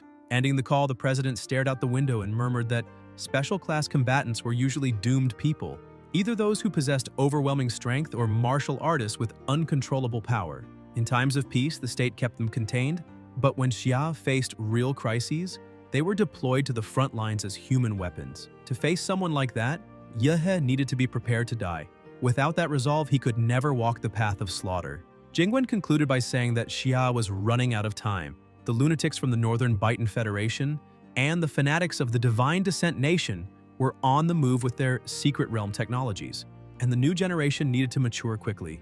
In the underground B3 level of the containment zone, Gongke and Yuhei arrived at the training room. She commented that it had been decades since she taught anyone, so they would start with a simple test to see what he was capable of. Yihe asked if she would restrict her own power to the martial stage so they could fight evenly, but she laughed and said she had forgotten that part entirely. He said he was ready for combat while she stretched as if it were just a light workout. Yihe thought he didn't want to relive the guillotine sensation, but before he could react, Gongke advanced with overwhelming killing intent. He was shocked to realize she was aiming directly at his vital points and shouted, asking whether this wasn't supposed to be a friendly training session. Watching her movements, he calculated 5 possible evasion routes, but concluded none would work. She was reading every micro-movement of his like, flipping through an open book. With no options left, he chose to face her head-on and activated his transformation, trying to counterattack. Gongke grew excited, saying he was trying to awaken his bloodline to balance offense and defense, but she stretched her body and wrapped around his arms with impossibly fast movements, murmuring that unfortunately she was still faster. In the blink of an eye, she threw him down and delivered a sharp strike that broke both of Yihe's arms. The brutal pain made him scream so loudly that the pressure in the entire room shifted. The air vibrated and the magnetic field trembled before the explosion of power beginning to awaken inside him. Yehe returns to his normal form while his master steps back, her arm badly injured and her face bruised. Even so, he keeps smiling and comments that she really went hard on him this time, since even his lineage awakening was forced to revert. Gonke laughs too and licks a bit of blood from her own face, saying it had been a long time since she last tasted blood. The protagonist admits that in hand-to-hand combat he stands no chance against her, so he says he'll have to rely on some unfair techniques and asks her to guide him. Yehe begins releasing his human form, satisfied after spending the entire night maximizing the mega humanoid model.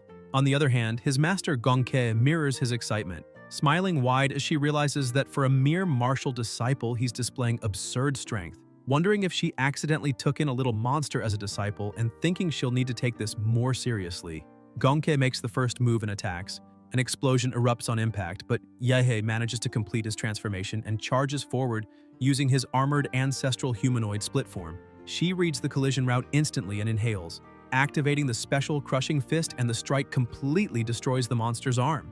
Yehe is stunned because the Imperial Demon-Ra exoskeleton, forged through flesh-based armor, should have dozens of times the defense of the mega humanoid, yet his master tore through it like paper. As he gets lost in thought, Gonke darts in and startles him, appearing right in front of the monster's face and calling out to her disciple, asking if he's hiding inside that big guy's mouth. Yehe is even more shocked by her supernatural perception, since he had shut down all his vital signals and still got detected within seconds.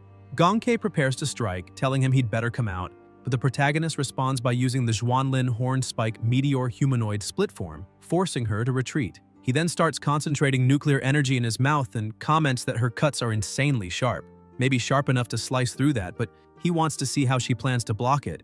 A second later, chains appear around his head and bind him completely. Suddenly, he's back at the guillotine, shocked that he can't escape that place.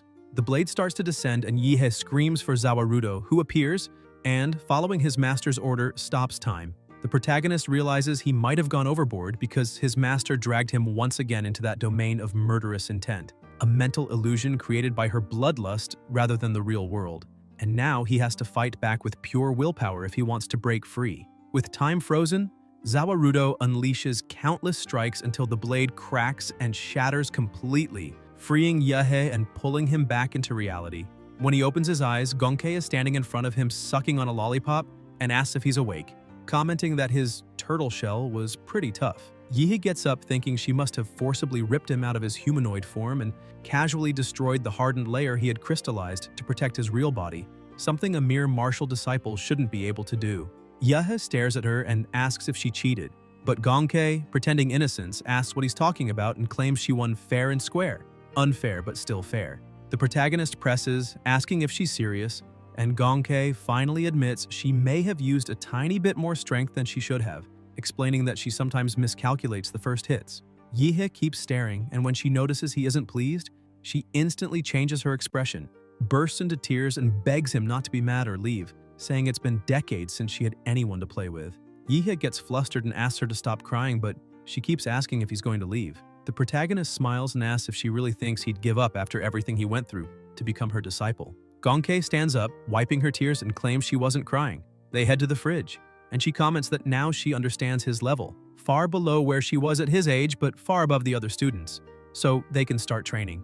Gonke asks what he wants to learn first, and Yehe says he wants to know how to advance to martial artist level and how she managed to cut lightning and slice through his transformed arm. She asks if he really wants to learn the cutting technique, warning him that it's hard to explain and that he'll only get the hang of it after cutting a lot of things. He asks what she means by "get the hang of it," and Gonke explains that it's like a line. It doesn't matter if it's a human body, a demonic beast, or any other material, there is always an ideal point, a line where the cut flows naturally, and that line is called the execution line. Yehe is surprised, thinking his master is truly different from the dragon, who is also a cutting specialist but relies on brute force and blade sharpness, while Gonke is like an experienced butcher deboning a cow, every movement controlled and precise.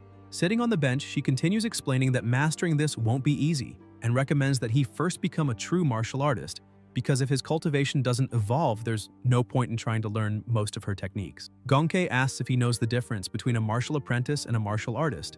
Yehei says he doesn't, so she explains that it's not just the body that improves, but also the mind. Martial artists have an ability apprentices don't have: internal visualization. Through it, they move from crude training to refined cultivation, can see their own meridians, acupoint paths, and internal organs, and then use martial energy to strengthen everything, pushing the body beyond its limits. In other words, a strong mind comes first, then a strong body. Yehei gets excited, impressed at how good his master still is at teaching, finally understanding why she remains one of the top figures at the Imperial University, even if she's a bit unhinged. Hearing about mental strength, he realizes that since merging with the vampire model and awakening Zawarudo, he has felt a huge increase in his mental attributes, which should help a lot when he tries to advance. He asks whether there are different kinds of techniques for that, and Gongke says yes. Martial arts and advancement techniques are divided into 4 grades: Heaven, Earth, Yellow, and Mystic, plus the ungraded ones that represent the university evolution of an ordinary student. In ordinary or low-prestige universities, when a martial apprentice tries to advance to martial artist, the school can only provide ungraded techniques, the so-called ungraded university student. They are simple practices, easy to use, and make advancement easier as long as one has enough vitality and martial energy. More than 80% of martial artists use that type. But at Huadu University, students already begin with Yellow Mystic grade techniques. Curious, the protagonist then asks about the Heaven and Earth grade techniques. Gongke explains that Heaven grade techniques are practically unique relics belonging to secret realms and ancient ruins. There might be only about 10 in the whole world, and the Imperial University owns one of them. But she adds that he has neither the strength nor the permission to go anywhere near it, although he can learn an Earth grade technique without any issue. Yehei is surprised, and his master continues, saying that the Bodhi Killer Heart Sutra, the technique she masters, was the inspiration for the demonic, flesh-imprisoning arts of Huzinho, which only reinforces its power. Hearing that, the protagonist gets pumped and shouts that he really wants to learn it. Gongke throws the can into the trash and says that if that's the case, then fine, telling him to feel the killing intent she prepared just for him. Suddenly, Yehei is dragged once again into her domain. He screams that he doesn't want to go through that again, but it's already too late. His master laughs, saying she loves watching blood splatter. Later, after classes, Joe walks down the street when he spots the protagonist and asks how his first day went, saying he heard he became the disciple of. Before he can finish, he senses an extremely powerful and terrifying killing aura coming from Yehei. He prepares to fight, but the protagonist instantly stops and apologizes, saying he went a bit overboard. Even so, Joe remains terrified, saying he feels an aura so threatening that a single wrong move seems enough to get him killed. A few hours earlier, inside the illusory realm, Yehei was fighting several zombies rushing toward him. He remembers he can't use techniques or abilities, only blades or his bare hands, and complains that there are too many enemies to fight with that cheap blade he was given. Confused, he asks why, and his master explains that the purpose of the blade is to make him get used to the sensation of cutting flesh and bone so his body can build muscle memory capable of instantly identifying the execution line and hitting the enemy's weak point as fast as possible. After hearing the explanation, he gets excited and focuses completely, saying it makes sense now and that he's going to start practicing. Quickly, he begins attacking all the monsters around him with precise cuts, showing an impressive learning speed. Gongke is startled, thinking that training an Earth-grade technique inside an illusory realm is extremely dangerous, something an ordinary martial apprentice should never attempt. If not for Yehei's absurdly high mental attributes, he would have already been consumed by the killing intent and lost control completely. Yehei observes her focus, control, and determination, and realizes Gongke truly believes he might be Shi Jingweng's hope, maybe even the hope of the entire Huadu University, and she can't wait to see how far he will go. Back in the present, inside his room, Yehei relaxes in his bathtub, muttering that this was only the first day of training and he was already completely exhausted. Now he understood perfectly why this was considered the best university in Xia. Suddenly his phone rang, Qingju calling to say that his mother had sent the things he asked for, and that everything was already in her room, and that his mother also asked her to thank him, because thanks to him, she got first place in the freshman evaluation group. Yehei was happy and said he would stop by her room later to pick everything up. But Qingju, embarrassed, said it wasn't necessary and that she would send it all by drone. He chuckled and asked how her day had been and whether she had already met her new mentor. Qingju replied excitedly that yes, her mentor was none other than Director Bai, who praised her talent and accepted her as a disciple. Yehei was happy for her and said that was great news. Then Qingju asked how his day had been and who his mentor was. The The protagonist thought it would be better not to mention that he had rejected all 5 directors or many people would lose sleep that night. He started to say he had become the disciple of, but dunked his head underwater before finishing, making Qingzhu understand absolutely nothing. Sometime later, half the year had passed and the first academic term was coming to an end. For the university freshmen, that semester had been full of notable events. Early on, Ouyang gathered the best students from several provinces and formed the Dragon Blood Society, which gained a lot of influence among the newcomers. However, when the students returned from the special summer camp, clashes with Huadu's local students began. As attention grew, duels multiplied, and in the end, the Dragon Blood Society accumulated more losses than victories, causing its reputation to collapse.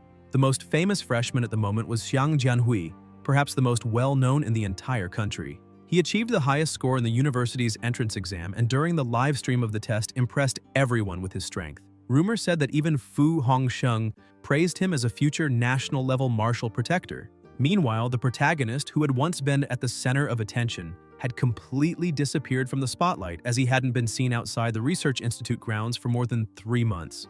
Yihe was entirely focused on his training and cared about nothing else. Gong Kei, in turn, was literally stepping on his body, explaining that with each step she injected martial energy refined by her own hand, energy infused with her understanding of the Bodhi Killer Heart Sutra. She said this would help him stabilize his new martial artist level and that, as a bonus, he got to feel her delicate feet, a privilege few would ever have according to her. But the protagonist was completely exhausted, trembling in pain and pushing himself to the limit. His shoulders, back, and fingers were red. He thought there was nothing lucky about any of this. His master had sealed all the martial energy in his body, and the push-ups felt like carrying a mountain. The energy she injected created an unbearable itch from the inside. Gongkei noticed him slowing down and with a teasing smile called him weak, asking if he was already tired, reminding him that he hadn't even reached 1,000 push-ups. Irritated, Yehe lifted his head and shot back, asking who she was calling weak and telling her that now she would see what real speed was. The two of them looked like battle-addicted lunatics who couldn't accept any kind of defeat. When she realized he was challenging her, Gongkei lunged forward with impressive speed, shouting that this was what she liked to see and demanding he be faster and stronger. Yehe, determined not to lose, unleashed all his power, and with the combined effort of both, a massive explosion erupted. As the smoke cleared, Yehe felt a strange sensation throughout his body, his worn-out muscles torn apart and replaced by new ones, filled with martial energy. Gongkei stared at him in awe and then, half teasing, commented that his clothes had disappeared and called him a pervert. Embarrassed, Yehe asked that if she was going to cover her eyes, then at least close her fingers so she couldn't peek. After the transformation, he said it was time to leave seclusion. His master asked if he was really going out, and he confirmed, reminding her that they had been locked in there for more than 3 months and that he needed to see the sun again. Gongkei's eyes filled with tears as she asked if he would come back. He smiled, said yes, and even joked that she was terrible at games so she could use the time to practice until he returned. She stuck out her tongue and grumbled that she didn't like playing with him anyway.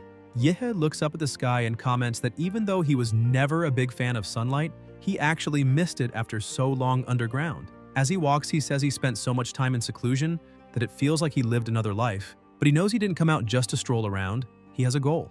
At Huadu, a big part of a student's grade depends on extracurricular missions, which include hunting martial criminals, investigating secret realms, defending against beast waves, or facing illegal and foreign forces. His first step is going to the activity center to pick up a mission and meet his partner again. A little later, already at the student center, he runs into Joe. Yehe greets him, saying it's been a while, and Joe agrees, saying he finally came out of seclusion because he had been waiting for ages. Yehe asks how things are and what his current strength is. Joe explains that he advanced to martial artist 2 months ago, but then notices something strange. Although Yehe looks the same on the outside, the feeling he gives off is completely different, something terrifying. Joe starts wondering how far his strength has reached and whether he could even fight someone like him. 3 days earlier, he had watched a private match between Huadu freshman president Jian Hui and the vice president of the Dragon Blood Society, Ouyang. As expected, Ouyang lost in just 10 minutes, and the most impressive part was that Jian Hui still hadn't used all his strength. Joe wonders if Yehe could beat him, but after thinking for a bit concludes that maybe even Jian Hui wouldn't stand a chance against him. At that moment, Qingzhu arrives in a hurry, apologizing for the delay and saying she finally made it. The protagonist turns to her and simply says, "Hey." Confused, she suddenly remembers what her mother said, that now she and Yehe were a couple and should act like it on campus. Flustered, she starts mumbling and leans forward to kiss him. Yahe, surprised, asks what she's doing and complains that they hadn't seen each other for 3 months and she didn't even say hello. Qingju turns away annoyed and mutters that she hates him deeply.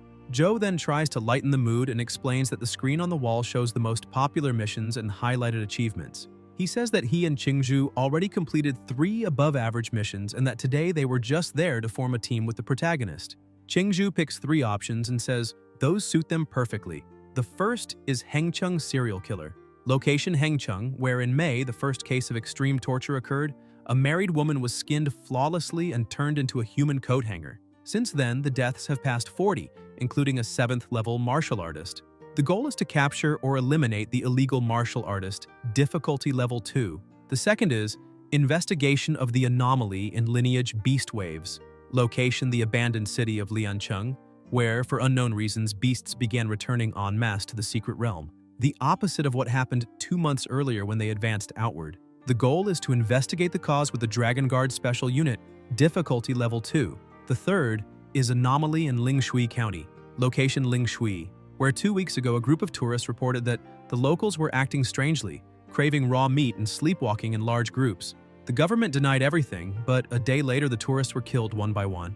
A team of first and second year students was sent to investigate, and now all of them are missing. The goal is to discover the cause of the anomaly, difficulty level 3.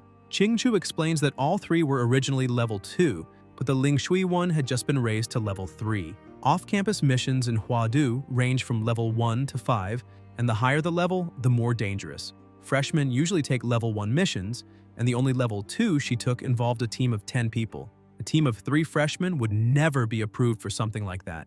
Yihei says it's fine because he has a privilege card. He remembers his master saying he could handle himself, and that among first and second year students, few could exchange blows with him. That's why he now needs more dangerous missions to sharpen his skills. With that card, he can accept any mission on campus, although his master warned him not to even think about taking level 4 or 5 missions since even Xuanwu-class warriors die in them. Surprised, Qingju asks where he got that card, but the protagonist hesitates to answer.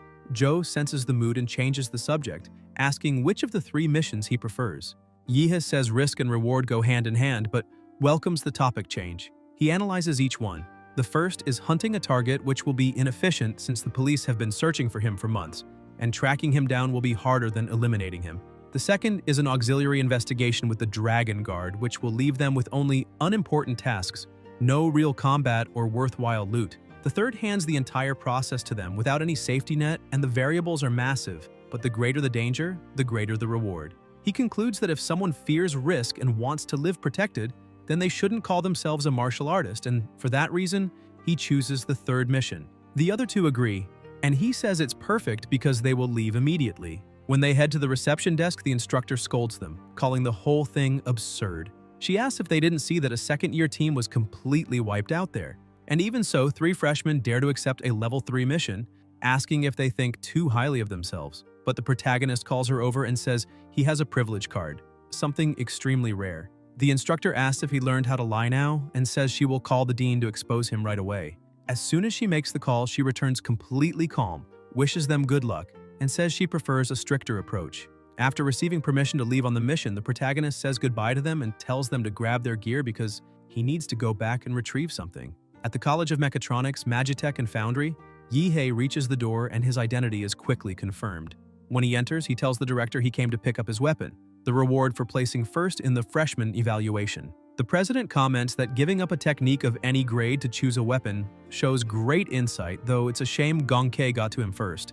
Then he says it's time to stop the small talk and reveals the weapon, telling him to take a look at what was forged. He highlights that it has no elemental attributes but channels martial energy at 95% efficiency and was forged with the legendary and resilient Star Gold, a top-tier divine blade. He explains that the sword can cut a horse cleanly, is around 1 meter 20 long, has a flat shape, and a dark edge dotted with faint sparkles, the trademark of Star Gold. The backside is carved with dense sun and moon serrations, adding weight and impact, turning every strike into something devastating. Yihi draws the new sword and slashes the air to test it, continuing to swing it as the director explains that the handle is wrapped in black anti-slip leather, braided with metallic threads also made of Star Gold, making chi conduction easier. Each cut produces a whistle in the wind and a flash of chilling light, even though they are only test movements. The pressure emitted by each swing surprises everyone. The protagonist comments that it really isn't bad at all. The weight is perfect, the balance is steady, and the grip fits exactly. He finds it funny that the sword was made to his measurements from 3 months ago and still matches his current strength after advancing to martial artist. As he leaves, he says it was expected, because the Imperial University's blacksmiths are truly skilled. The director puffs up with pride and says that even Gongke calls him master when it comes to forging, but immediately regrets it and asks Yihe not to repeat that to her. Already in Lingshui County, the three walk through the streets. Zhou says that to keep the mission secret, they are disguised as university students on internship. Yehe thinks he first needs to sweep the area with his life field detection, since the Demonra model has already been raised to 71% that semester, which should cover the entire county. But he worries that his arrival might scare the rats and make them hide even more, complicating the mission, because the hard part isn't killing them, but finding them. Zhou calls them over to see the house the university arranged for them, but suddenly an old man approaches and asks if they need a ride, offering a cheap and fast tricycle. Yihe laughs, thinking the mission has officially begun. The three hop onto the tricycle, and the man comments that they seem well-mannered, asking which school they came from. The protagonist says he's from the city itself and brought 2 classmates to get to know the university's studies better. The driver, curious, asks who his parents are because he doesn't recognize his face. Yihe says his grandfather was Yi Shurong, who passed away a few years ago, and that after that he moved away. The driver then says, now everything makes sense because he's from the old Yi family. The protagonist thinks it was useful to have learned some Lingshui dialect on the plane, and that the identity information provided by the university was truly authentic. The old man starts to laugh, saying it's great to see a young man who still remembers Lingshui, because those who don't forget their roots will surely be blessed. Soon after, they arrive at the mansion base of Huadu University, the former residence of Yi Shurong. The driver comments that in 2 days there will be the big festival that happens every 3 years in Lingshui, and insists that Yihe show up, saying that if he feels too shy to go, he himself will return to pick him up. Yihe says he understands. Yihe and Zhou step inside, and Zhou immediately notices the house has been empty for more than 10 years and is falling apart, covered in weeds and swarming with mosquitoes, saying cleaning it will be a huge job. As always, Yihe prefers brute force. He lifts his foot and says he's great at cleaning. When he stomps the ground, he releases a small burst of radiation that burns all the plants and living things nearby. Zhou complains that this isn't cleaning but extermination. The protagonist replies that it's fast and practical. Zhou then tells them to put their bags away because he will install some cameras around the house for monitoring. Qingzhu wanders around, saying she'll take a look inside, but the first room she enters makes her jump in fright, and she calls Yehe to see something. He walks over and asks what she found. She says there is an altar right in front of her, but she can't figure out what is being worshipped. Yehe observes that the altar was placed there recently. She is shocked and asks what he means. The protagonist explains that the altar is made of wood. If it had been sitting there all these years, it would have rotted by now, but it's only covered in dust, and if cleaned, would look brand new. Zhou raises his sword and asks if he is seriously saying someone put that there recently, because if that's true, he has a very bad feeling and thinks they should destroy the statue immediately. Qingzhu tries to calm him and says they should wait because it may be an important clue, and the best thing to do is examine it first. But when she looks to her side, she sees Yihe completely serious, nuclear energy gathering in his palm, saying he agrees. She screams, asking what exactly he agrees with, and tells him to stop acting like a lunatic. Taking a breath, she suggests that before breaking it, they should at least see what is under the statue's mask. As soon as Qingzhu removes part of it, the statue's eyes begin releasing a strange aura. Instantly, the protagonist senses something abnormal, grabs Qingzhu by the arm, and warns that something demonic is there, exactly as he suspected from the beginning, ordering Zhou to destroy it. Without hesitation, Zhou swings his sword, but the moment they cut it, all three are shocked to see a black liquid oozing from the statue. With his sharpened senses, Yihe understands what's happening and says the demon will not escape, ordering Zawarudo to act immediately. With that, he manages to trap the creature and tells Zhou to seal it as fast as possible. But due to Qingzhu touching the statue, her eyes begin changing color. Her voice trembles as fear takes over, and she asks what is happening. Yihe places his hand on her shoulder and asks if she's all right, realizing she was affected by the entity's psychic energy and channeling a bit of pure martial qi into her to neutralize the effect. She quickly returns to normal and says she's fine, feeling that the terror inside her vanished suddenly, replaced by a warm and comforting sensation. With the demon sealed, Yihe goes back to acting like a maniac, saying that it looks like the anomaly in that place really was connected to the clay statue stuff, which means the investigation has progressed a lot. He tells the two of them to stay there, keep watch, and make sure nothing strange happens because he needs to take care of something else. As he walks away, he thinks about the radioactive tracker he placed on the old man with the tricycle and that, judging by the time, it should be time to spring the trap. With a cold smile, he mutters that the old man won't need to look for him because he'll be the one going after him. At the Buddhist temple on the Golden Mountain of Ling Shui, the old tricycle driver has just arrived. A monk greets him, calling him benefactor, and says the abbot is waiting inside. They walk down a narrow corridor until they reach a sealed door. The monk announces to the abbot that he brought benefactor Liu Gensheng, who has met the requirements to receive a blessing, and adds that he has something important to report. The abbot then asks Gensheng what his true intentions are and why he appeared so suddenly. Before he can answer, the monk begins to transform, revealing a sinister and inhuman presence. Gensheng falls to his knees, trembling in fear, shouting that a living immortal is among them. But within seconds, Yihi appears flying in and hits the creature with a kick that crushes its head. He uses Zawarudo to create a shield around himself and watches the scene with disgust, saying that fortunately the shield protected him, because it would be a real bother having to wash his clothes after so much filth. Gensheng is stunned to see Yihe there, but before he can react, the temple statues begin to move and attack from all sides. The protagonist mocks them, saying they move, but he doesn't even need to, because Zawarudo blocks all of the hits easily. Annoyed, the statues retreat and then charge all at once, completely surrounding him. Yihe spins his spatial ring and says he had been in stealth mode so he wouldn't be detected, but now there's no reason to hold back. He draws his Star Rain blade and charges forward, slicing through the air while wondering out loud what might be inside those bellies. Straw or something even stranger. The statues begin firing energy beams from their eyes, but with quick, precise movements, he decapitates them one after another. In the middle of the chaos, one of the lasers hits Gensheng and splits him in half. A few seconds later, everything is in ruins.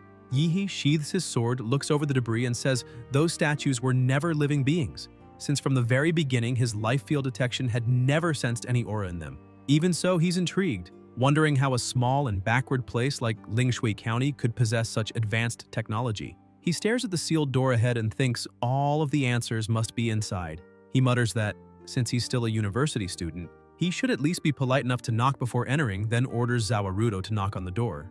As the spirit starts pounding hard, Yihei shouts, asking if anyone is home. The punches grow faster and heavier until the door shatters completely.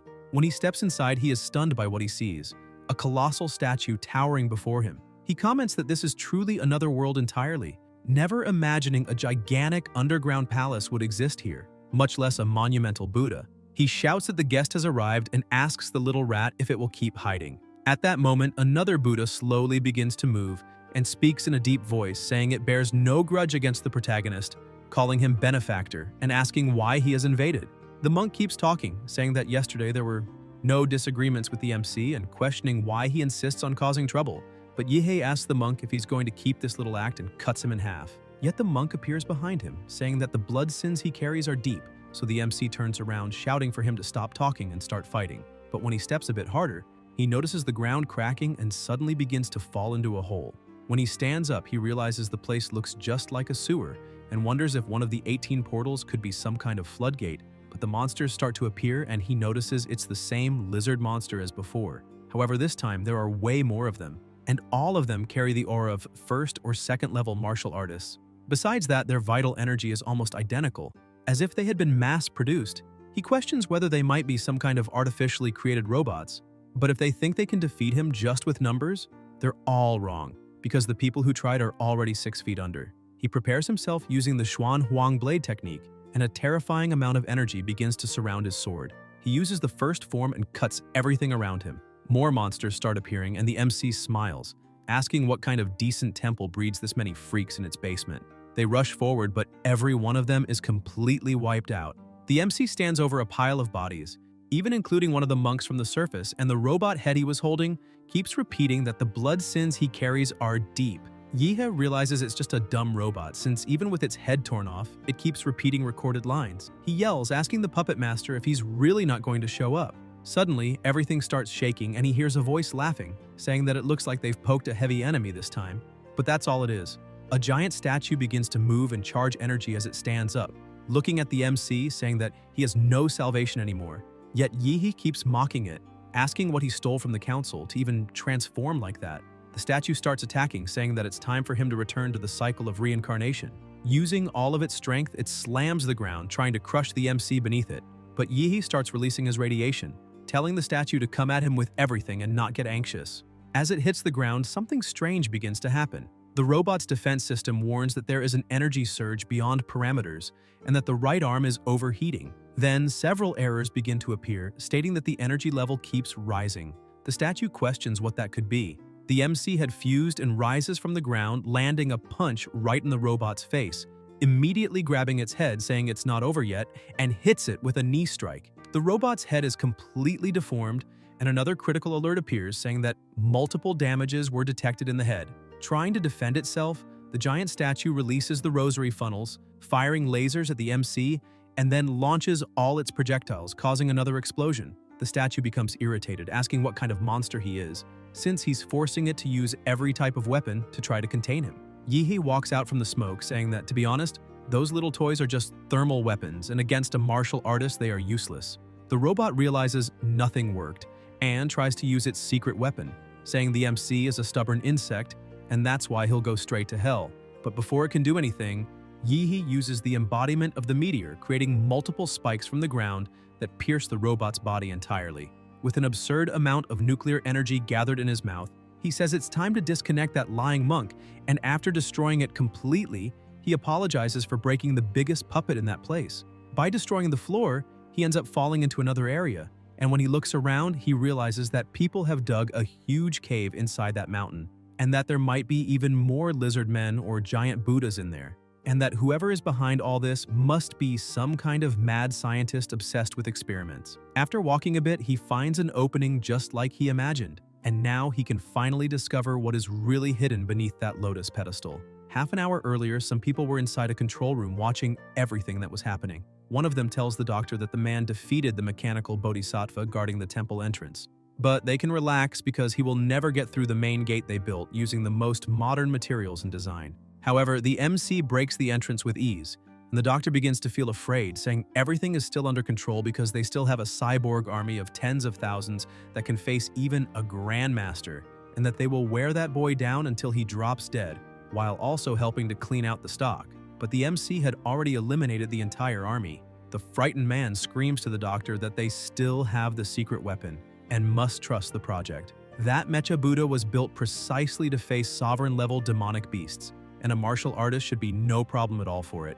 But the MC completely annihilates the giant statue, leaving the two of them unable to believe what they're seeing. The man tries to say that everything is still fine, but the doctor yells at him to shut up. The doctor starts questioning if his partner is trying to jinx everything, because that boy has already reached the area where they are, and still he keeps saying everything is fine. He thinks the guards left upstairs should hold him for at least a few minutes, but then realizes there's no way they can win against the MC and says they need to leave immediately. And once they are safe, they must activate the base's self-destruction, because nothing from that place can leak. This man is Dr. Feng, former Level 3 researcher of the Prometheus Institute and later secretly recruited by Laserbird. 10 years ago, Laserbird turned its attention to an ordinary city called Linshui County, and after secretly replacing all monks of the Buddhist temple, the company used the population's faith in the temple to manipulate and control everyone. Under the pretext of blessings, they convinced people to submit to human modifications, turning them into free test subjects, which provided tons of data and materials for the company's experiments. But now it is time to abandon that base. Suddenly, an atomic beam breaks through the ceiling and the MC jumps in with his arms crossed, asking the abbot where he thinks he is going. The man grabs the doctor, telling the guards to protect him because they need to get him out of there, but with incredible speed, the MC passes through the guards, defeating them instantly. Feng asks him to wait because there is still time to talk and holds a device in his pocket, thinking that all he needs is to press the button on his watch and the self-destruct sequence will begin. Laserbird implanted microbombs in all important researchers and managers, and also keeps their families and friends under surveillance to make sure no one disobeys or leaks any secret from the base. But the MC manages to take the controller from Feng's hand and grabs his mouth, lifting him off the ground. The doctor starts running out of air and is about to faint until the MC drops him to the floor. With a serious tone, Yihei says he wants to know exactly what they are doing in Linshui County, and the doctor becomes frightened. Yihei keeps pressuring him, asking if he was the one who eliminated those 3 young martial artists and what exactly they are doing there. The doctor starts shouting that he can't reveal anything about the experiments, because there is a signal monitor in his brain, and if he mentions any company secret, the bomb inside him will explode. Suddenly, something begins to come out from his tooth, and the doctor says that since he's going to die anyway, it's better to end it all. He He starts convulsing, and as soon as he dies, the MC walks to him and realizes there was poison hidden inside his mouth, and it looks like the Laserbird crew all turned into kamikazes. The lab alarms start blaring, and the MC thinks that the doctor's heart has stopped, and that triggered the self-destruction system. He fuses with the vampire, saying it's a pity for the doctor because as long as he's around, even dying won't be easy. He drives one of his claws into the doctor's throat, and something begins to spread inside his body. Vampires can transform humans or corpses into ghouls, but most of the time those ghouls are nothing but zombies, with rare exceptions. They don't regenerate, lose intelligence, and the body decays. However, the MC carries the power of the progenitor's image, and together with vampire powers, something different happens. Suddenly, the bomb inside the doctor's head falls out through his mouth, and the man stands up as his body completely transforms. He kneels, calling the MC his lord. Thanks to this combination of powers, the MC can now create servants that fully retain their memories and talents from life. And on top of that, they don't fear the sun, have absurd regenerative abilities, and obey him in body and soul. The doctor, who was just a small, frail old man, now transforms into a fully healthy adult. Yihi says that now that the doctor cannot die, the self-destruction sequence must have stopped, and from that moment on, he will call him Mad Doctor because his past no longer matters, and all he will do now is serve him. The Mad Doctor replies that it will be a great honor to serve his master, and Yihei points out that now that the doctor has received the power of the progenitor, they share a mental link, and those monitoring devices no longer have any effect. He begins reading all the servants' memories to discover when the city started being infiltrated, and a man appears in the memories, the same man who was with Feng. He calls him Little Liu, saying it isn't even noon yet, and he's already running away to eat. And the doctor asks if he finished the data comparison he requested, but when Liu turns around, he is holding a human hand and his eyes are red, apologizing to the professor because he was very hungry and the dish of the day was raw meat again. The professor complains, saying that eating that with his teeth would be terrible. But Liu says the villagers sent it as an offering to Master Buddha because he heard that some outsiders appeared, 3 young ones, which is why the meat tastes great. The doctor thinks something is wrong, but the memories continue and Liu says they fell asleep again. And this time even fainted inside the main hall, some even slept on their knees. And he asks the doctor if that isn't great, because now they can take those hillbillies straight to the lab and store them, saving work. Feng replies that those people came there to pray and seek blessings, so why did they suddenly fall asleep like that? Liu questions what the problem is, and if sleeping isn't normal for them. Feng keeps thinking something is very wrong because in the realm of celestial descent he was praying but didn't know exactly what that was. When he looks at his arm, he sees a sequence of numbers and asks what that engraving is, because it looked like a numerical riddle, and the answer is that it is a file code in the company's internal format.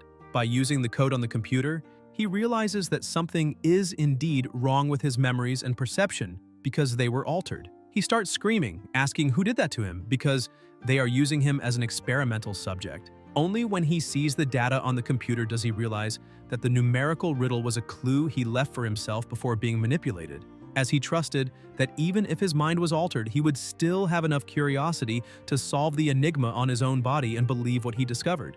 The goal was to tell himself that the cannibalism, the lethargy, and those weird clay statues had someone responsible behind everything, the realm of celestial descent. The MC says that raw meat was human flesh, and that this so-called realm of celestial descent sounds exactly like a cult. His servant continues, saying that the place was chosen by Laserbird as a secret experimental base but ended up being infiltrated and dominated by the cult. His mind was altered just like the minds of the residents, and he was completely at their mercy. The MC keeps getting irritated, saying that apparently those 3 martial artists from Huadu were devoured, and that both he and his 2 companions sent to investigate are also considered high-quality ingredients. It had been 8 years since the doctor took charge of Linshui County.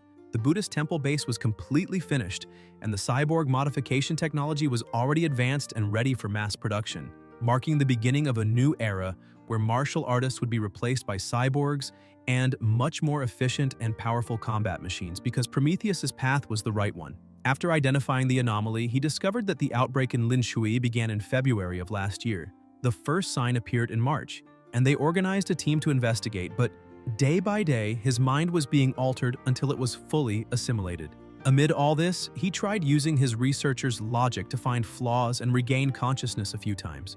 But in the end, he couldn't escape his fate. The confidential information showed that the temple base was already so assimilated that it was nearly impossible to resist that will. The anomaly follows 4 stages: first cannibalism, then lethargy, then worship of the clay statues, and finally collective sleepwalking. Cannibalism is the physical corruption caused by mental influence. Lethargy represents the deep corruption of the mind. Worshipping the statues indicates that both body and mind are already severely corrupted, practically incurable. And collective sleepwalking shows that the person has already become food for that will. The doctor is surprised to hear about the realm of celestial descent because he thought illegal experiments with humans were depraved enough. But he never imagined a cult would go so far as to offer an entire city as food for that will. He discovered what they used to corrupt people and drain their vital energy, probably the demonic effect taken from the ruins of a secret realm. And by his calculations, the day this effect would fully mature would be... The MC finishes by saying it will be the night 2 days from now, remembering the man who gave him a ride and mentioned that 2 days later, the city's biggest festival would take place, the one that happens only once every 3 years, and he smiles, because that old man gave him an essential clue. Still in the laboratory, the MC says he finished recovering all the important memory data and that this base was only one of Laserbird's cores, still remaining the realm of celestial descent, the demonic fetus, and the whereabouts of the 3 martial artists, and thanks to the servant, he discovered Laserbird's secrets, including absurd experiments. Even so, he has no patience to deal with that company now, so he will push that problem onto Wadu and let them handle it later. But he had a surprise since his servant participated in the Golden Hygiene Project when he was alive and knows well its uses and effects.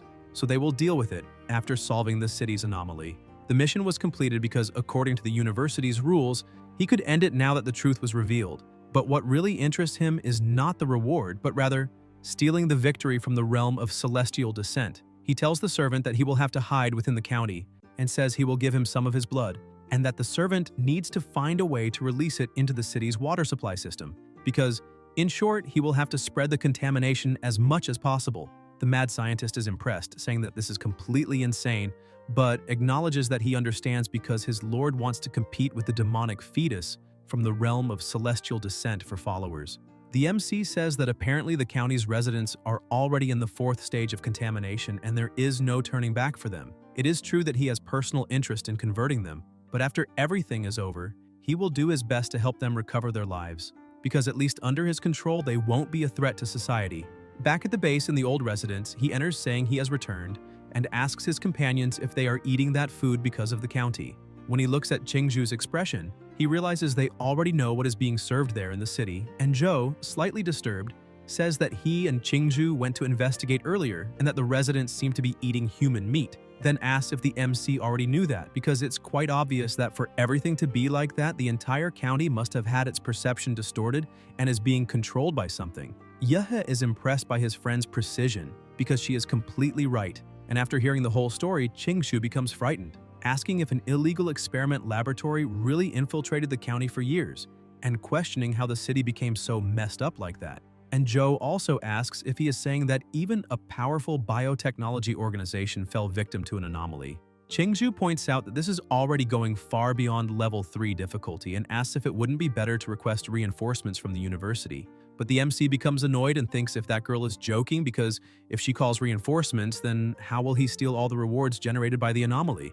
He shouts for them to relax because although the mission's difficulty is strange, it doesn't threaten their safety, so they need to stop the drama, since if every time danger appears they run to ask for help, they will never achieve anything in life. He asks only to hold their positions and wait until nightfall because in the anomaly of the county, they have already seen cannibalism and worship of clay statues. And now only one thing remains: collective sleepwalking, because perhaps that rotten city will reveal its true face during the night. In Z Capital, Laserbird's headquarters, during the council meeting, they point out that 30 minutes ago the headquarters system detected that the high destruction protocol of the Buddhist temple base at Golden Mountain was activated but stopped a few seconds later. So something is wrong because they can no longer contact the base, and the meeting was called to decide how to proceed. One of the members says that the choice is simple because it is better to eliminate innocents than let the guilty escape. So they need to activate the heart bombs of all researchers at the base to ensure no witnesses remain, and after that send a special team to investigate the county. In the county, at the central water station, an explosion occurs, and the mad scientist informs his lord through telepathy that Laserbird tried to detonate the bomb inside his body, but he managed to remove it in time and is recovering. And besides that, knowing them, a special team will arrive soon. The MC says that it doesn't matter, and that he needs to proceed with the plan, and his servant assures him that everything is ready. In the middle of the night, on Platform 2, a man gets off the train, looks around, and says that the place is so isolated that he finally understands why the company chose it to build a secret base. And this man is known as Catfish. Another person gets off saying the company has already investigated Jia's dragon bird and that they have no involvement with the temple base, and she wonders who it could be since the company has too many enemies, and this woman is known as Ares.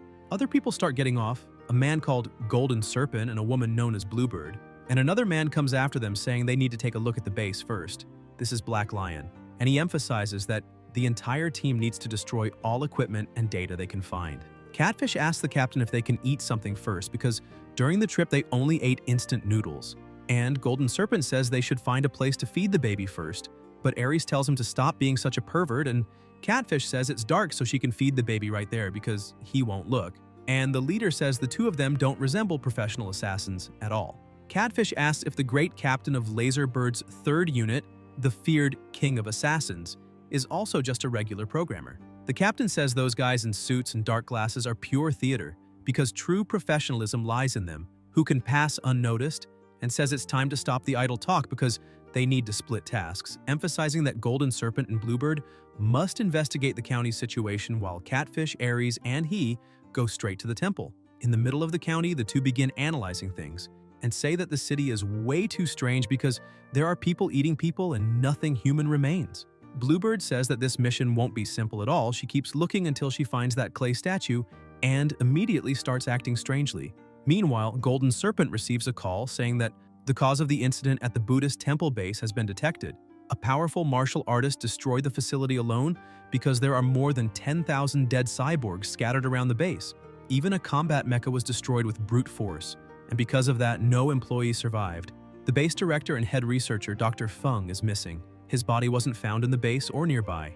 Distorted sounds begin echoing on the phone, and Golden Serpent asks if the signal is being blocked, and as soon as he looks through the window, he is completely shocked because the residents were acting like zombies. He realizes it is collective sleepwalking and that they seem to be surrounded. He says they have been discovered and calls Bluebird to get out quickly, but she simply attacks him. And while lying wounded on the ground, he looks up and notices her expression has completely changed and wonders if it's possible that she's being controlled by something. When looking into the room, he realizes that the statue might be the cause and questions whether it was brought from the ruins of a demonic secret realm of Barros Moon. Meanwhile, atop the central church, the MC was acting exactly like a vampire. He looks at the moon and notices it is enormous, and he points out that his field keeps being blocked by something. He takes his phone, saying he first needs to inform his companions about the location of the crowd. He warns that all the sleepwalkers are southwest, but what he really wants to know is, if collective sleepwalking is that so-called will feeding itself, then what is the process? And he will find out soon. Golden Serpent begins to wake up, asking what is happening to him, but when fully awake, he realizes he is tied to a stake in the middle of the city and asks what the hell is going on. He realizes those people are the county residents and are also being controlled. He starts shouting for Bird to wake up immediately, but she doesn't respond. He tries speaking to the people, asking if they are from the realm of celestial descent, because they can talk since the organization behind him is very powerful. But he also realizes it's useless because those people cannot speak and the only word is gone, as he suffered brainwashing from the realm of celestial descent, and now they can't even be called human beings? They are demonic beasts in human skin, maybe even more terrifying than demon beasts because at least beasts fear pain and death, but those fanatics fear nothing. Suddenly, a very loud noise echoes everywhere, and Golden Serpent asks if that is a bell, and when he looks up, he notices the moon is bigger than ever. All the people begin smiling and climbing on top of each other, trying to reach the moon, forming a mountain of people, and the stakes that were stuck in the ground are removed and carried to the top of that mountain of bodies. Meanwhile, inside the facility, the captain says he isn't able to contact Golden Serpent or Bluebird, so they are probably in trouble, and it's very likely that whoever destroyed the temple base did something to them. He says that either way, something big is happening in the city, and they need to act first, so they must return. But when they go outside, they are impressed by the size of the moon. Ares points and shouts for everyone to look, asking if that really is a beam of light because that beam of light is descending at some point inside the city. Black Lion is surprised, saying that apparently the destruction of the Buddhist base is far more complicated than their bosses imagined. They begin running, saying they need to check where the moonlight is landing because that might be why they are losing contact with Golden Serpent and Bluebird.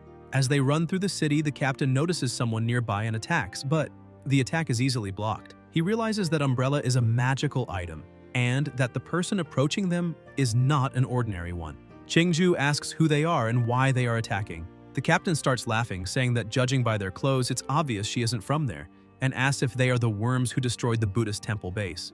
The battle begins, and the captain tells his two companions that he needs only 3 seconds to finish off those 2 insects. The other 2 begin to advance, saying they will hold them, and Catfish says it's a waste to eliminate such a beautiful woman, although he doesn't mind playing with the corpse. Qingju defends herself but is impressed by the man's absurd strength. Zhou uses his ice to push them away, but the captain easily destroys the ice, startling Zhou. He says those 3 are at least high-level martial masters, so it's better not to confront them directly and they need to retreat. She agrees, but before they can move away, the captain appears with a blade at both their necks, saying there was just a 1-second difference. He notices there is another person and narrowly dodges a sword, saying that it was close. The captain asks who he is and whether he is with the other 2. The MC says he is the one who will eliminate him. Black Lion starts laughing, saying he has found another person who talks too much and begins using the assassination arts.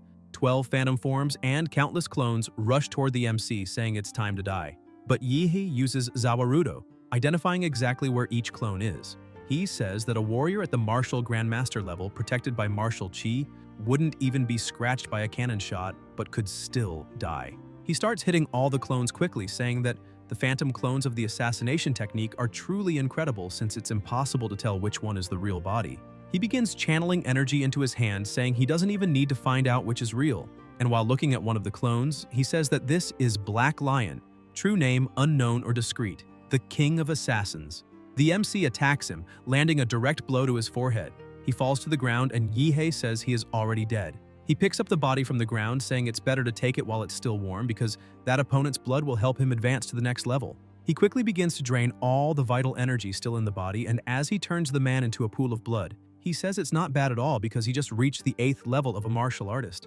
Catfish is terrified, asking what that was because the captain was eliminated by that boy in the blink of an eye, and says that besides that, the boy drained the captain's blood, so he must be a monster. Yahe tells the 2 that it's not over yet because now he will show something even more interesting.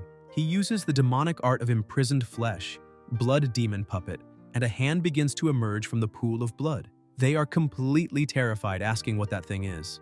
The body begins to reconstruct itself, taking the captain's shape. Filled with fear, Catfish asks what kind of abomination that is because each one of them is more terrifying than the last, and she questions whether they are really martial artists. Ares throws the baby into the air, saying they can leave everything to her. And that baby begins to expand, turning into a gigantic monster. She orders her treasure to finish off those 2, and Catfish starts running, saying that now is their chance to escape. The MC tells Qingju and Zhou to stay with his demon shadow and take care of that cyborg, because he is going to hunt those 2 martial masters. Zhou activates his awakening of the demonic ice dragon bloodline and starts facing that monster in front of him. The battle between the 2 continues. Zhou tries to use his ice to restrain the monster, but with its brute strength it manages to defend itself. He takes advantage of all the mist caused by the impact of both attacks and strikes from above, managing to cut off part of the monster's body. Zhou is impressed that the monster managed to dodge the vital point and thinks that for something so big, it has very fast reflexes. But when he looks back, he realizes that wound actually showed the monster is a cyborg. The monster keeps attacking him and he is forced to retreat because of its incredible speed. But the MC's shadow uses its clone attack, cutting the cyborg in countless places. Qingju takes advantage of the opening and uses her energy charged with the bloodline technique, attacking with the purple flames of the underworld. Zhou pins the monster to the ground with his ice so it cannot escape that attack, and the blow hits, causing a devastating explosion. Meanwhile, in the sewers, Catfish is complaining because the last time he ran that much was on the battlefield of warlords and drug lords in the Triangle. He senses an attack coming his way and manages to dodge, and the MC remarks that rats really do like to run into the sewers. Ares, who is a bit away from that place, sees nuclear energy shining in front of her and realizes that this is the creation Catfish was frightened of. She says Golden Serpent and Bluebird have lost contact, the captain was killed, and now even Catfish has been taken out. She wonders if she really is the only one left and who the hell those 3 kids are. Terrified, she starts feeling sick, saying she cannot die and needs to survive, but now she has no idea where she should go. Then she gets an idea when she looks at the beam of light, thinking that humanoid from the lunar landing must be the realm of Celestial Descent's masterpiece. And determined to survive, she declares she will do anything, even sell her soul to the devil. As she runs toward the light beam, she is shocked to see that the humanoid she saw was actually just a pile of human bodies stacked together, and the whole thing is extremely grotesque. With his sword drenched in blood, a red aura, and the head of his last opponent, the MC approaches, asking if she is really going to climb up there. She starts to panic and thinks this is no time to hesitate and begins climbing that pillar. When she reaches the top, she sees that it is a door. She tries to open it and a purple light begins to shine on her face. She cries, saying she missed her father and mother so much. As the door begins to open, the MC, who was behind her, starts smiling and simply dissolves. From afar, the real Yihei was watching everything, saying that the realm of celestial descent used the fear that woman carried in her heart to create an illusion of him and force her to climb to the moon, and that this is quite clever. He looks at his phone, saying that of the assassins the company sent, 2 have already been eliminated and it would have been better if he had taken out the other 3 as well. But his eyes start to shine with thirst for battle, and a smile spreads across his face. He points out that now it is time to see the people from the realm of celestial descent, since they should arrive in the morning, and for sure, after losing a base and the squad, the company Laserbird will probably retreat, meaning that for now, no external obstacle will interfere with his plans, and after so much preparation, the time has finally come for the real show. That gigantic moon vanishes and returns to normal, people start going back to their homes, and the 3 of them look down at the county from the top of the cliff. Qingzhu tells the MC that this mission is getting stranger than they expected and asks if he really wants to keep going. The MC asks her to relax because he knows exactly what he is doing, and besides, it is not just the 3 of them. There is someone powerful helping from the shadows who simply prefers not to appear. Joe is surprised and thinks it really is possible for them to have a hidden ally, and that, after spending so much time with the MC, it is impossible for him to be just that ordinary kid described in the records. Among martial artists, there are higher and lower bloodlines, and the ones of the higher level are almost another category of existence compared to ordinary people. Joe thinks the MC is either the bastard son of some powerful master or a young heir of a great martial family undergoing a trial among mortals. And if it is the second option, then there is definitely someone protecting him, which would explain the mysterious ally he just mentioned. Yahe begins releasing an extremely powerful aura and tells his 2 companions that today he has a mission of utmost importance for both of them. That aura coming out of his body begins to spread, taking on a human shape. He says that soon the 2 of them, together with his shadow clones, will walk around the city destroying the clay statues inside the houses without hesitation. Joe receives the order and starts moving forward with the clones, and Qingzhu feels a bit uneasy about it but prepares to advance. The MC calls her, asking her to trust him. She lowers her gaze a little, but with a warm smile she says it is fine because she trusts him completely. However, she would like him to also trust his companions a little more because he doesn't have to do everything alone. Sometime later inside a temple, Yihe meets his servant and says they need to get straight to the point because they don't have much time and must prepare for battle. The mad scientist says that all the cyborgs the MC had eliminated are piled up there. Yihe says that is great because the quantity is more than enough. He starts using the power of anthropomorphization and begins creating a giant, a knight with a heart, and the giant opens its chest wider, pouring blood directly onto the cyborgs.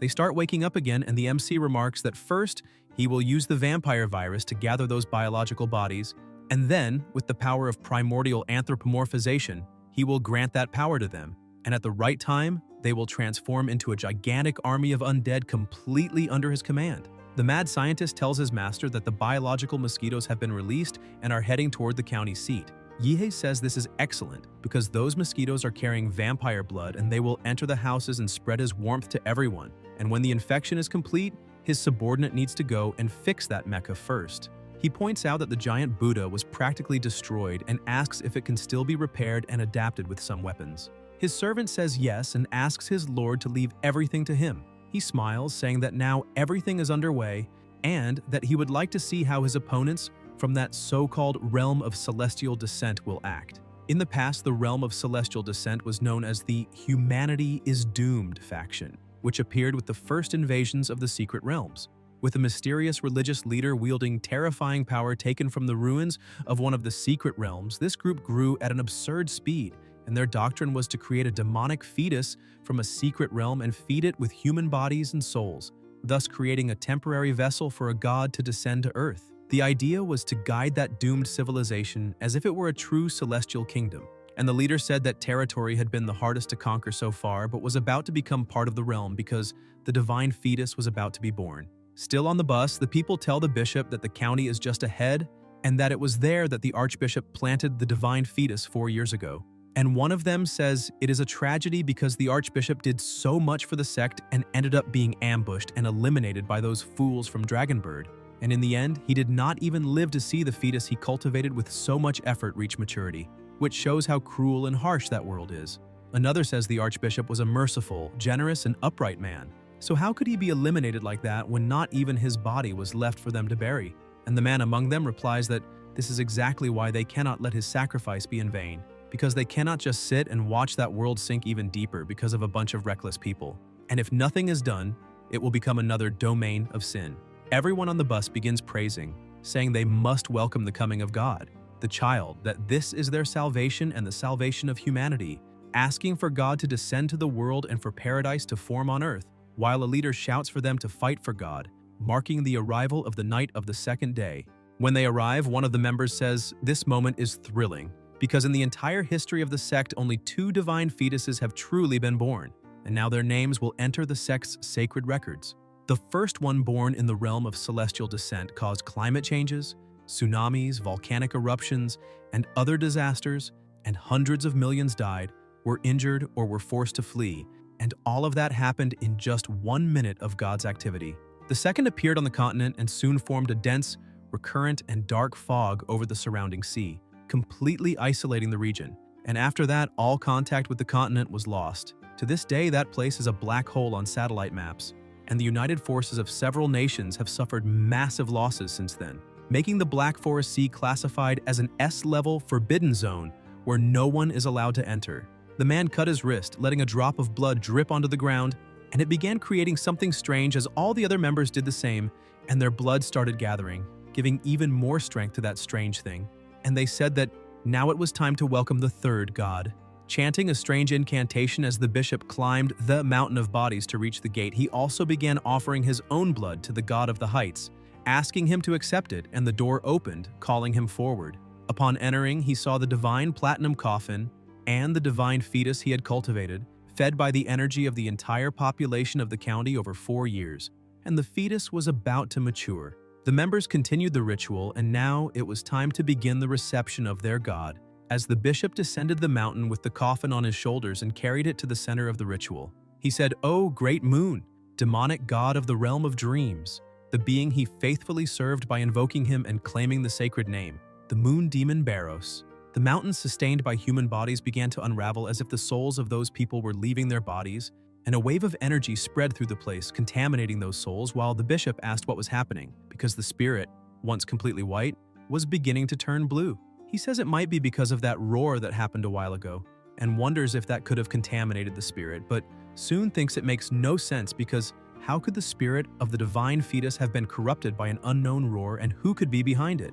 The blue energy begins moving toward the divine platinum coffin, and the bishop screams that the ritual cannot be reversed and that the blue spirit is being corrupted, trying to desecrate the fetus. Suddenly, the MC appears, apologizing to the bishop, and he turns around frightened, asking who he is, while Yihi asks if even now he still cannot guess. He uses the star rainblade, third form of the officinal flesh, cutting both the bishop and the moon in half and saying that he is the true demon. The bell begins to ring, and before departing, the bishop calls out to Baros, the moon demon, and the MC says that this is disappointing because not even the 3 demonic artifacts manage to help him. Suddenly, another person approaches, telling the MC that he truly has an absurd strike and asking if he would be interested in joining the divine sect. The man removes his hood, saying he would like to introduce himself as Linki, the current supreme leader of the divine sect of the Xia realm, and that the one the MC just eliminated was only the vice bishop, emphasizing that the MC must already understand that being part of the sect means living dangerously, so it made sense for him to send someone pretending to be the chief.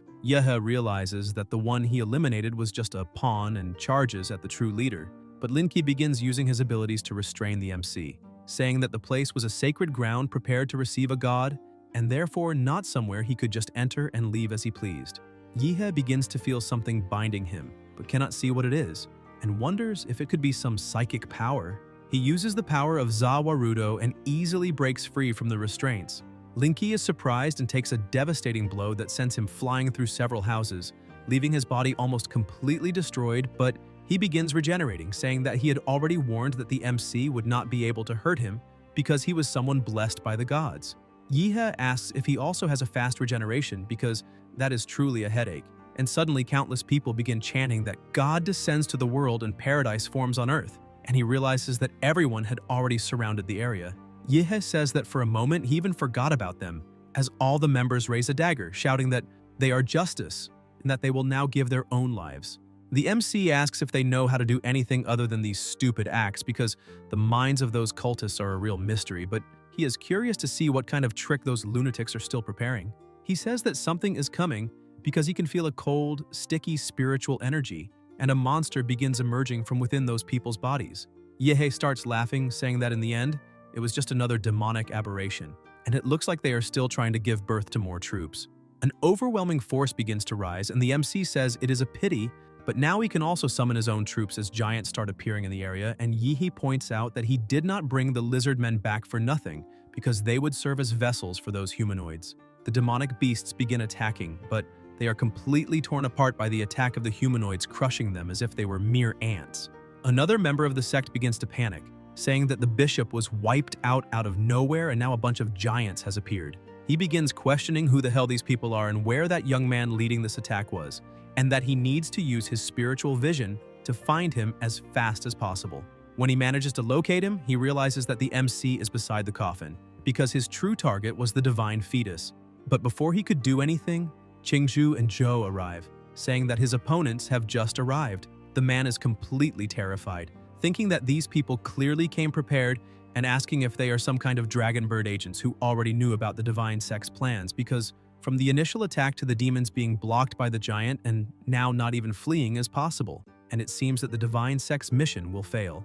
Meanwhile, beside the coffin, the MC says that just by coming close, he already feels a cold that seems like it will freeze his soul, and that the thing inside the coffin is full of hostility toward him. But that was to be expected because it was him who put an end to that god. The system appears saying that the host received 5 points of divine spatial energy, and that during the final stage of the ritual of the realm of celestial descent, half of the faith power that the realm had gathered over 4 years to form a body was corrupted by the host, and that corrupted faith power was still used by the demonic fetus to create a body allowing the moon demon to act in the mortal world, which made part of the moon demon's divine power be stolen by the host Yehe at birth. The MC is shocked to discover that this is what happened. He places his hand on the coffin and says that, to be honest, he never cared much about those weak people from the realm of celestial descent because his true enemy from the beginning was always that god tied to the moon and dreams, and even after stealing his power, that god, being just a weak and malnourished baby, should have awakened already. He throws the coffin lid into the air, asking why the god is still hiding inside the coffin, but then he is surprised to see there is nothing inside. He summons his sword, saying that if that fetus calls itself a god and is still hiding, then a total silence takes over the place. The MC realizes that the roars and the fight between the giants and the demons vanished out of nowhere. Moreover, the battle between Qingzhu, Zhou, and the vice bishop also disappeared, and it seems that only he remained in the entire world. Suddenly, someone calls his name, and the MC turns around startled, asking if someone is there. Linky is standing in front of him, asking if the MC had already forgotten about him. Yihe is startled to realize that the moon is an illusion, and asks since when this has been happening. Linky asks what he thinks about trying to guess when he fell into the dream. Meanwhile, Qingzhu and Zhou were fighting another demon, and the vice bishop says he can only hold those two off by using the archdemon, but is worried about how Linky is doing. When using his powers to locate the MC, he sees that he is still standing by the coffin. The vice bishop realizes something is wrong with that kid, and that he no longer feels the bishop's spiritual power, so maybe he refuses to believe it, saying he needs to reach the divine fetus immediately. He begins using the deep wooden divine needle technique, and if it hits the enemy's body, blood thorns will grow from the inside out until he is completely shredded. He charges forward, saying that sinful souls are judged by God, and as for filthy flesh, he will handle the extinction. Zhou realizes the vice bishop is heading toward the MC and begins releasing even more power, telling Qingzhu to go save Yihe because he will take care of that guy there. He unleashes the forbidden burning blood technique, and an explosion of ice occurs, freezing that demon completely. He begins breathing heavily, thinking that freezing a guy that big all at once drained almost all of his martial energy. He tells Qingzhu not to hesitate for even a moment because their lives are not worth as much as Yihe's. She says she understands and heads straight there, telling him not to die. He realizes he can no longer control that monster, which suddenly manages to break all the ice and attack, causing a huge explosion in the area. Joe asks the air if the demon really thinks that is enough to take him down because he has not finished his revenge yet. Ice fragments fly toward the archdemon, piercing it in various points, and Joe declares that the blood of a powerful Huadu clan runs through his veins. Joe begins transforming again, saying he has no choice but to use the secret art of burning blood together with his bloodline awakening, and the speed at which his life force burns will double. He raises his hands, saying that even so, it is worth it to send a demon like that back to hell. A gigantic ice sword begins to form, and he attacks with all his strength using the secret art of the Storm Chi sword bloodline, and the strike hits the full-power demon, causing a huge uproar in the area. Joe notices something is wrong with that power. The demon had blocked his attack with its bare hands, and right after that he sees his gigantic sword being shattered by the demon's flames, and now he no longer has any martial chi. Seeing his defeat before his eyes, he thinks everything is lost when suddenly a shot pierces the demon, and right after that countless other shots follow, completely destroying it. Joe returns to his normal form, exhausted, kneeling on the ground in shock, and asks if that guy is another expert and if he might be the hidden ally the MC mentioned. The mad scientist says that it all happened thanks to his master, who left a piercing bullet imbued with his martial chi before leaving, and it was essential at that critical moment. He keeps analyzing the battlefield and says he thought that kid was the weakest on his master's team, as he never imagined he had that much power. The martial system is divided into martial disciples, martial artists, martial masters, martial grandmasters, and national guardian level, and that kid must be close to advancing. Besides that, the girl also seems very strong, which was to be expected from someone following his master, as they all have excellent potential. The mad scientist says that now is the time to at least send a drone to help that boy catch his breath for now, and after that, taking down that archdemon will be easy. The vice bishop looks back after seeing his demon defeated, and in a trembling voice says, "Those people are not from Dragonbird, because the three of them are very young, and each one is more monstrous than the last. So what the hell are they?" Joe, carrying the demon's head, says they are just ordinary freshmen from Huadu University. Suddenly, several coffins fall in front of this vice bishop, and he asks if those things inside are corpses. Qingzhu is shocked, thinking those three are the missing freshman team from the university and three more, and she remembers the guy in the middle as one of the three they fought before. The vice bishop starts laughing, saying that he is protected by a distant god. The mad scientist begins to panic when he sees that the girl his master ordered him to protect is surrounded by 6 living corpses with the aura of martial masters, and she will definitely die. He points out that he had not yet sent the giant army to support Qingzhu's group because the giants are weak and not very smart and would only get in the way, but now he needs to send them urgently as reinforcements, because if he fails the mission his master gave him, not even 10,000 deaths would be enough to redeem him. The giants begin to approach, and Qingzhu quickly realizes they are allies because they are trying to hold the corpses back. She simply leaves the battlefield, thinking about what matters most, saving the MC first.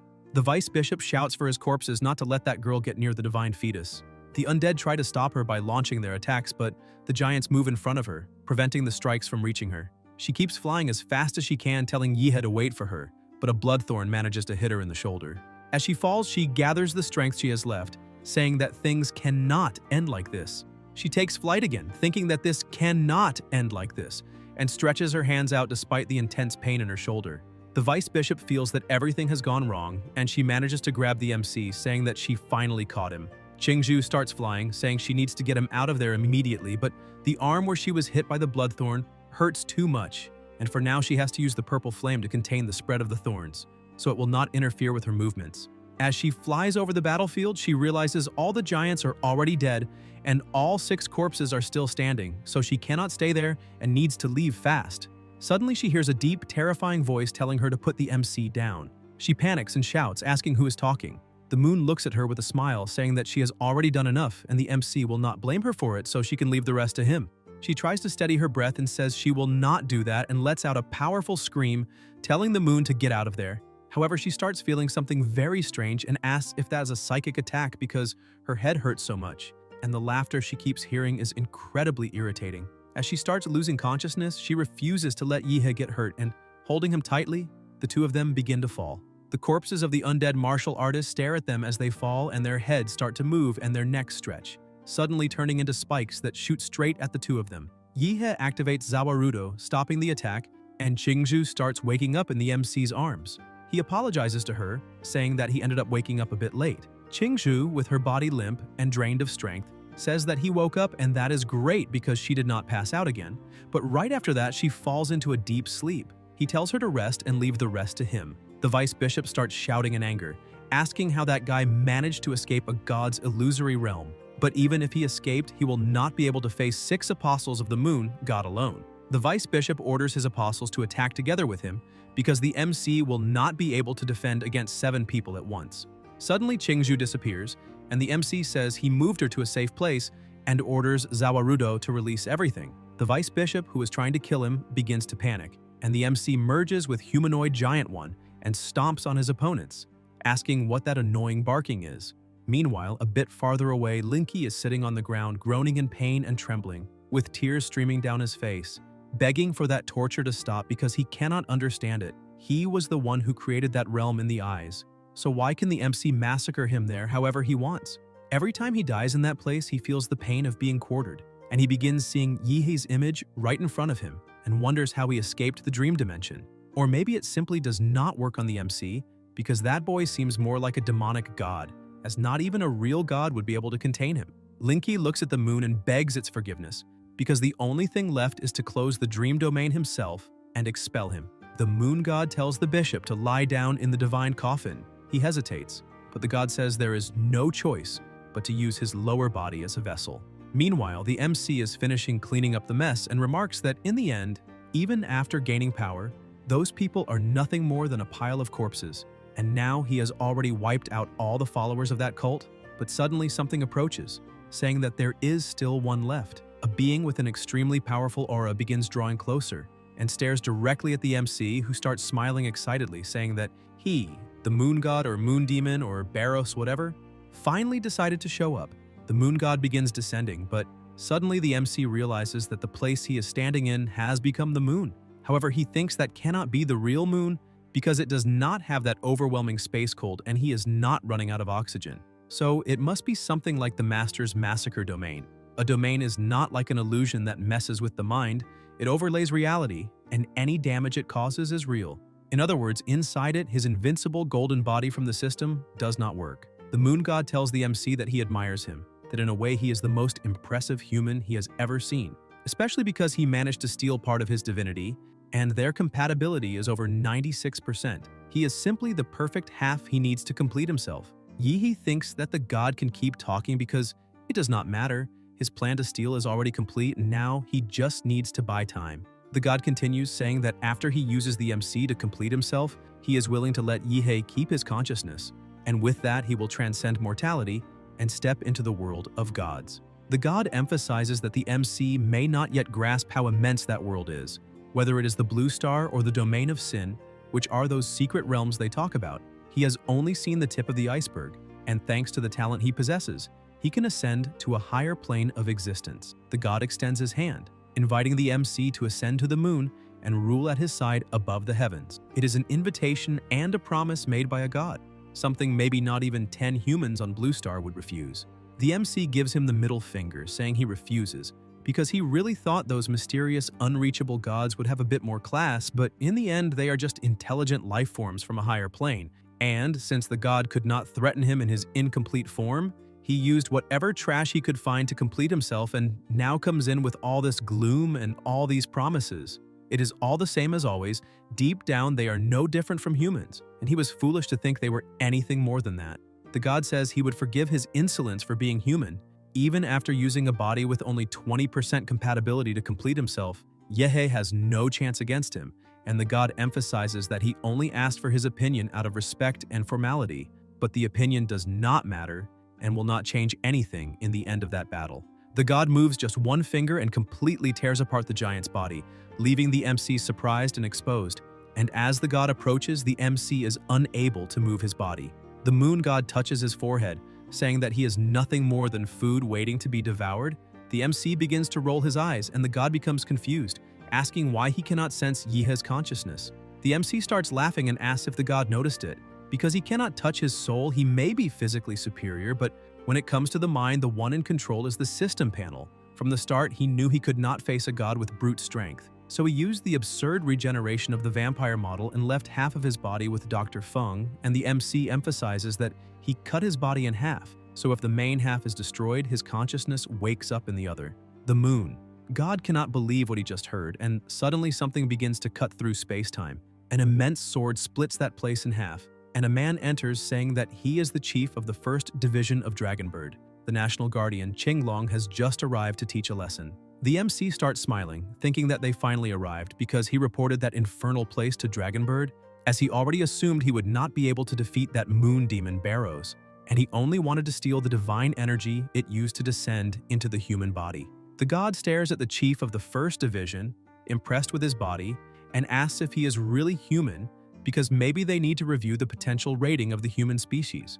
The 1st Division chief asks the demon if he is truly a demon, because the purity of his physical body is very low and anything but pure, and he emphasizes that when the first demon in human history descended, he was there as a grandmaster, and that was true incarnated chaos. Compared to that, even with this demonic aura, the moon god is light years behind him. The moon god begins to get irritated, thinking it is all because of that filthy body he had to possess, and asks the human if he has ever been crushed by the moon.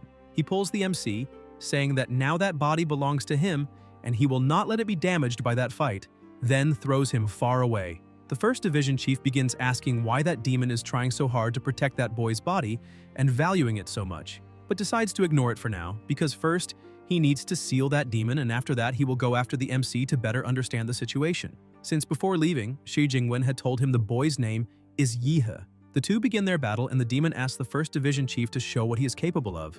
In a forest a bit distant from that place, the MC was protected by an energy sphere, and upon landing, the sphere dissolves, and he says he is a little nauseous and begins wondering where he was teleported to, because his vital field detection system is unable to locate the county, and apparently he was thrown far away. And this only confirms that the moon demon calculated that his fight against Qinglong would devastate the entire county and its surroundings.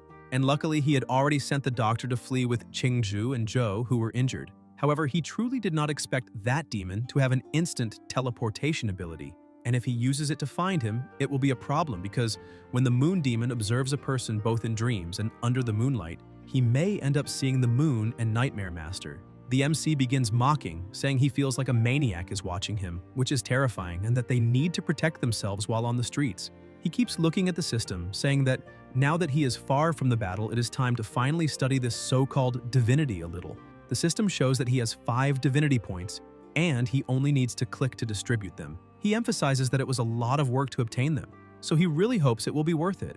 The system begins explaining that divinity, when intensely trained within a certain attribute or domain, allows one to reach an extreme level and transcend. Or it can be an innate divine talent of a higher level race that makes the user irreplaceable in that specific field, being the source of power of these two forms.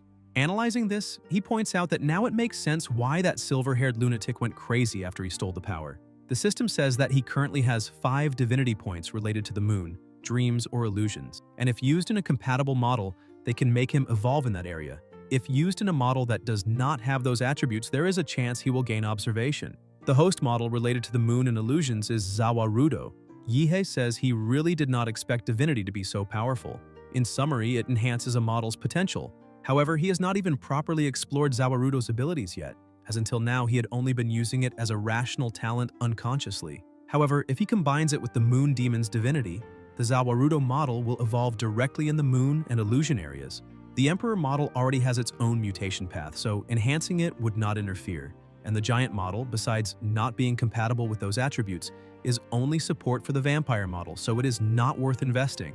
On the other hand, Zawarudo, with this power over time, has infinite potential and is his main ability aside from combat model. He decides to add all 5 divine points at once, saying he will evolve the vampire. An explosion of energy starts happening and the system announces B+ ranking model Rakudo Zawarudo evolved in the domains of the moon.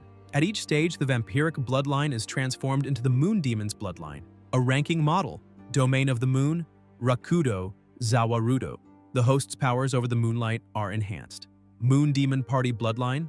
At night, the host receives 40% more martial control and such. Under a full moon, the bonus goes to 450% as the moon grows. Special state activated, the host can release the domain Black Moon World number 1 awakened blood's bloodline, an existence capable of redefining the boundary between humans and demons in each era.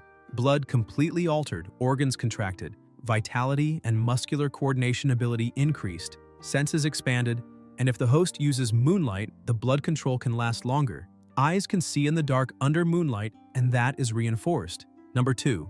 Blood control, which speeds up blood flow to temporarily feed physical strength or mold it into high-precision blood arrows, capable of lowering blood temperature to dozens of negative degrees to freeze whatever it touches.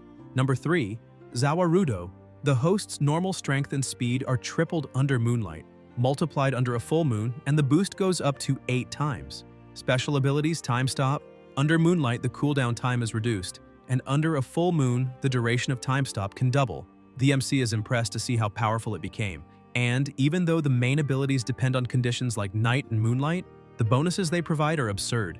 And with all these effects combined, his battle power will grow exponentially, being a top-level support and functional model. And it is like an old saying, the harsher the sea, the pricier the fish, and therefore it was worth going to the county. Furthermore, he will not forget his comrades who nearly died because of him, as that mission was clearly level 4 and considering the risk it could be called level 5, and the university will certainly give the maximum reward. And nowadays, academic points and most university resources are useless to him, but essential to Qingchu and Zhou. He goes to the top of a tree and stares at the moon, receiving the moonlight, and feels the strength exponentially rising in his body, and with a single movement he releases an extremely powerful shockwave. He stretches his body, saying he is adapting very well to that bonus under the moonlight. He thinks that he was the key figure in the Moon Demon descent incident, and therefore Dragonbird will surely invite him for questioning.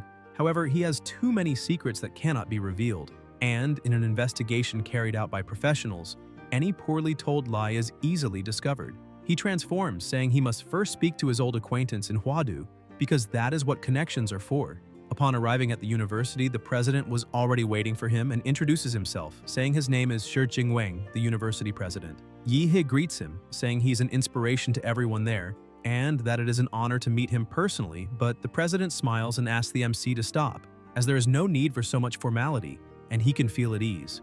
Yihe starts stretching and laughing, saying that everything is fine, and the president realizes he is quite spontaneous.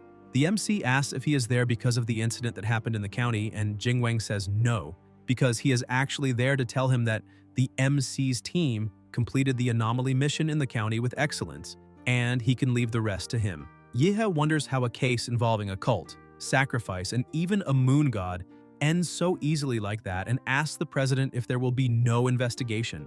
Jingwang asks him to stay calm, saying he can trust the university because they will handle the consequences of that incident, and he already knows what the MC is worried about, so he can relax. And he respects the twins' privacy, and when the mission is published at the university, it will be listed as anonymous, and it will state that his team completed a level 4 mission because they cannot classify it as level 5 since it usually requires a leading professor, and saying that freshmen completed a mission like that would be too shocking for people. However, in terms of rewards, they will receive them as level 5. Yehe is shocked, thinking that this treatment is too good to be true, and maybe that clever old man is not suspecting that he is using shortcuts. The next day in the president's reception room, the MC was sitting and looking at the things that were published because now the doctor had finally sent the battle footage to him, and he really wants to know who is stronger, Qinglong or the Moon Demon. When looking at the images, he is surprised because that place used to be in a mountainous region but turned into a crater, and he remembers that the demon had asked if he had ever been crushed by the moon. So maybe he really did that.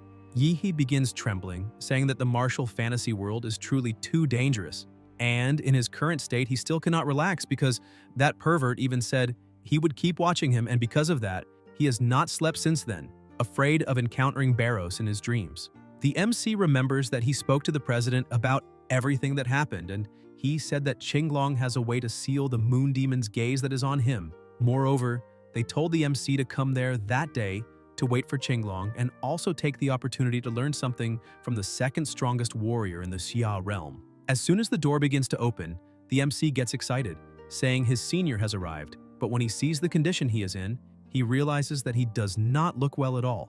Qinglong tells the MC that he does not need to worry, because it is true that he was hit by a bit of cold chi from that otherworldly demon, Barros. However, he won that fight, emphasizing that the demon only managed to exchange a few hundred blows with him before its body began to fall apart, And if it were not for the several delaying techniques the demon used, he would have finished it a long time ago and the MC would not even be there waiting for his help to seal that mark in his gaze. Yehe starts wanting to laugh, thinking he really did not expect Qinglong to explain all that to him. And although he is quite different from the mysterious, all-powerful expert Yehe had imagined, he's actually kind of cute. Qinglong throws his coat on the ground saying it is time to begin, because he will seal the mark in the gaze, since Director Shi can calculate destiny through the stars and explained how special Yehe is, so Qinglong can help him reveal something confidential, and asks if the MC has ever thought about the fact that demonic beasts were once intelligent beings similar to humans. Yehe is surprised, Qinglong continues explaining, and says that when he was still a Xuanwu master, he went with his master and 5 senior brothers to a newly discovered ruin in a level A secret realm. And in the end, only he managed to come out alive. He was cursed by something terrible inside those ruins, and Yehe starts wondering what kind of curse that was. Qinglong says that his body began transforming little by little into a demonic beast, and along with that his consciousness was being lost. Even with the best doctors in the world trying to help him, no one could stop the transformation. So he decided to exile himself from everything and everyone, because he did not want to become a mindless demonic beast in his own country, risking harming innocents or even being killed by them. So he went alone to an S-level secret realm in the Great Eastern Ocean, determined to die there, but he ended up being taken by a storm to an island where no human had ever stepped. He stresses that the rest of the story is another confidential matter involving strategic plans that could affect the future of the Xia Kingdom. The MC feels a bit disappointed. Thinking this was a cold shower, Qinglong keeps talking while removing the bandages from his body, saying that there was someone on that island who helped him escape the fate of turning into a demonic beast, and his body was completely marked with symbols. When the MC sees those symbols, he starts screaming and his eyes begin bleeding. Looking down and trembling in pain, he thinks that even with the recovery power of the Rakudo model, which healed his eyes instantly, just that single glance almost dragged his entire soul inside. Qinglong keeps staring at the MC while thinking that an ordinary martial master would faint just from looking at those symbols on his body. And for lower-level cultivators, the risk is even higher. They could suffer brain death and end up in a vegetative state. But on the other hand, Yehe only had slight bleeding after looking, and that shows how different he is from the others. And until now, Jing Wang has never been wrong in his predictions, so perhaps the MC really can change this situation that is becoming increasingly dangerous. Qinglong points his finger at the MC's face, telling him to relax because he is at that very moment marking 2 symbols in his sea of consciousness, and from that day on he will finally be able to sleep peacefully. The mark transfer begins, and the MC starts losing consciousness for a moment. The system warns that the demonic moon gaze, in dreams or under moonlight, may make you see the demon of the moon in nightmares.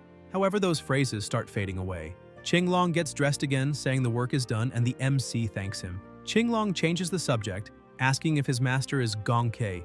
The MC remembers her, and says she was a bit bossy when she was the head at the university, and was harsh with many people, and now everyone is grown up, and becoming a Xuanwu martial artist is already considered the bare minimum for them. So he needs to be careful, and that is why when he leaves, he needs to pretend he is not her disciple. A bit uneasy, the MC answers yes, and Qinglong tells him to relax because he has no problem with her. He only mentioned it because before her soul was damaged, she was the martial artist with the highest chance of reaching the Grandmaster level through carnage, and that is truly a pity. He starts smiling, saying he would like to fight, because he really wants to see how pure the successor of the famous Massacre Moon is. Yehe thinks that, in the end, the more skilled a martial artist is, the more he enjoys fighting, which gives the MC a great idea. And, smiling, he asks if Qinglong would like to fight under the moonlight. Qinglong, even a little uncomfortable at the thought of facing the moon again, ends up agreeing. The two head to the 4th panoramic arena of the university, which sits on top of a building outdoors. Qinglong says he will not attack, so the MC can show everything he knows, and he will defend himself only with the physical strength of one hand. If the MC can make him move even half a step, then he wins. And if he wins, he may ask for anything he wants and will also enter directly into the 1st division of Dragonbird, with all privileges and benefits. Yehe becomes excited and says it is a deal, asking the senior to show what he can do. The moon appears bright and strong in the sky. The MC begins drawing its energy, and Qinglong is surprised, seeing that this aura resembles that of the moon demon, beginning to wonder if it is possible that Yehe is. But after analyzing a bit more, he realizes it is not the same thing, but rather something similar, a force that shares the same origin as the moon. Looking like a demon, the MC believes he will land the first strike using the killing intent Moon of Massacre, And Qinglong notices that the killing intent is extremely powerful.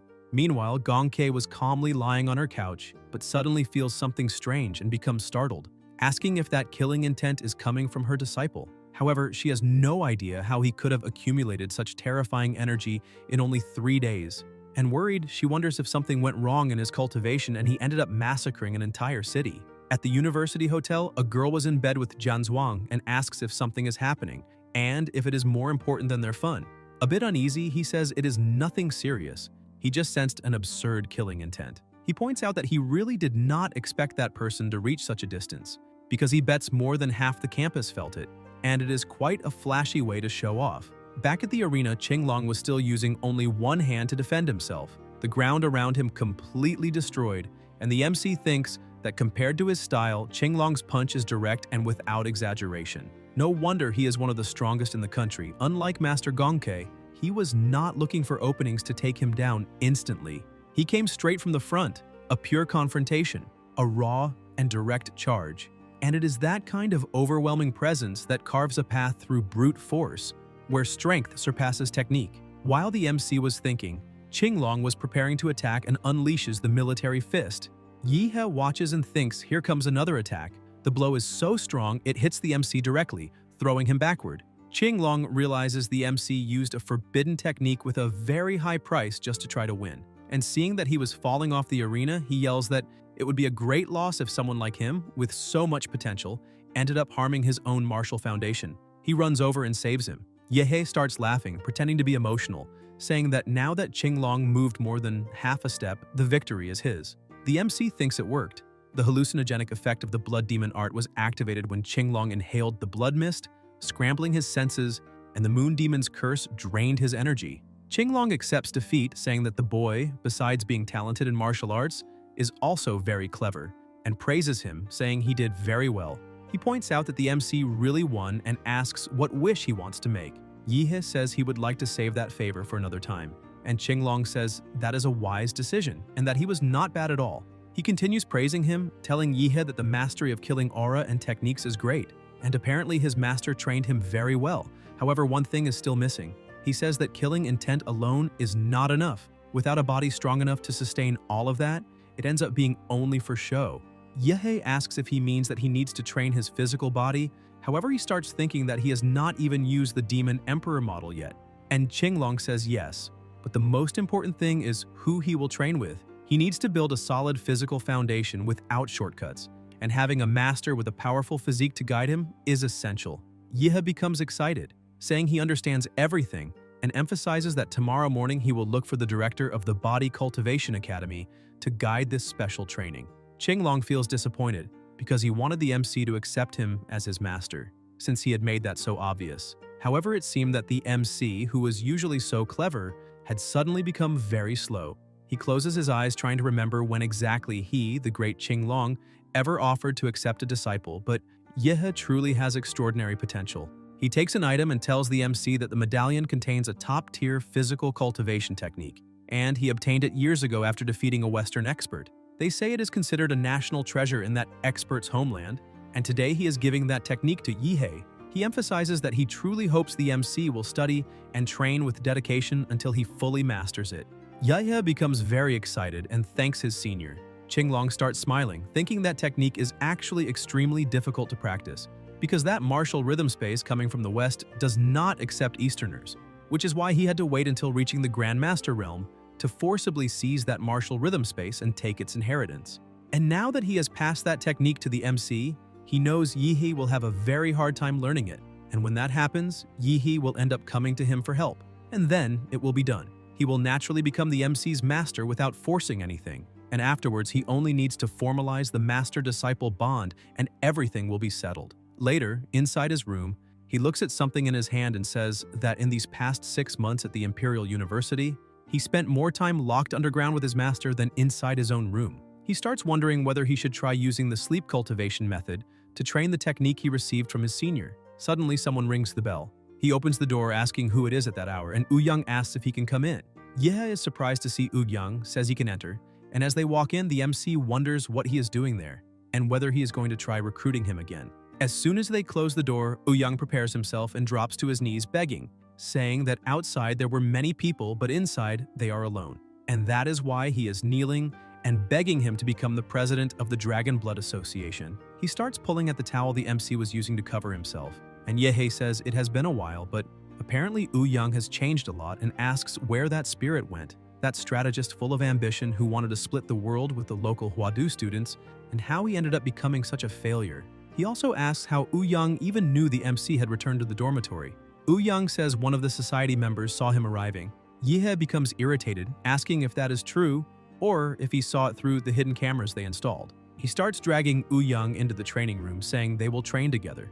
Young starts swearing that they did not put cameras in the MC's room, only in the corridor, because it was the only solution they found. After a light training session, the MC asks why he came all the way there to ask him to take the presidency and if the organization is facing problems. Young, lying on the ground with his face a bit bruised, tries to speak but can barely manage.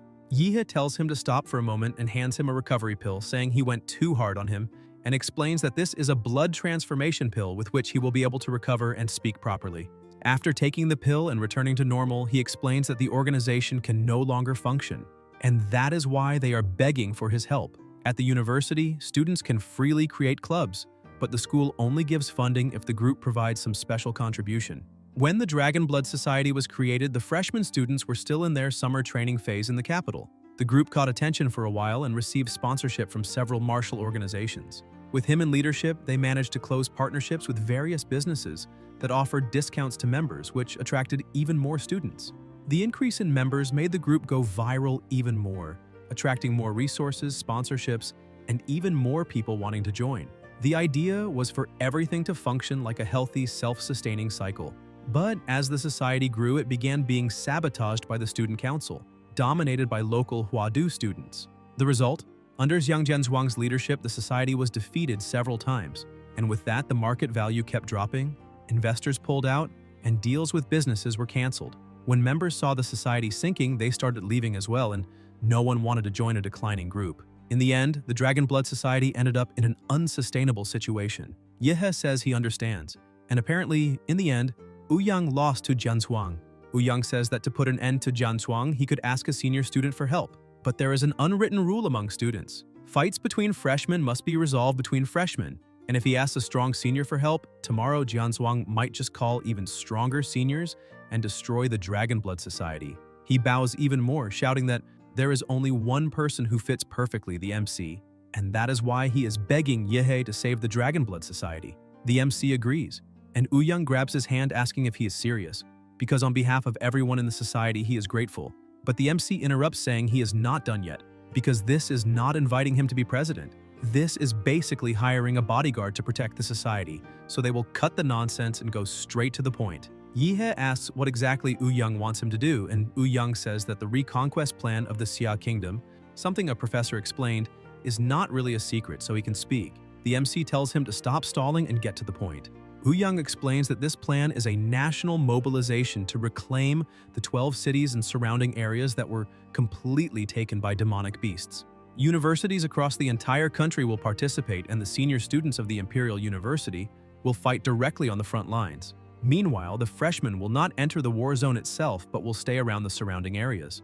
The final exam and the selection of the best student of the year will take place during this mission. So, during this mission, the Dragon Blood Society will be in Yahe's hands, and he needs to achieve the highest score of all. The MC says that can be handled, but before that, there is something else Young must do. He becomes a little frightened and asks what it is, and Yahe tells him to get rid of those cameras immediately. After removing the cameras, Young starts leaving. The MC thanks him, saying that he helped a lot with that and that it is now confirmed. Whenever he accomplishes something great, he gains a chance to draw a model, and the greater the achievement, the higher the probability of getting a high-level model. Yahe starts smiling again, excited about his new achievements. He thinks Young actually has talent for leadership, and if Yahe helps remove the obstacles from the path, he will be able to take the society to another level. And if the MC can truly transform the Dragon Blood Society into the largest in the whole university, the reward will be better than what he received in the Ancheng entrance exam and in the Zodiac challenges. That is why he needs to master both martial arts and the models. Meanwhile, at the Dragon Blood Society, everyone was sitting at the table. Chen asks Yan if Young has not arrived yet because he is taking too long. Yan becomes irritated, thinking that when the society was at its peak, Chen used to call Young president and treated him with respect. Now he calls him by his full name and walks in acting all arrogant. It is obvious he did not come with good intentions. Yan says that the vice president went to fetch the true president of the Dragon Blood Society and that he should arrive soon. Everyone asks who the true president is, and Chen and Yusi already feel nervous, thinking it cannot be him. Chen stands up and slams the table, asking if Yan is really counting on the MC, asking if he saw what brother Jianshuang is capable of, because among freshmen no one can stand against him, and sometimes it is better to give up. Young has no return, and they need to admit that Yan already took enough advantage of the society, and leaving now is the smartest move. Yusi says she agrees because betting on an outsider is a waste of time, and a smart bird chooses well where it perches. The Dragon Blood Society is already finished, and trying to hold on to it will only result in Yan being swallowed by the tide. Yan becomes irritated and asks what the two are planning. Chen says that everyone there knows the Zhou family from the imperial capital, a true martial family of the Xia kingdom. Young Master Zhou Kai of the main lineage has already promised to arrange a good position for them. Following the young master is much better than staying on a sinking ship waiting to be crushed by Jianshuang. Everyone in the society eventually stands up and agrees, asking if they are really going to trust the MC because the guy disappeared for more than 6 months and did not show up when the people from the capital came to provoke them. The Dragon Blood Society is lost.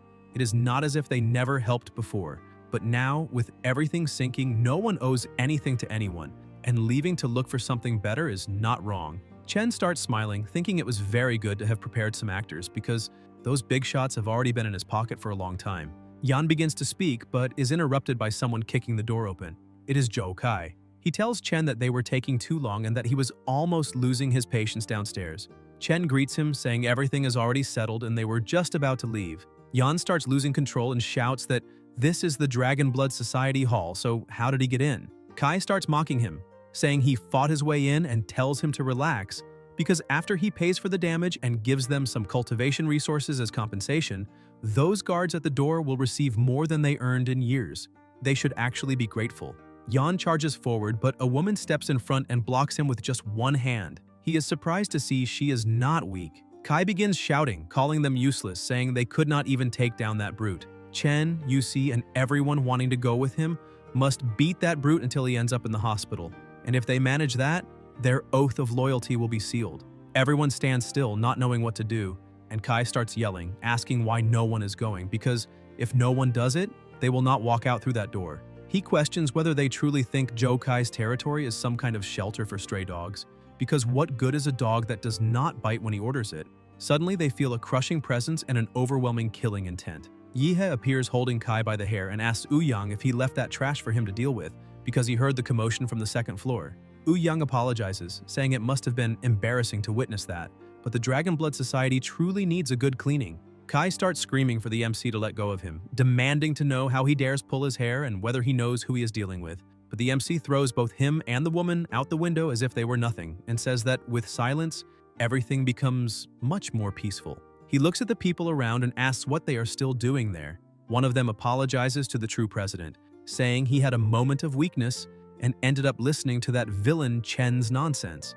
And he even considered leaving the Dragon Blood Society. He thinks that since he already offended Kai, there is no way he can enter Huadu's circle, and he cannot be abandoned by the society.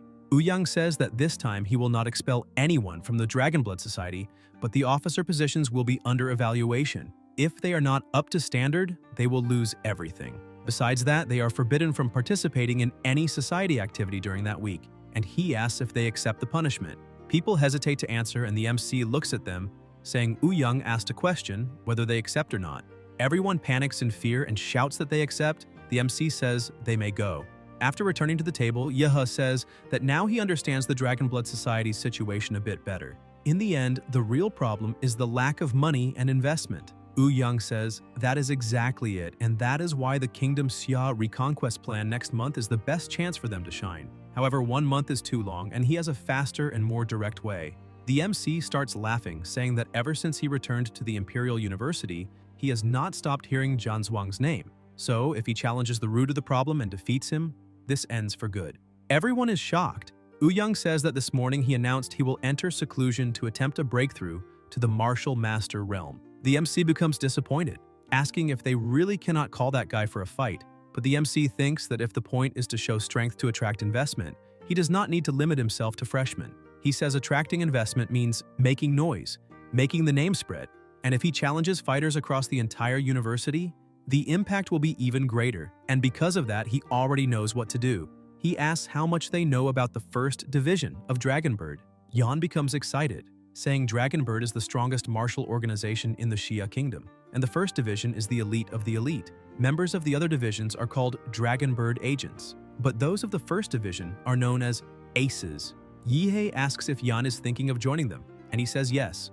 Because the first division is the club of the powerful, its chief is the second strongest man in the entire country, Qinglong, and every year only a few graduates of the Imperial University can be recruited. It is the dream of any martial artist in Huadu. Yehe starts smiling, thinking he now understands what needs to be done.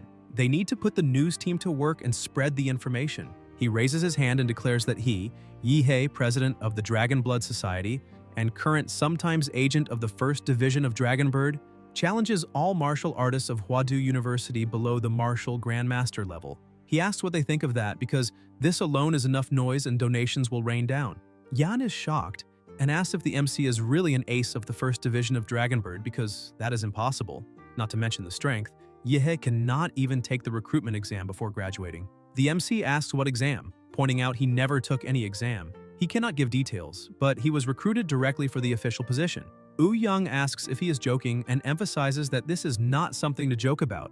The MC says he is not joking, he was admitted last night, but his documents will arrive in a few days and about challenging all students below the martial grandmaster level. He starts thinking about it because ordinary martial masters he defeats easily.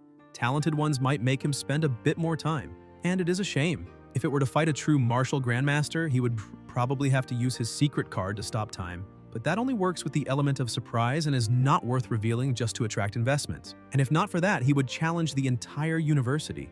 Ouyang starts thinking that even though it sounds absurd, because it is the MC, he can believe it, and for the sake of the Dragon Blood Society, he will call the news team immediately.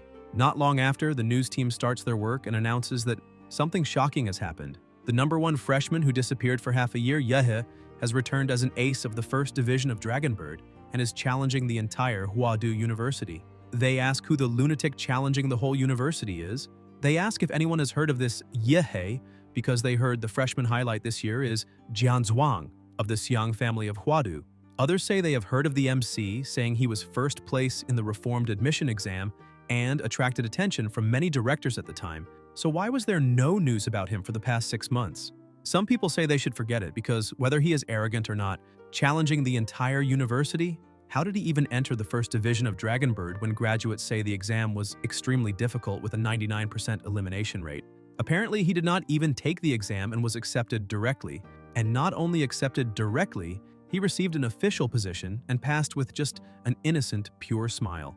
Zhou sees the news and smiles, saying it seems Yehe truly does not know how to stay quiet. Qingzhu also becomes worried, saying it seems someone is going to have a bad time. The news keeps spreading and appears on a large screen saying Yehe is a special talent of Huadu University, hired directly with no exam. People say that if even the official Dragonbird account made a statement, it can no longer be fake.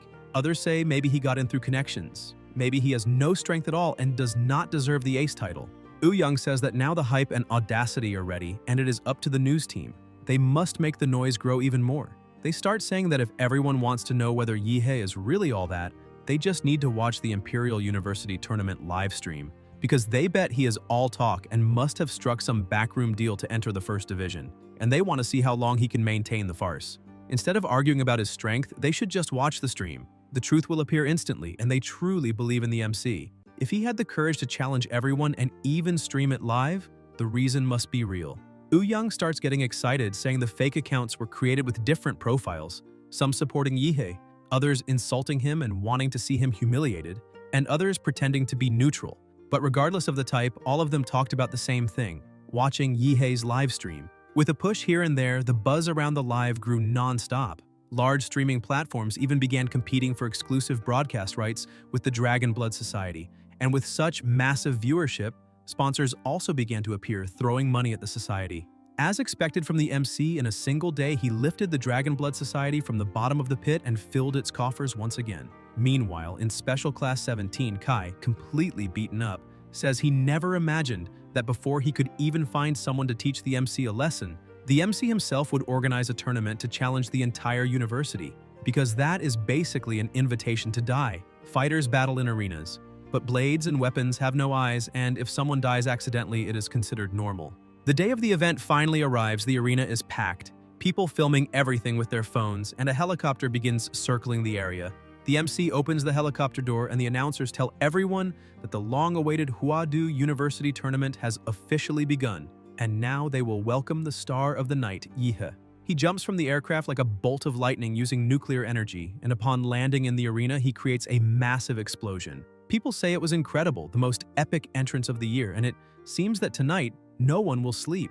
And even if they do not know whether the MC is strong or not, what is certain is that he knows how to make an entrance. This is what a true master of the arena looks like, descending from the sky wrapped in a moonlit glow so imposing that whoever comes after him will already start at a disadvantage just because of that entrance. Furthermore, Yihe is showing what it means to be a true arena master. Even though he says he is challenging the whole university, in practice, it is the challengers who are being challenged by him. While the MC is welcomed by thousands of cheers, someone is still in the locker room saying that the freshman really knows how to make a scene. His friend asks if he is really going to enter the arena. Long Tao says that with that many people watching the live stream, he must show up. He's basically an online celebrity and is not going to miss the chance to appear. Whoever challenges the MC first cannot lose. If he wins, he rides the hype and becomes famous. And if he loses, when someone else beats Yihe later, he can step up and say he was the one who tired Yihe out, which is why someone else managed to win. Either way, he gets a piece of the hype. He charges onto the stage, introducing himself and saying he is a partial second-level master and is there to challenge him. Yihe introduces himself as a Dragon Blood Society member, an 8th-level martial artist, and the crowd goes wild. The judge announces the start of the fight, but 1 second later, the MC knocks his opponent out with a single blow and asks for the next one. A woman appears attacking him from behind. She is Yaoling from the 2nd year, although just a 5th-level martial master. She holds the record of defeating 3 7th-level martial master students by herself. She's one of the strongest of the 2nd year, so why is she there? The real question is whether she can face the MC. At the very least, she should be stronger than the internet celebrity Long Tao. Yihe looks at her and says the purity of her blade is still too low. He can break it with a single movement. He apologizes, but says he is in a hurry and tells everyone to come at once. All challengers rush onto the stage, but they are defeated one by one as if they were absolutely nothing. Kai, who is watching, cannot believe how the MC can be so strong. And with strength like that, how will he ever find someone to avenge what happened to him? Because anyone he sends will go straight to the hospital the moment they step into the arena. He thinks carefully and says perhaps only one person is capable. His older brother, Zhou Yanting, the eldest son of the Zhou family of that generation. However, his brother is stubborn and strict about principles. He is not the type who protects his little brother, so he would never help him take revenge. But then Kai starts laughing, thinking that maybe there is a possibility after all. Meanwhile, in the arena, the MC has already eliminated every fighter and asks if anyone else is coming. The challengers lying on the ground ask if that guy really cannot stop once he gains momentum, because he should at least leave an honorable retreat for both sides. Another one says the current freshmen and seniors of the Imperial University have been humiliated, and in the future they will become an example in the school's hall of shame. Whenever Yihe is mentioned, people will remember that they served as stepping stones for him. Suddenly, another person enters the arena. It is the older brother, Zhou Yanting. Victory is certain. Finally, a 9th-level martial master who has been in seclusion has come to fight the MC. Yanting is not an ordinary 9th-level martial master. Having reactivated to perfect his martial realm, he can fight above his level and defeat an ordinary martial grandmaster. He inherited the Zhou family's bloodline power, the Blazing Sun bloodline, and the purity of that power is considered the peak among all Zhou generations. Furthermore, he himself has trouble controlling the immense energy of his lineage. Since childhood, he frequently lost control and spontaneously combusted, so the family had a custom nano-combat suit crafted to regulate and suppress his body temperature and made him learn the 4 scholarly arts and a heart sutra to calm his mind. Thanks to this, he can live normally, and now the MC will pay the price of his arrogance. Before the fight even begins, Yanting bows and says his younger brother, Zhou Kai, went to the esteemed society of the MC and caused trouble, so they will compensate double for any losses caused to the society. The MC asks if he is really the brother of that guy with the afro. Yanting says yes. Yihe says Yanting does not seem like someone who enjoys fighting, since he did not come to avenge that piece of trash Kai, so why did he decide to challenge? Yanting says he is not there because of his trash younger brother. He is there for the family's reputation. He looks annoyed and says that although his brother is at fault, the MC should not have disgraced the Zhou family's name. Yehe asks how he disgraced the Zhou family and starts laughing, saying that family drama is always the same. Petty people embellishing stories and making false accusations. But he says to forget it because it does not matter. The two start walking across the arena. Yanting says he will make the MC kneel and apologize to the Zhou family in front of all teachers and students. Yehe says that if Yanting truly wants him to apologize, then he must have the ability to force him. They face each other and exchange the first punch, and with that, the pressure between them starts rising and both unleash blows non-stop, but every strike collides. The pressure and temperature start increasing in the area.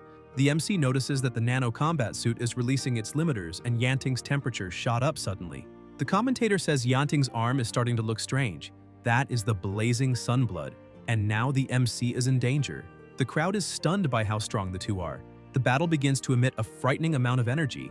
The commentator says it is no wonder Yanting is a martial arts master. His strength is extraordinary, and nowadays anyone who can take more than a few hits from the MC is definitely not ordinary, because Yihe has already become the great demon king of the university.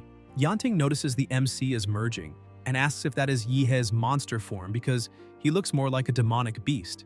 Yihe tells young Master Zhou not to get distracted and punches him in the face, saying, "Hesitation is the same as losing a fight." A child holding a doll tells her brother who spits fire to go all out and defeat the great demon king Yihe.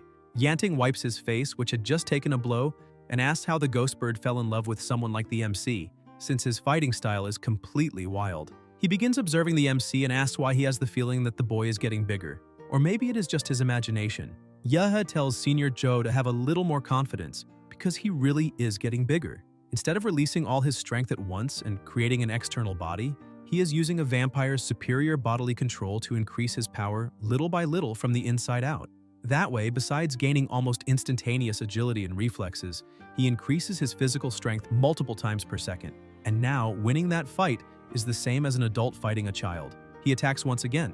Yanting tries to defend, the ground around him begins melting, and he thinks now he understands why that monster had the courage to challenge the entire school. The question now is whether a human is even capable of such strength. Even though he thought his bloodline was absurd compared to Yihe, it is nothing. Yehe is more like a high-level humanoid demonic beast. His bones can no longer withstand it. His body, refined through martial arts that took so long to strengthen, is on the verge of collapse. And it seems he will have to rebuild everything from zero, but before that, he must deal with the monster standing in front of him. He manages to dodge the attack, saying that if he cannot win with strength, then he will try to win with speed. Yihe begins accumulating nuclear energy in his mouth and says that it seems his opponent did not even bother studying his previous fights, and still came to face him unprepared. So the arrogant one is not him, but Yanting. He begins firing his attacks and Yanting tries to dodge. He starts gathering energy, saying that after the strike the MC might end up dying, so he cannot say he was not warned. He gathers all the strength he has, igniting his own body.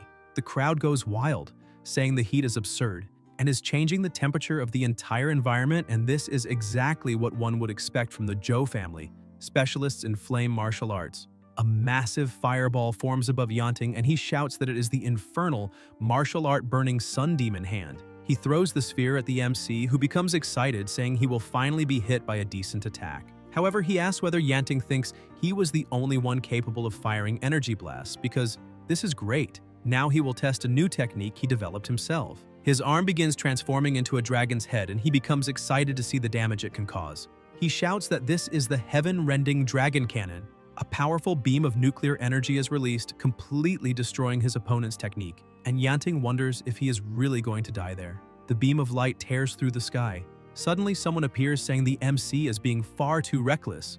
Yihe returns to his normal form and begins laughing, saying he fought this way because he noticed the director arriving and figured it was a good time to let loose and have some fun. Jingguang says he only came to watch the famous tournament the MC organized, but did not expect to be dragged onto the stage like that, and asks if Yihe did it on purpose. Yihe laughs, saying he had no choice. Without the director's presence, the tournament loses all prestige, and asks him to help a student just this once. The director says Master Gongke is always calling him slow and clumsy, but apparently the MC has been deceiving her. He says it is fine and he will help with the tournament, but only this time. The director uses his abilities and asks if anyone else wants to challenge Yihe. because if no one does, he will officially declare that Yi faced all challengers from the Imperial University and kept his champion title. Some remaining fighters start asking each other why they do not go challenge him, but the display of strength was so overwhelming that everyone is traumatized and does not want to be sliced in half. The director realizes no one else will step into the arena and announces that in that case, Yi is the winner. It is officially declared that Yi, a freshman, fought every martial master in the school while being only a simple martial artist. This has never happened before and likely never will again. Yihe's name will be remembered forever at Wadu University, a true legend. In the MC's hometown, everyone is watching the trending topics, and all of them are related to him. They celebrate, saying the martial saint guardian of the nation is injured and resting, the fate of Grandmaster Du Jingming is uncertain, and 12 cities have already fallen. In times like this, Yihe's emergence is truly a heavenly blessing for the nation. At Anqing's first school, they are celebrating the event, the teacher saying, "That is right." Yihe honored the school's name and everyone knew he would stand out, and he tells everyone to study properly and fight their hardest to become the next Yihe.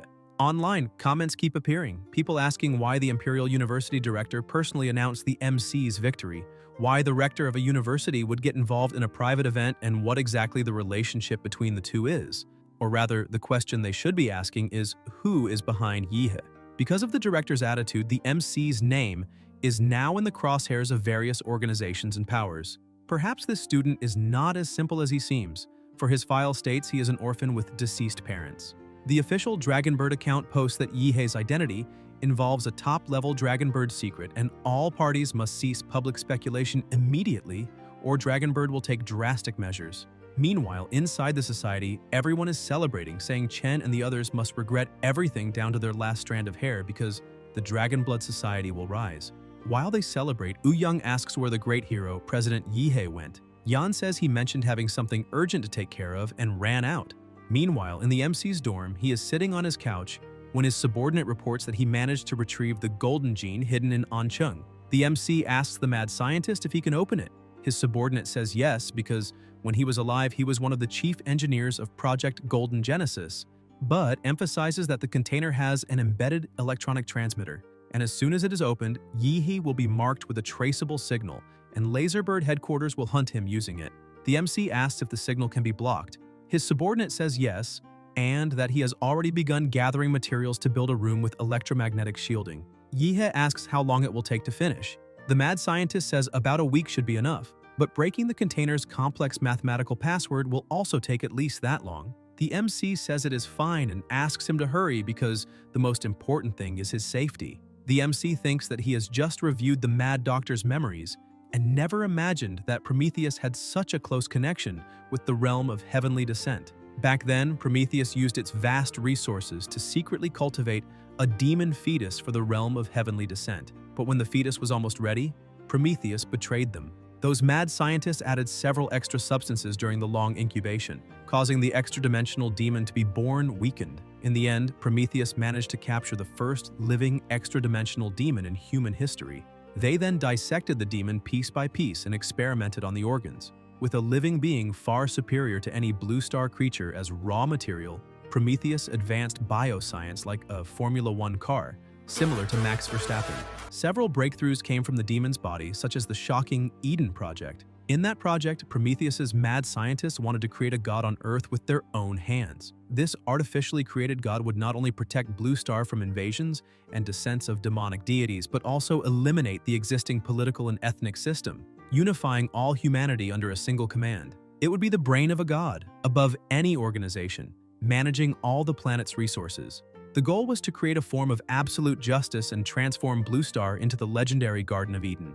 There was also Project Spark, which aimed to modify the genes of all humanity and raise the species' overall living standard. In other words, the direct predecessor of Laserbird's Golden Genesis project. Prometheus is a bottomless abyss.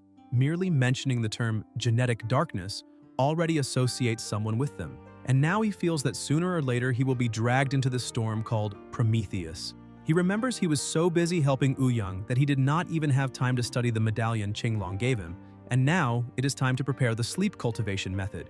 Suddenly, he is pulled into a storm, and when he opens his eyes, he realizes he's on a battlefield and says that apparently there was a heavy fight there recently, but judging by the traces, it was not a fight between people. The ground is littered with burn marks that even the cold rain cannot extinguish. There are also claw marks that are definitely not human. Shortly after, he realizes the rain has stopped. He begins throwing his armor on the ground, asking whether Westerners can really fight wearing those heavy armors because he cannot use his full strength in that martial aura space.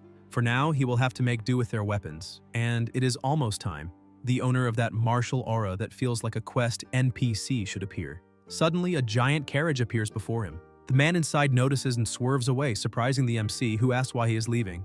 He grabs the carriage wheel with one hand and calls out to the old man, asking why he is running away the moment he sees him, questioning whether he was not supposed to give a quest. The old man sticks his head out the window, saying that the boy is strong enough to stop a horse-drawn carriage with one hand, and insists he has nothing to discuss with thieves like him. Yihe becomes confused, asking why he's being called a thief. The old man tells him to stop pretending to be stupid, because that blue-haired martial artist who invaded earlier was also after his family's legacy. His sons and grandsons are useless, so he stayed trapped in that martial aura space to protect the family's honor. However, after advancing in level, that blue-haired guy forced his way in and stole the legacy, and now he says the MC is just like that thief. Yihe starts getting irritated and tells the old man to pay attention, because he is not there to meddle in someone's personal pain, but if he is the quest-giving NPC, then he needs to do his job properly, and he destroys the carriage with a single blow. The old man asks what he thinks he is doing. Yihe starts smiling, saying sorry, but to make sure a competent NPC guide like him does not run away, he will have to carry him while exploring the map. The old man starts walking while complaining that the MC really destroyed his carriage. Yihe apologizes, but says the old man is the master of that martial aura space, so he will have to trouble him to be properly guided. The man says the MC at least has a bit more manners than that blue-haired martial artist who passed through earlier, and explains that the MC just has to follow those explosion marks on the ground. At the end of them, he will find the test site.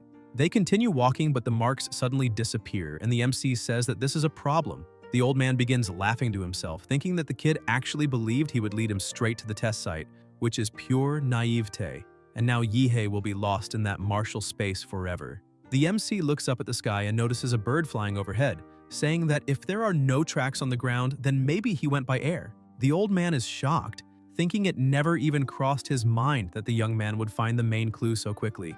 And with that level of perception added to the talent he has just shown, if only he were a descendant of his family, it would be something wonderful, but in the end, it is a waste. Yihe analyzes for a while and says, flying creatures never build nests in low places, and this has no exceptions, and now they are in a huge plain, and if they continue in that direction, the highest point they will find will be their destination. He looks at the old man and says he will need to borrow the horse. Sometime later, heading toward the mountains, the MC is guiding the horse with the old man riding behind him, when suddenly the horse senses something and becomes startled, throwing them both off. Yihe becomes alert, saying the horse sensed danger, so that means they have arrived, but he still does not know exactly what is in front of them, wondering if it could be the legendary mortal enemy of the Demon Emperor, the star-devouring calamity.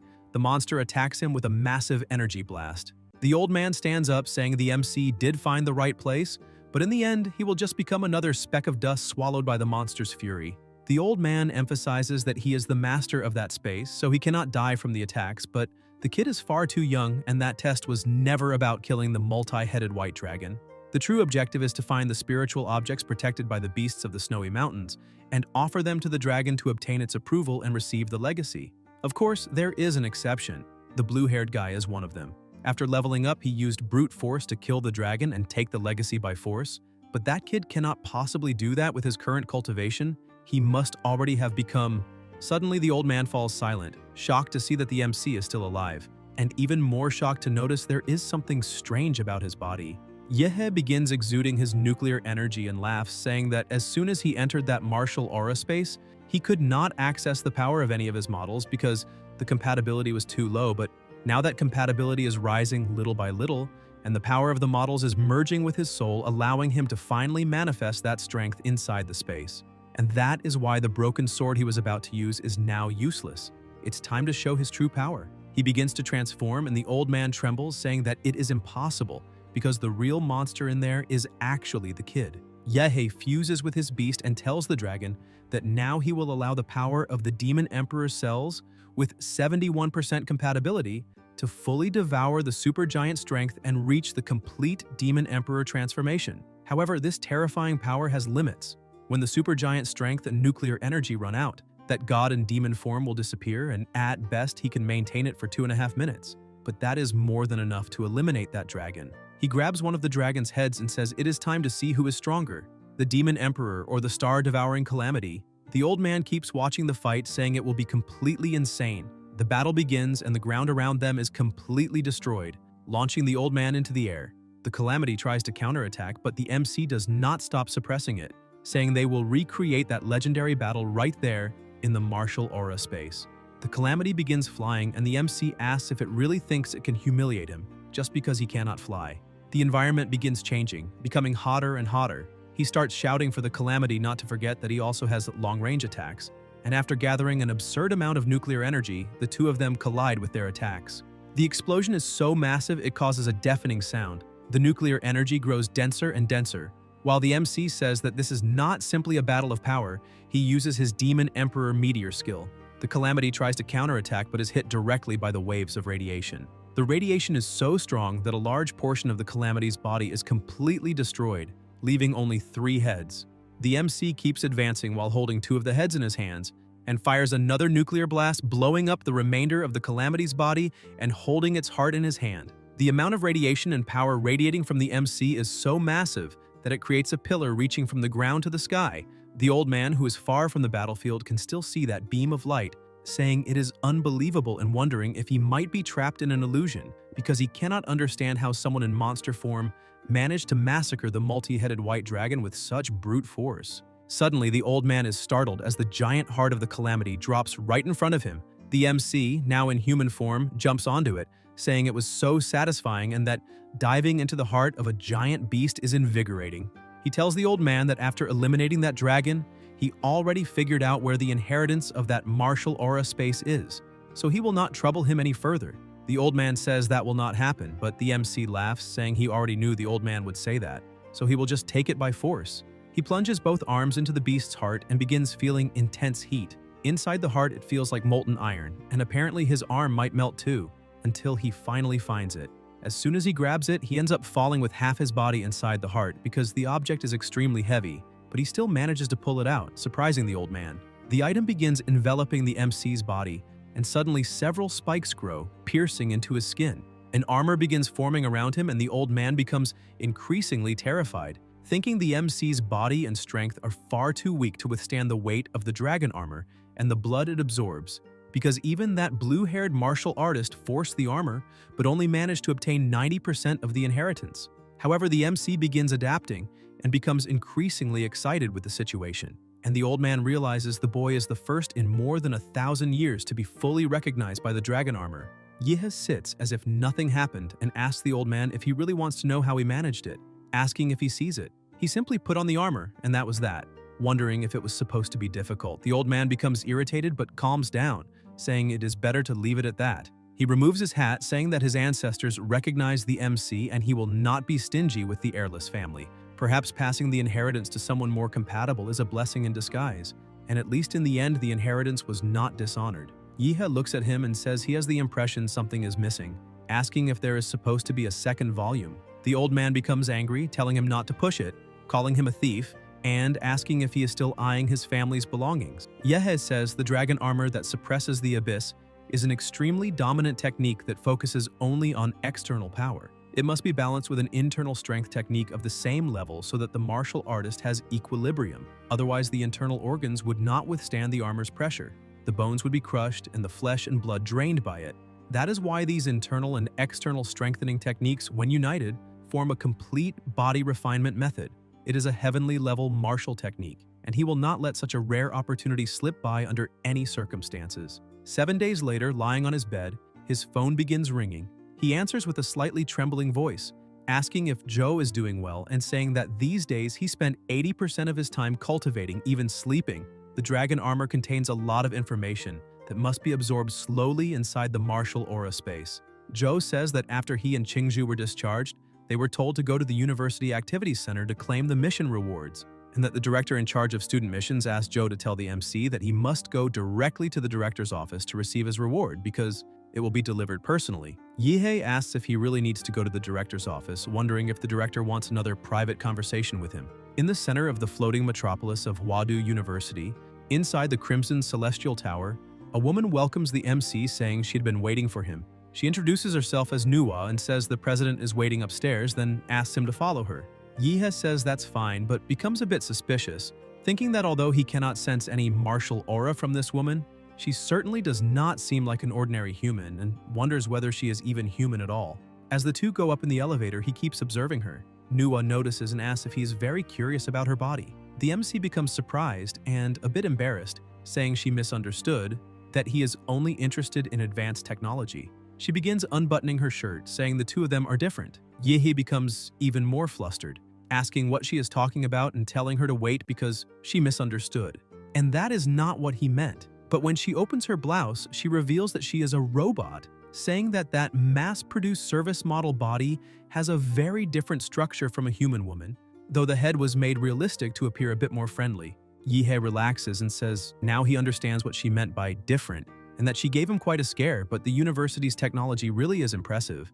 After they reach the 667th floor, Nuwa says the president is waiting in his office. Yihe says he understands and thanks her for her services, but as he steps out of the elevator, he suddenly feels a very strong sensation and collapses onto a sofa. The president says the MC has slept enough and asks if he has learned the martial artist manual that Qinglong gave him. Yahe, still confused, asks how he suddenly ended up there and where exactly he is, wondering if that is the president's office. Jingguang hands him a cup of tea, saying it is a special type of tea enhanced by the research institute based on a secret realm, that the flavor is quite unique. But the MC still wants to know what just happened and asks if the ability the president used involves space.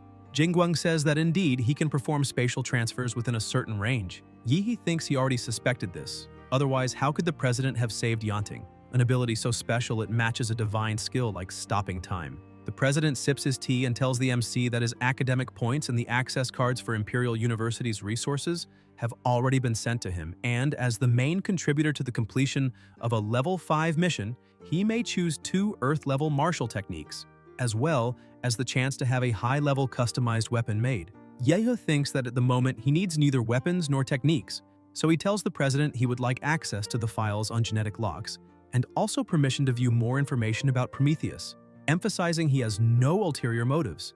It is purely academic interest, and the president agrees. Yehe realizes this was far too easy and wonders if Jingguang already knows what he intends to do with that information. The president stands and tells the MC to follow him because he will take him to the archives. Yehe asks if they are really going to look at that now since he has not even finished drinking his tea, but the director simply keeps walking.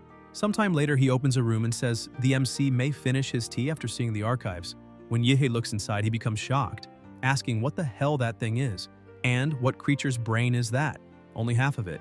The president says that is Nuwa's central computation unit, her main body. The MC says now he understands, and that apparently that staff member was also an AI creation. Jingguang says that decades ago that half-brain belonged to Prometheus. As soon as he hears this, the MC is startled, thinking about the Otherworld God Project. In other words, that half-brain belonged to the first extra-dimensional demon ever captured alive in human history. Such a magnificent and transcendent being was really cut into pieces by Prometheus, and apparently at its peak was indeed insane and overwhelmingly powerful. And it is no wonder they dared to plan Project Eden. If they dared eliminate a god, why would they not dare unify the planet and redistribute humanity's resources? Jingguang approaches and calls Nuwa. She responds saying she awaits orders. The director asks her to export the data, and within seconds he removes a storage pen drive and gives it to the MC, saying that he stored a part of Nuwa inside that drive and that he may ask her about many of the things he wants to know. Yehe starts sweating, thinking that no one knows exactly how many core secrets Nuwa's computer holds, how many strategic missions important to the university, or even the Great Xia are involved, and the president is simply handing this all over to him. This level of trust is surreal, making him wonder if there is a conspiracy going on. Jingguang takes the MC's hand and places the pen drive in it, saying he cannot stand there doing nothing. For even as the university's president, it is against the rules to bring a specific student to that place, so they must leave quickly. Yihe becomes surprised seeing that the president is breaking rules for him. Meanwhile, in another place, Jianzhuang is cultivating. After all this time, his eyes open and a terrifying aura begins exuding from his body. He walks toward the door and says that in only 1 semester he has achieved what a normal student at the university takes more than a year to accomplish. The difference between people really is enormous, and even among geniuses there are levels. and he is the highest level of all. The MC opens the door asking if he is already done. When Jianshuang sees him, he starts laughing, asking if he is the Yehe that Wu Yang talked so much about and saying that apparently he came to offer himself up. The MC has no idea what he's talking about and asks if he is also from the Dragon Blood Society, because if he needs anything, he should talk to Wu Yang, since right now the MC only wants to use the training room. Jianshuang starts releasing his power while laughing and says that Yehe is very good at pretending to be dumb, because otherwise, how could he not know who stands right in front of him? He tells the MC to listen carefully. His name is Jianzhuang, the one who stomped on Wu Yang, the same one who nearly erased the Dragon Blood Society from existence, the king of the freshmen. He keeps yelling, but the MC becomes irritated and with a single simple strike knocks Jianshuang unconscious, saying he needed to use the training room, but Jianzhuang kept spouting nonsense and blocking the door, which is annoying. As for what happened afterward, Jianshuang cannot say, because when he woke up an entire week had passed. In the exclusive training room for special students, the MC celebrates, saying that finally there is no one in his way and that the Monster King has come home. He releases countless cores inside the room, saying the monster may devour at will, because all the demonic beast cores he personally collected, along with those purchased by the university, are there. And now it is finally time to increase the compatibility with the Demon Emperor model. Considering that providing a huge quantity of cores at once will put him in a transformation state during sleep, in addition to releasing an enormous amount of nuclear radiation, he specially asked his little electronic servant, Nua, to release the largest fully sealed training room for him.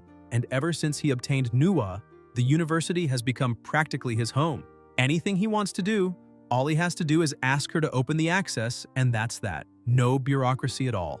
When others enjoy privileges, he becomes indignant at the unfairness. But when he is the one privileged, the feeling is wonderful. He asks her to activate the room's energy shield because he's about to begin. She says she understands and activates the shield. The MC begins consuming the cores but soon realizes it is not enough and continues eating more and more because the higher the compatibility, the harder it is to increase. Both the quantity and quality of the cores needed grow exponentially. That is the downside of high-level models. The growth period is far too long and the resources required are absurd. He begins his evolution, saying that if the model he gets cannot be converted into combat power quickly, his progress will fall behind, so he still needs to work hard on martial arts as well. The security system in the phone sends an alert signal about high energy above standard limits, but that alert is intercepted before reaching the main control room, and the energy shield has been raised to the maximum level. Yehe says that even when cheating, you must be smart, because even people who cheat can die or waste time. Time keeps passing and the MC remains inside the room, enveloped by something strange. He thinks that when the crystal coffin opens, that will be the day the Monster King appears in that world. Sometime later, several ships are flying through the sky. The president says that that day marks the beginning of the Great Xia Reconquest Plan, that 70% of the country's martial artists are heading to war, that Great Xia's martial artists will take back the 12 lost cities. He looks at the army and shouts that all students of Huadu University must ignite the flames of their qi and blood. The students shout excitedly, and a great energy begins emanating from all of them. The flames of qi and blood rise toward the sky, intertwining in a clash between martial aura and vital essence. The column of energy becomes stronger and stronger because that is their fighting will, the determination to recover the lost lands and restore the nation's glory, even if it costs their lives. They are ready. The president continues leading, saying everyone already knows the missions and plans well, and he knows many have prepared for sacrifice, but they all must return alive, for there is only hope as long as they live. Huadu University will always be their home, and it will always be there awaiting their return. All martial artists of Imperial University must listen to the president's command and swear an oath alongside him. The president raises his hand, saying that before them, there is no enemy capable of defeating them. The army shouts with the president, while meanwhile, in the training room, the MC remains inside the crystal coffin. A woman walking down a hallway, known as Supervisor Yu Yan, Level 2 Prometheus researcher and now a senior executive at Laserbird, says that first the golden gene was stolen, then an important base was invaded, and finally an elite team was lost, which shows that Laserbird has had an extremely unlucky year. The board of directors has already begun to suspect that there is someone behind all of this, with the objective of bringing Laserbird down, but they still have no proof. And although the Black Lion erased all traces at the Buddhist temple base on Golden Mountain, the Dragonbird is still watching Laserbird. And if the Dragonbird of Great Xia were not so busy reclaiming the fallen cities, Laserbird would already be in huge trouble, but it is precisely because the attention of all martial artists in the country is focused on the fallen cities, that Laserbird can finally breathe and at the same time release that monster. She explains that that creature is a failed product of the first-generation Golden Gene experiments, a Pandora's box that, if mishandled, can drag humanity into an abyss of eternal ruin. Because with the Golden Gene flowing through its veins, even though it is considered a failure, it can still sense the location of other Golden Genes. Even with its tendency to lose control, it is the only hunting dog capable of finding the lost Golden Genes. She walks up to a completely sealed door, pulls out countless keys from her pocket, places each one in its designated slot, opens the door, and looks toward the cell of the monster called the Negative. She approaches and, knocking over some medicine bottles, says that it is time for the world to witness his terror. Laserbird's aircraft roars at high speed, and the Negative says they must continue in that direction and keep flying. One of the subordinates tells the captain that the place the hound is pointing to seems to be Sicheng, and the captain is surprised, saying that this is one of the fallen cities that Dragonbird is preparing to recapture. His subordinate tells him not to worry because as long as the one who stole the Golden Gene is not a Grandmaster level expert, even if they are a Zhuanwu martial artist, they can surround and eliminate them quickly. Another subordinate asks the captain when they have ever failed under his leadership and says that as long as they do not encounter Dragonbird's first division, they will be able to retrieve the gene and retreat without suffering any casualties. The captain orders Eve to block the plane's signal, hack into the flight system, and activate autopilot. After the command is executed, the plane begins behaving strangely. The crew says the aircraft is out of control, and the captain quickly begins eliminating them. One of his subordinates asks when he became a traitor, but the captain says it is not exactly like that because he never belonged to Laserbird to begin with, so it cannot be called betrayal. He apologizes to them all, emphasizing that when he goes to hell, they may punish him then, but for now they must die. After eliminating everyone, he goes to the Negative, who begins laughing, saying that they are all dead. The creature opens its mouth and asks its brother to give him some blood because he is very thirsty. The captain holds pieces of the crew in his hands, saying that those team members, who were all martial artists at the Grandmaster level, are now his, and the Negative may savor all their hearts. He pushes one of the hearts into the Negative's mouth, saying that the hound is now free. The Negative says it is still not enough and asks the captain to give him all the hearts. The captain takes a deep breath, saying that he is an agent of Bebeidun, and here he is feeding a dog. After feeding the Negative, the monster asks the captain what he wants him to do. The captain says he does not need him to do anything specific. He only needs him to unleash his rage however he wishes across the lands of the Xia nation, because Great Xia has begun reclaiming its lost cities, and that resurgence is something they, of Bebeidun, do not want to see. After opening the aircraft door, the captain says he had better leave. Otherwise, when the hunting hound is released, it will likely tear him apart as well. He emphasizes that he will leave the bodies of those Grandmaster martial artists as the first full meal since the creature was freed. As soon as he leaves the aircraft, the Negative begins breaking loose, laughing and saying that before he was merely a tracking hound, but now he is a mad dog unleashed to bite whomever he pleases, and that clearly he is being underestimated because he intends to devour all the living. The bolts begin snapping apart and suddenly everything that was restraining the hunting hound is destroyed. He breaks free and says that the first thing he must do is complete his Golden Gene and achieve a true transformation, and then become a god, because once that happens, he wants to see who will dare treat him like a dog.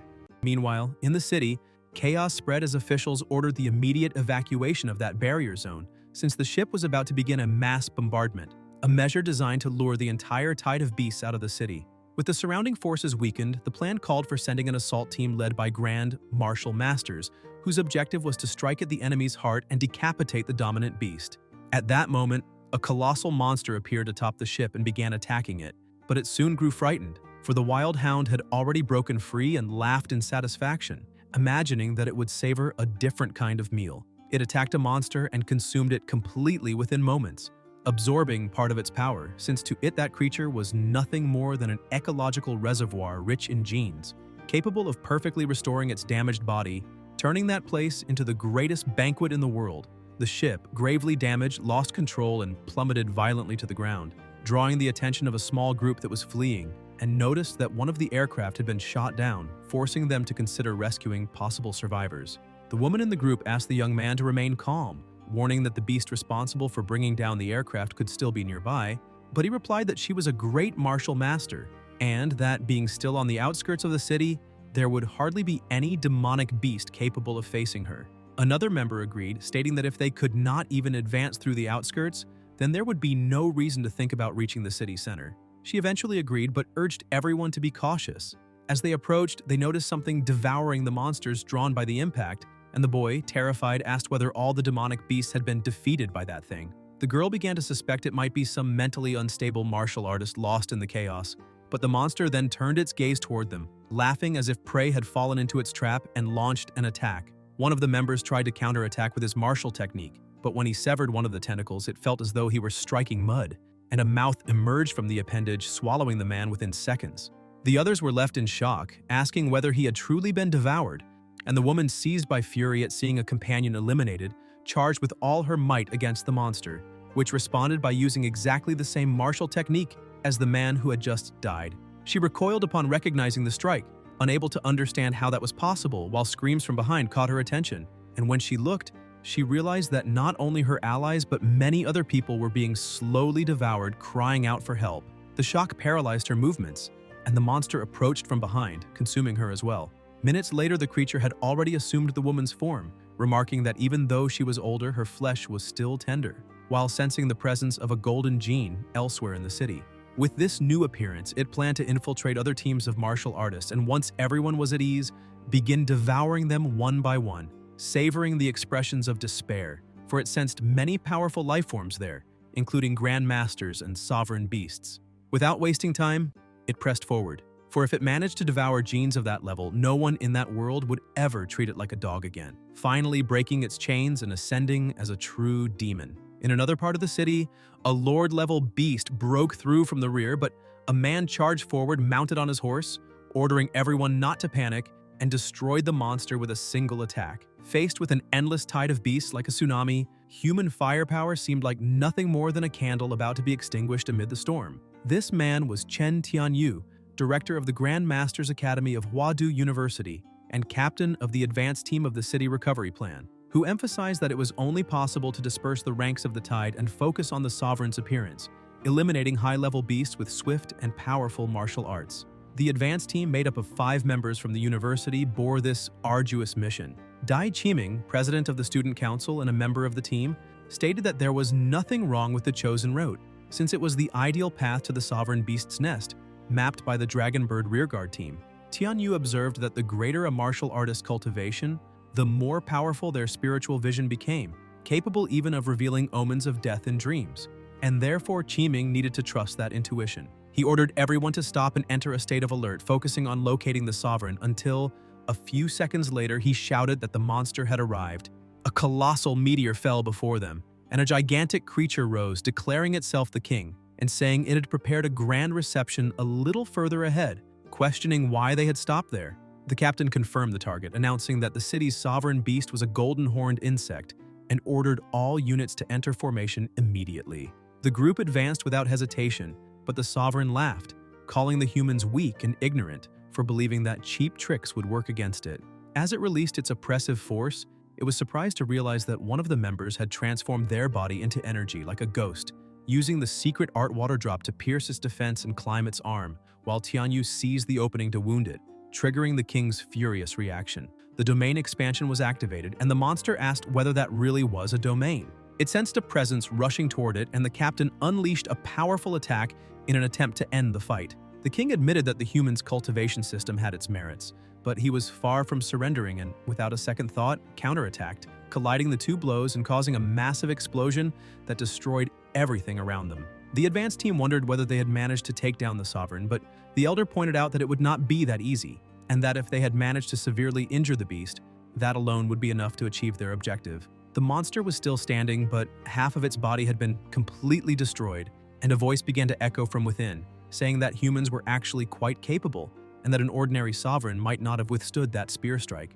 A hand began to emerge from inside the carcass, explaining that it was a pity, because among sovereigns there were levels, and that king stood above them all. The advanced group could not believe that the monster still possessed a rare transformation form, and the king emerged from the carcass in an extremely smaller and more compact form, yet with a terrifying presence. The king shouted that perhaps the emperor had been right and that they needed to learn something from humans. The monster's speed was infinitely greater, and in the blink of an eye it closed in on the squad, saying it would first eliminate that meddlesome old man, and with a single finger released a violent blast of power, though it only managed to lightly injure a few members. Meanwhile, the captain and Wu Hong tried to attack the monster from behind, but the attempt failed miserably, as the king managed to catch the captain's spear while counterattacking Wu Hong. The captain grew worried about his companion, but the king kicked him, forcing the horse back and grabbing Qianyu by the neck, stating that even if the human squad had exhausted all its tactics, it still could not deal with a single sovereign like him. He then asked how they intended to deal with the other sovereigns in the city, and Qianyu became concerned, wondering whether there truly were other sovereigns in the city. In the eastern war zone of West City, inside the command ship, a level 1 alert was issued, ordering everyone to prepare for combat. After the computer's calculations, that creature had reached the level of a sovereign, and at the moment there was no master in the ground squad capable of containing it, so the system suggested a strategic withdrawal. However, they could not understand how this was possible, since the only sovereign of West City was supposed to be facing Director Tianyu's advance squad. The captain ordered them not to hesitate and to immediately inform the ground troops to retreat, and also commanded the entire warship to ascend away from the surface and prepare the ground-penetrating nuclear warheads. As the captain issued the order, one of the tentacles began to approach the aircraft, and he ordered the electromagnetic cannon to intercept it, and with a precise shot, they managed to sever the tentacle in half. However, everyone was shocked to see that the tentacle regenerated within seconds. The captain shouted that there was no more time, and that they had to launch the penetrating warheads immediately. The entire team prepared and launched the warheads, causing a devastating nuclear explosion. Worried about the situation, he lowered his head, thinking that the power of 3 nuclear warheads was truly excessive, and sincerely hoped that the warriors fighting below would manage to retreat safely. A woman reported that the sovereign's vital signs had not disappeared, and the captain could not understand how that monster had withstood 3 nuclear warheads and was still alive, causing everyone to question whether the plan to retake West City would fail. A red alert began flashing, bringing a report that stated the system's central authority had been taken over. The captain wondered what that meant, and another message appeared, thanking all the warriors in West City's war zone for their brutal fight, but earnestly asking that everyone leave the battlefield to him. Without fully understanding what was happening, the captain asked who this he mentioned in the message was, and one of the subordinates reported that an intercontinental missile had been detected. The captain remained confused, as there had been no information that such a missile would be launched, and asked whether no life signs had been detected on the missile. Paying closer attention, they could not believe what they were seeing. Standing atop the missile was him, the King of Kings, the protagonist of all protagonists, the supreme divinity among all divinities, in flesh, bone, radiation, and demon. Yehe was approaching the battlefield to do the dirty work that no one else could do.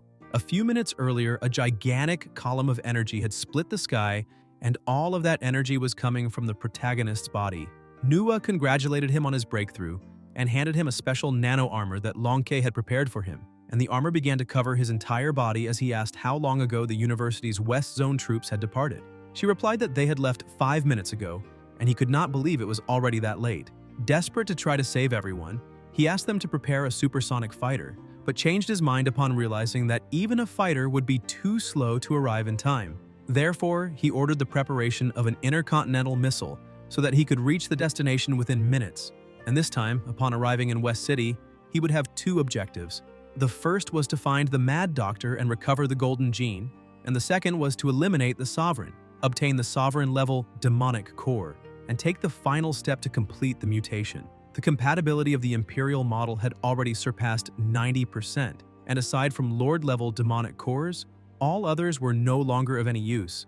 Even Lord-level ones only offer 0 point something per core, and currently he is at 99% thanks to an absurd accumulation of resources. The stockpile of Lord-level demonic cores grew so large that even the Huadu market ran out of supply, yet the final 1% would not rise no matter how much he accumulated because only genes of a higher level could complete that final compatibility. Nuwa informs him that the intercontinental missile is ready for launch, and everyone wishes him good luck. Back in the present, Yehe could already see the Sovereign and was excited, because 3 nuclear warheads had failed to defeat it, and that remaining 1% depended entirely on that monster. According to the database, the tentacled creature was called the Earth Demon, and mockingly he smiled, saying it was an imposing name. He notices that the monster is acting differently and asks whether it got angry from being mocked, and apparently that Emperor's temper was not small either.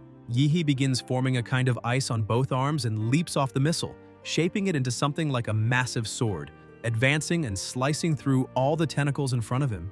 The The team inside the command ship can only watch and celebrate, because the university had sent a Grand Master, and at last, West City could be saved since there was now a real chance of victory. The protagonist keeps advancing until he finds the monster's core and, as always dominated by the will to fight, attacks with everything he has to end the battle in a single move, using the Demon Emperor's secret art, the Celestial Nuclear Kick. The amount of energy released is so immense that the radiation manages to escape the planet, and people scattered throughout the city, still fighting, are stunned, asking what that blinding light was, since the intelligence reports had only mentioned that a sovereign monster had appeared in the middle of West City. Meanwhile, the advanced group is being completely obliterated, and even Wu Hong, the most resilient among them, cannot withstand a single blow. The sovereign steps on the shield hero, saying that he is not a true specialist since he was cut down like a piece of paper, though he admits that Tianyu is powerful for having forced him to assume his third form. The captain refuses to give up and thinks that the blood-burning secret art will not last much longer, and that even if he were to win that battle, the worst had already happened. Even so, that did not matter because, as a Grand Master of Daxia, he needed to eliminate that demonic creature right there and then. The Sovereign perceives the stiff, martial rhythm and the forced attacks, recognizing that human warriors possess interesting techniques, but one's insufficient to compensate for the absolute gap in power. Tianyu places all his hope in his final attack and charges forward with everything, but the Sovereign manages to defend, because the Emperor had recently refined the old transformation experiment. Acknowledging Tianyu's bravery, he decides that when that human dies, his body will be taken to be reborn in an even stronger form. The captain continues releasing all his remaining strength while shouting that he is not afraid of death and that he will keep attacking and injuring the monster to prevent any interference in the recovery of West City. Even so, it is useless, and the Sovereign defends without suffering any damage at all. He complains that humans are foolish to use techniques that burn their own lives, since it is clear he could eliminate them instantly, yet they insist on forcing their bodies beyond the limit. Still, he does not mind doing extra work, and simply does not use his full power so as not to damage the body of that powerful human, while the others will not have that privilege and will simply be crushed to death. Suddenly, Wu Hong stands up with his body completely restored, asking whether the situation was lively, since even on the outskirts of the city, he could still feel the commotion of the fight. An elder is shocked and asks whether the shield hero was not dead, and Wu Hong replies that he was, walking in a strange manner toward the horse lying on the ground. As he looks at the elder and asks whether he died, his face and eyes become completely strange, and his body opens like a mouth, terrifying everyone. Wu Hong swallows the horse whole and absorbs it, while his face begins to multiply, saying that the taste is very good and that it is no wonder it was the mount of a Grand Master, but that it would be even better to devour the Grand Master himself. He adds that everyone there looks delicious and asks whether he can have a taste. The Sovereign attacks that nonsense-speaking creature, asking what disgusting thing that was, since it carried a demonic aura similar to that of the Dark Stellar Demon. He asks the humans whether that was some insane creation, as he had not imagined they would associate with that group of demons, and suggests that perhaps it would be better to let them themselves rule the planet. Tentacles begin to emerge from Wu Hong's body and form a new head, which laughs and greets the Sovereign, saying that its name is Negative and that it is there to eat him. The king replies that the creature is far too arrogant and begins attacking, declaring that such trash would not withstand even a single punch. Part of the new monster's body falls onto the Sovereign, who immediately senses the danger, as that flesh begins to corrode his body, forcing him to retreat. The monster then asks how far he thinks he can run, since that was only a small part of its true body. A gigantic mouth emerges from the ground and swallows the Sovereign, dragging him toward the main body and fusing with the head, causing the creature's body to swell, something expected of a sovereign-level being, which nevertheless resists and prevents immediate absorption. The Elder realizes this is the group's chance to escape and tells Qiming to take the captain and leave, but Qiming asks what he intends to do. The monster looks at them and says it has not forgotten dessert after the main course, while noticing something extremely powerful approaching. A beam of energy flies toward the area and the Elder grows concerned, thinking that such a level of power could be another sovereign. The energy strikes the monster with a colossal impact, and Tianyu realizes it is not another sovereign, because the attack is clearly aimed at a different creature. In the midst of the explosion, the protagonist releases even more energy, as he had believed for a moment that the monster had devoured the sovereign and was an ally. But now that it intends to devour Director Chen and the others, it cannot be allowed to escape alive. That black and red substance is repulsive, the radiation so high that it is destroying everything around it. Yihe compresses this radiation into a sphere and fires a blast of power that hits the monster, nearly destroying it completely. However, as everyone already knows, the protagonist is a psychopath, driven purely by the desire to fight. He rushes forward, saying he will not let the opponent be defeated so easily, and grabbing the carcass, he flies upward and, with a smile on his face, hurls the monster with full force against the ground, crushing it completely. He lands and observes the shattered body. At that moment, the protagonist is in the infinite monstrous state, the mad trait model of the Demon Emperor, with 100% compatibility. The Lord of Flames form has been unlocked, although the system urges caution in its use. The monster begins to move and slowly returns to its original form, stating that the attack was intense enough to leave it stunned, something that had never happened since its birth. With its body restored, the monster starts laughing and thanks Yihei, saying that the attack's accelerated digestion and allowed it to successfully assimilate the genes of the sovereign-level demonic beast. In return, it promises to make him watch consciously as he is devoured little by little. Angered, the protagonist kicks the monster away to shut its mouth. The creature stands up smiling, claiming that Yihei can fight as much as he wants because he cannot kill it, thus becoming his worst nightmare as it releases all its power.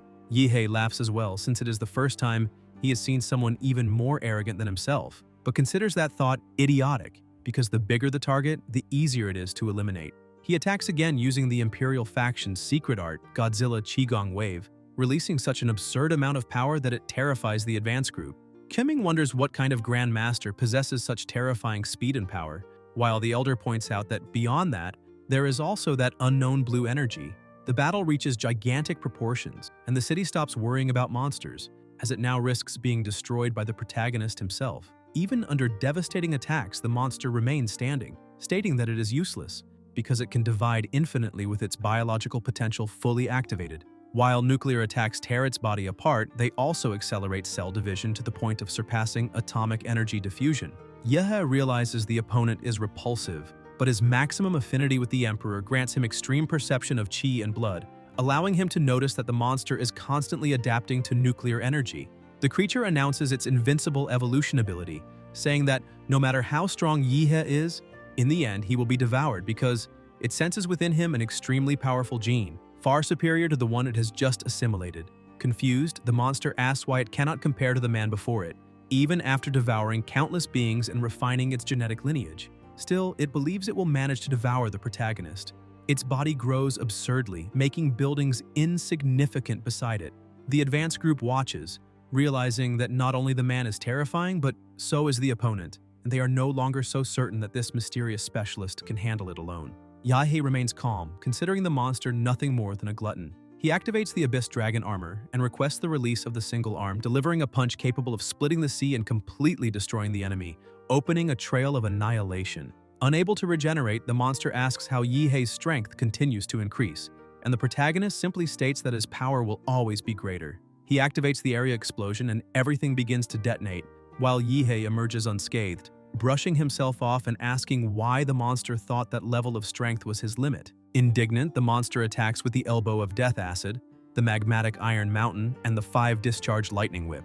But Yihei remains motionless, arms crossed, as if none of it had any effect at all.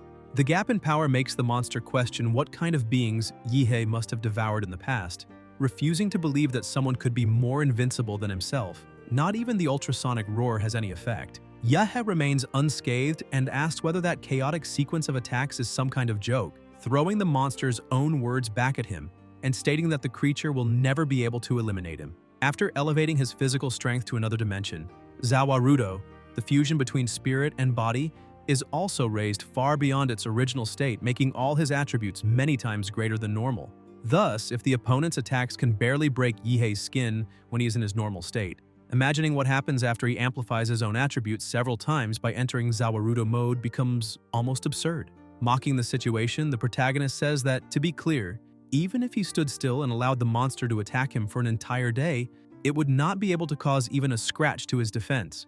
The monster suffers a mental breakdown, refusing to accept that as reality, because even as it grows stronger every instant and evolves ever more perfect genes, it still cannot win. Yihei begins to transform and declares that, unfortunately, the difference in power between them is far too great, and that if this difference were measured on a scale of 1,000 meters, reducing 1 or 2 centimeters would mean absolutely nothing. Faced with the aberration before it, the monster begins to tremble, realizing that if it had more time to evolve and devour even stronger beings, perhaps one day it could surpass him. But now it is already too late, all because the aura of that golden gene was suddenly cut off. Otherwise, even without winning, it would not be in such a miserable situation.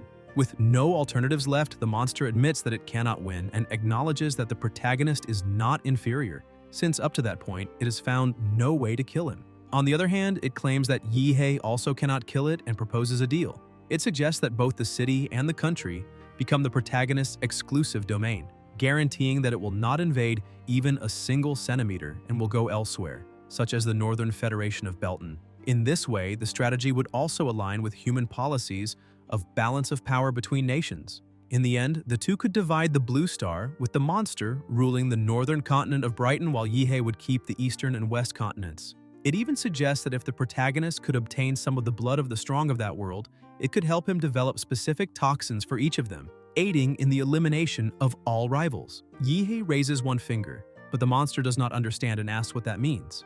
The protagonist replies that it represents 10 minutes, and that if the monster is still alive after that time, he will change his own name. The monster says that in that case, all he needs to do is clench his fist, because Yihei believes that any extra space is still extra space. Convinced of his immortality, it asks whether this is a joke, since even if it wanted to, it could not die, because every cell in its body is roaring to evolve.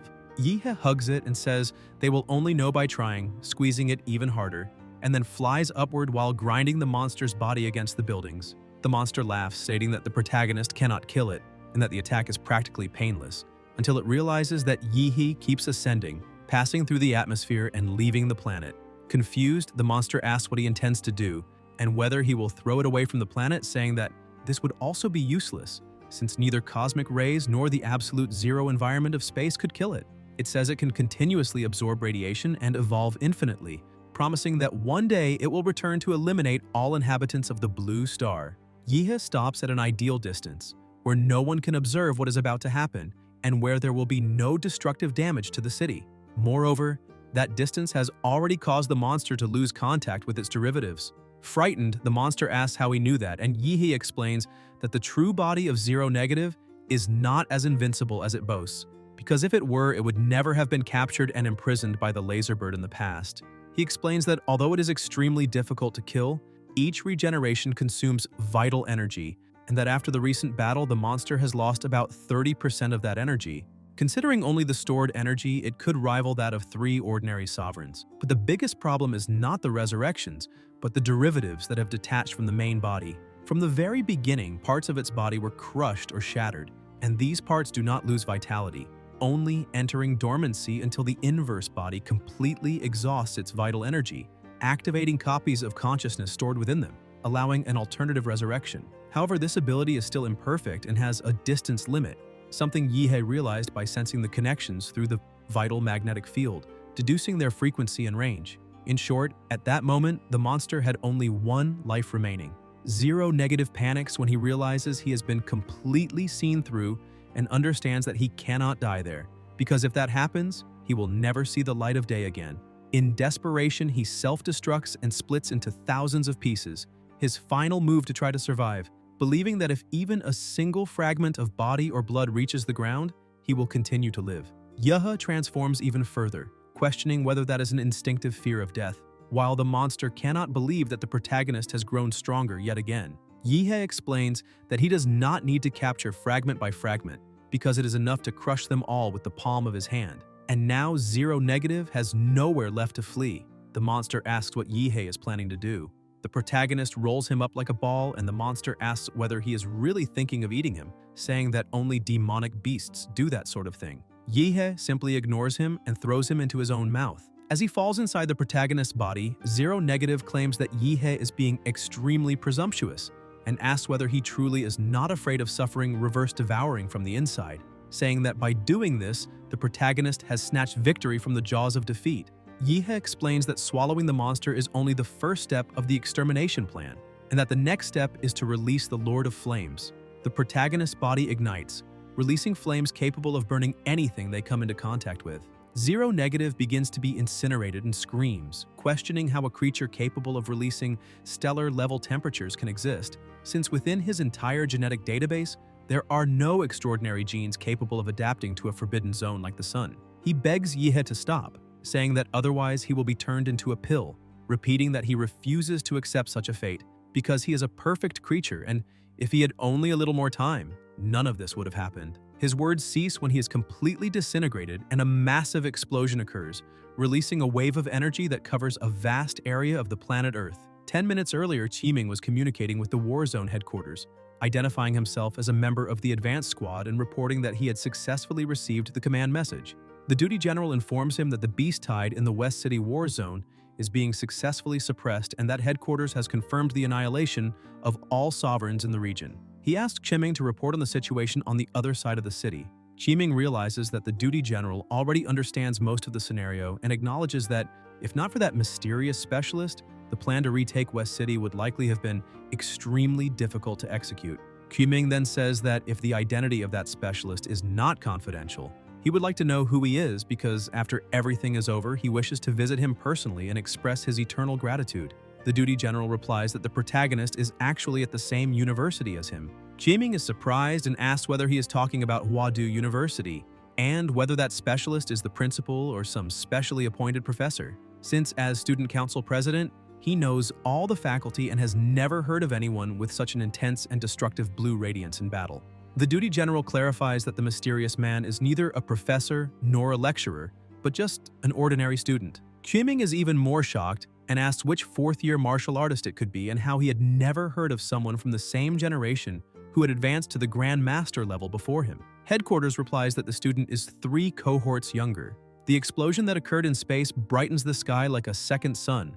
Back in the present, the protagonist passes through the planet's atmosphere, and since he is in his normal form, the nano armor cannot withstand the high temperatures of re-entry and disintegrates. Now it is time to verify Zero Negative's efficiency. Using the abilities inherited from the opponent, Yihe envelops his entire body, combining the advanced vampiric lineage with the evolutionary ability of the Supreme God template, successfully absorbing and fully refining Zero Negative's genetic abilities. He realizes that he has inherited that black and red biomass which, beyond functioning as an investment, was able to completely repair the damage previously suffered in the Lord of Flames form. However, Yihe notices that the effect goes far beyond simple regeneration. The sensation is one of complete optimization, as if he could freely sculpt a character within a game. Upon returning to the battlefield, he observes everything from above with an indescribable feeling, something words cannot convey, because that ability is not inferior to an extremely high-level template. In the Northern Federation of Baden, inside the Federal Military Command Base, Commander Duller cannot believe what the security systems are detecting. The Federal Supercomputer Eve reports that above West City of the Jia Nation, at the boundary between the atmosphere and the thermosphere, a violent high-energy reaction occurred with an estimated range of 600 kilometers, equivalent to a nuclear explosion of tens of millions of tons of TNT.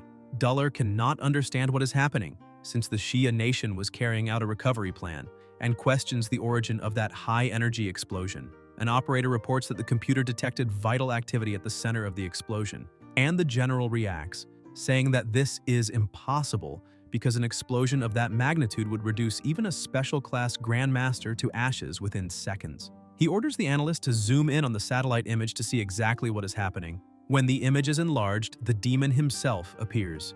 Duller is stunned and questions whether that being is really so young. The protagonist looks in the direction of the satellite, staring straight at the supercomputer, as if offering it a gift. The general wonders how this is possible since the satellites are in outer orbit, and orders the immediate identification of the face. Suspecting that this might be the 4th Grand Master of the Xia Nation, Yihe releases his power, throwing the entire command base into alert as they question what he intends to do. An operator warns that an enormous concentration of energy is forming. In a matter of seconds, crossing half the planet, the protagonist destroys the satellite. Yihe was irritated by that northern Baydun trash and decides to eliminate the satellites to prevent them from continuing to spy on his nation. With the Supreme Template at maximum, the range of the vital magnetic field expands to a colossal level, enough to cover the entire planet. Now, in addition to sensing the aura of carbon-based organisms, he also perceives signals emitted by machines in various special frequencies. With the primary mission of retaking West City completed, Yihe has a new idea. There are 11 S-level forbidden life zones, and perhaps with his current level of power, he can step into those places. But this can only be confirmed by testing. Expanding the vital magnetic field even further, his perception rapidly advances, sweeping across the entire planet. The black and red biomass of zero negative, combined with the vital magnetic field, constructs a complete regional distribution map. The layout of the nation's cities can be reconstructed clearly and precisely. Yihe notices a small anomaly and upon analyzing it, discovers that it's the city of Guanshan, which fell due to an S-level secret zone. This was already expected since even humans at the top of the world are helpless when facing secret zones of that level. If that forbidden zone failed, perhaps the others failed as well. The magnetic field of perception spreads across all of Daxia and advances over the eastern continent of the Blue Star. The perception continues to expand, reaching the continent of Baydun, then the northern glacial ocean, and finally, the eternally frozen continent of the south pole of the Blue Star. Now he can explore everything at once. On Chaodong Island inside the Solar Crystal Imperial Palace, a sick monster coughs. Its subjects approach and it asks them to bring the medicine. It has sensed that the perception released by the protagonist has reached Dongri. However, it does not know which specialist this is, imagining it might be Qi Jingwen of Daxia, Charles of the Western Continent, or perhaps someone who, noticing that it has not appeared in public for nearly 100 years, decided to probe the situation. Therefore, it must refine the divine artifact as quickly as possible. When it touches that legendary realm, that will be the day winter conquers the Blue Star. On the Western Continent, at the pilgrimage center of the Divine Descent Heavenly Kingdom, in the Holy City, people glorify the statue, for it has manifested a miracle. The true God has descended, the divine cult is real, and the divine prophecy is fulfilled. A man approaches the statue whose eyes are open and asks whether it was that arrogant gaze that awakened it.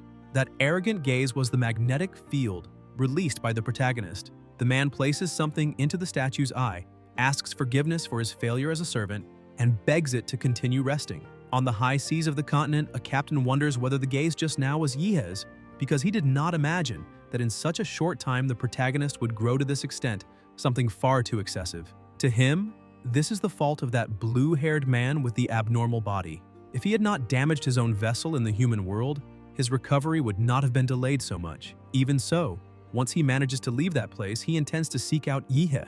Meanwhile, the protagonist realizes that the vital magnetic field has already constructed the complete image of the entire Blue Star. Even so, there are still at least 12 places similar to Guanshan that swallowed the perception like black holes. In addition, some presences, upon noticing the perception network, tried to trace its location in reverse. The waters of the Blue Star are deep. Suddenly, Yihe hears a voice in his mind and realizes it is Rector Qi Jingwen. The voice asks him to be careful of Fu Hongcheng of Daxia. By tracing the origin of the signal, Yihe perceives that it comes from Kunlun Peak of Daxia. He begins to reflect on the warning, remembering that Fu Hongcheng is the nation's guardian warrior. However, this man should be in seclusion due to severe injuries. So what is really happening at Kunlun Peak? Yihe asks Nuwa whether she can detect Rector Qi Jingwen's location signal. Nuwa searches for a moment but finds nothing. Then he asks her to try to locate Longqu Qinglong. She cannot find him either, but accesses Director Qinglong's last recorded movement. The record shows that Qinglong went to the Valley of Death at Kunlun Peak, but the specific reason was not disclosed. The protagonist begins to wonder whether those two were indeed together, and whether this happened precisely at the critical moment when Daxia's recovery plan was initiated. A dangerous possibility emerges in his mind. Perhaps Fu Hongcheng has betrayed them. Guys, if you enjoyed the video, leave a like, comment, and subscribe to the channel so you don't miss new content. Thank you.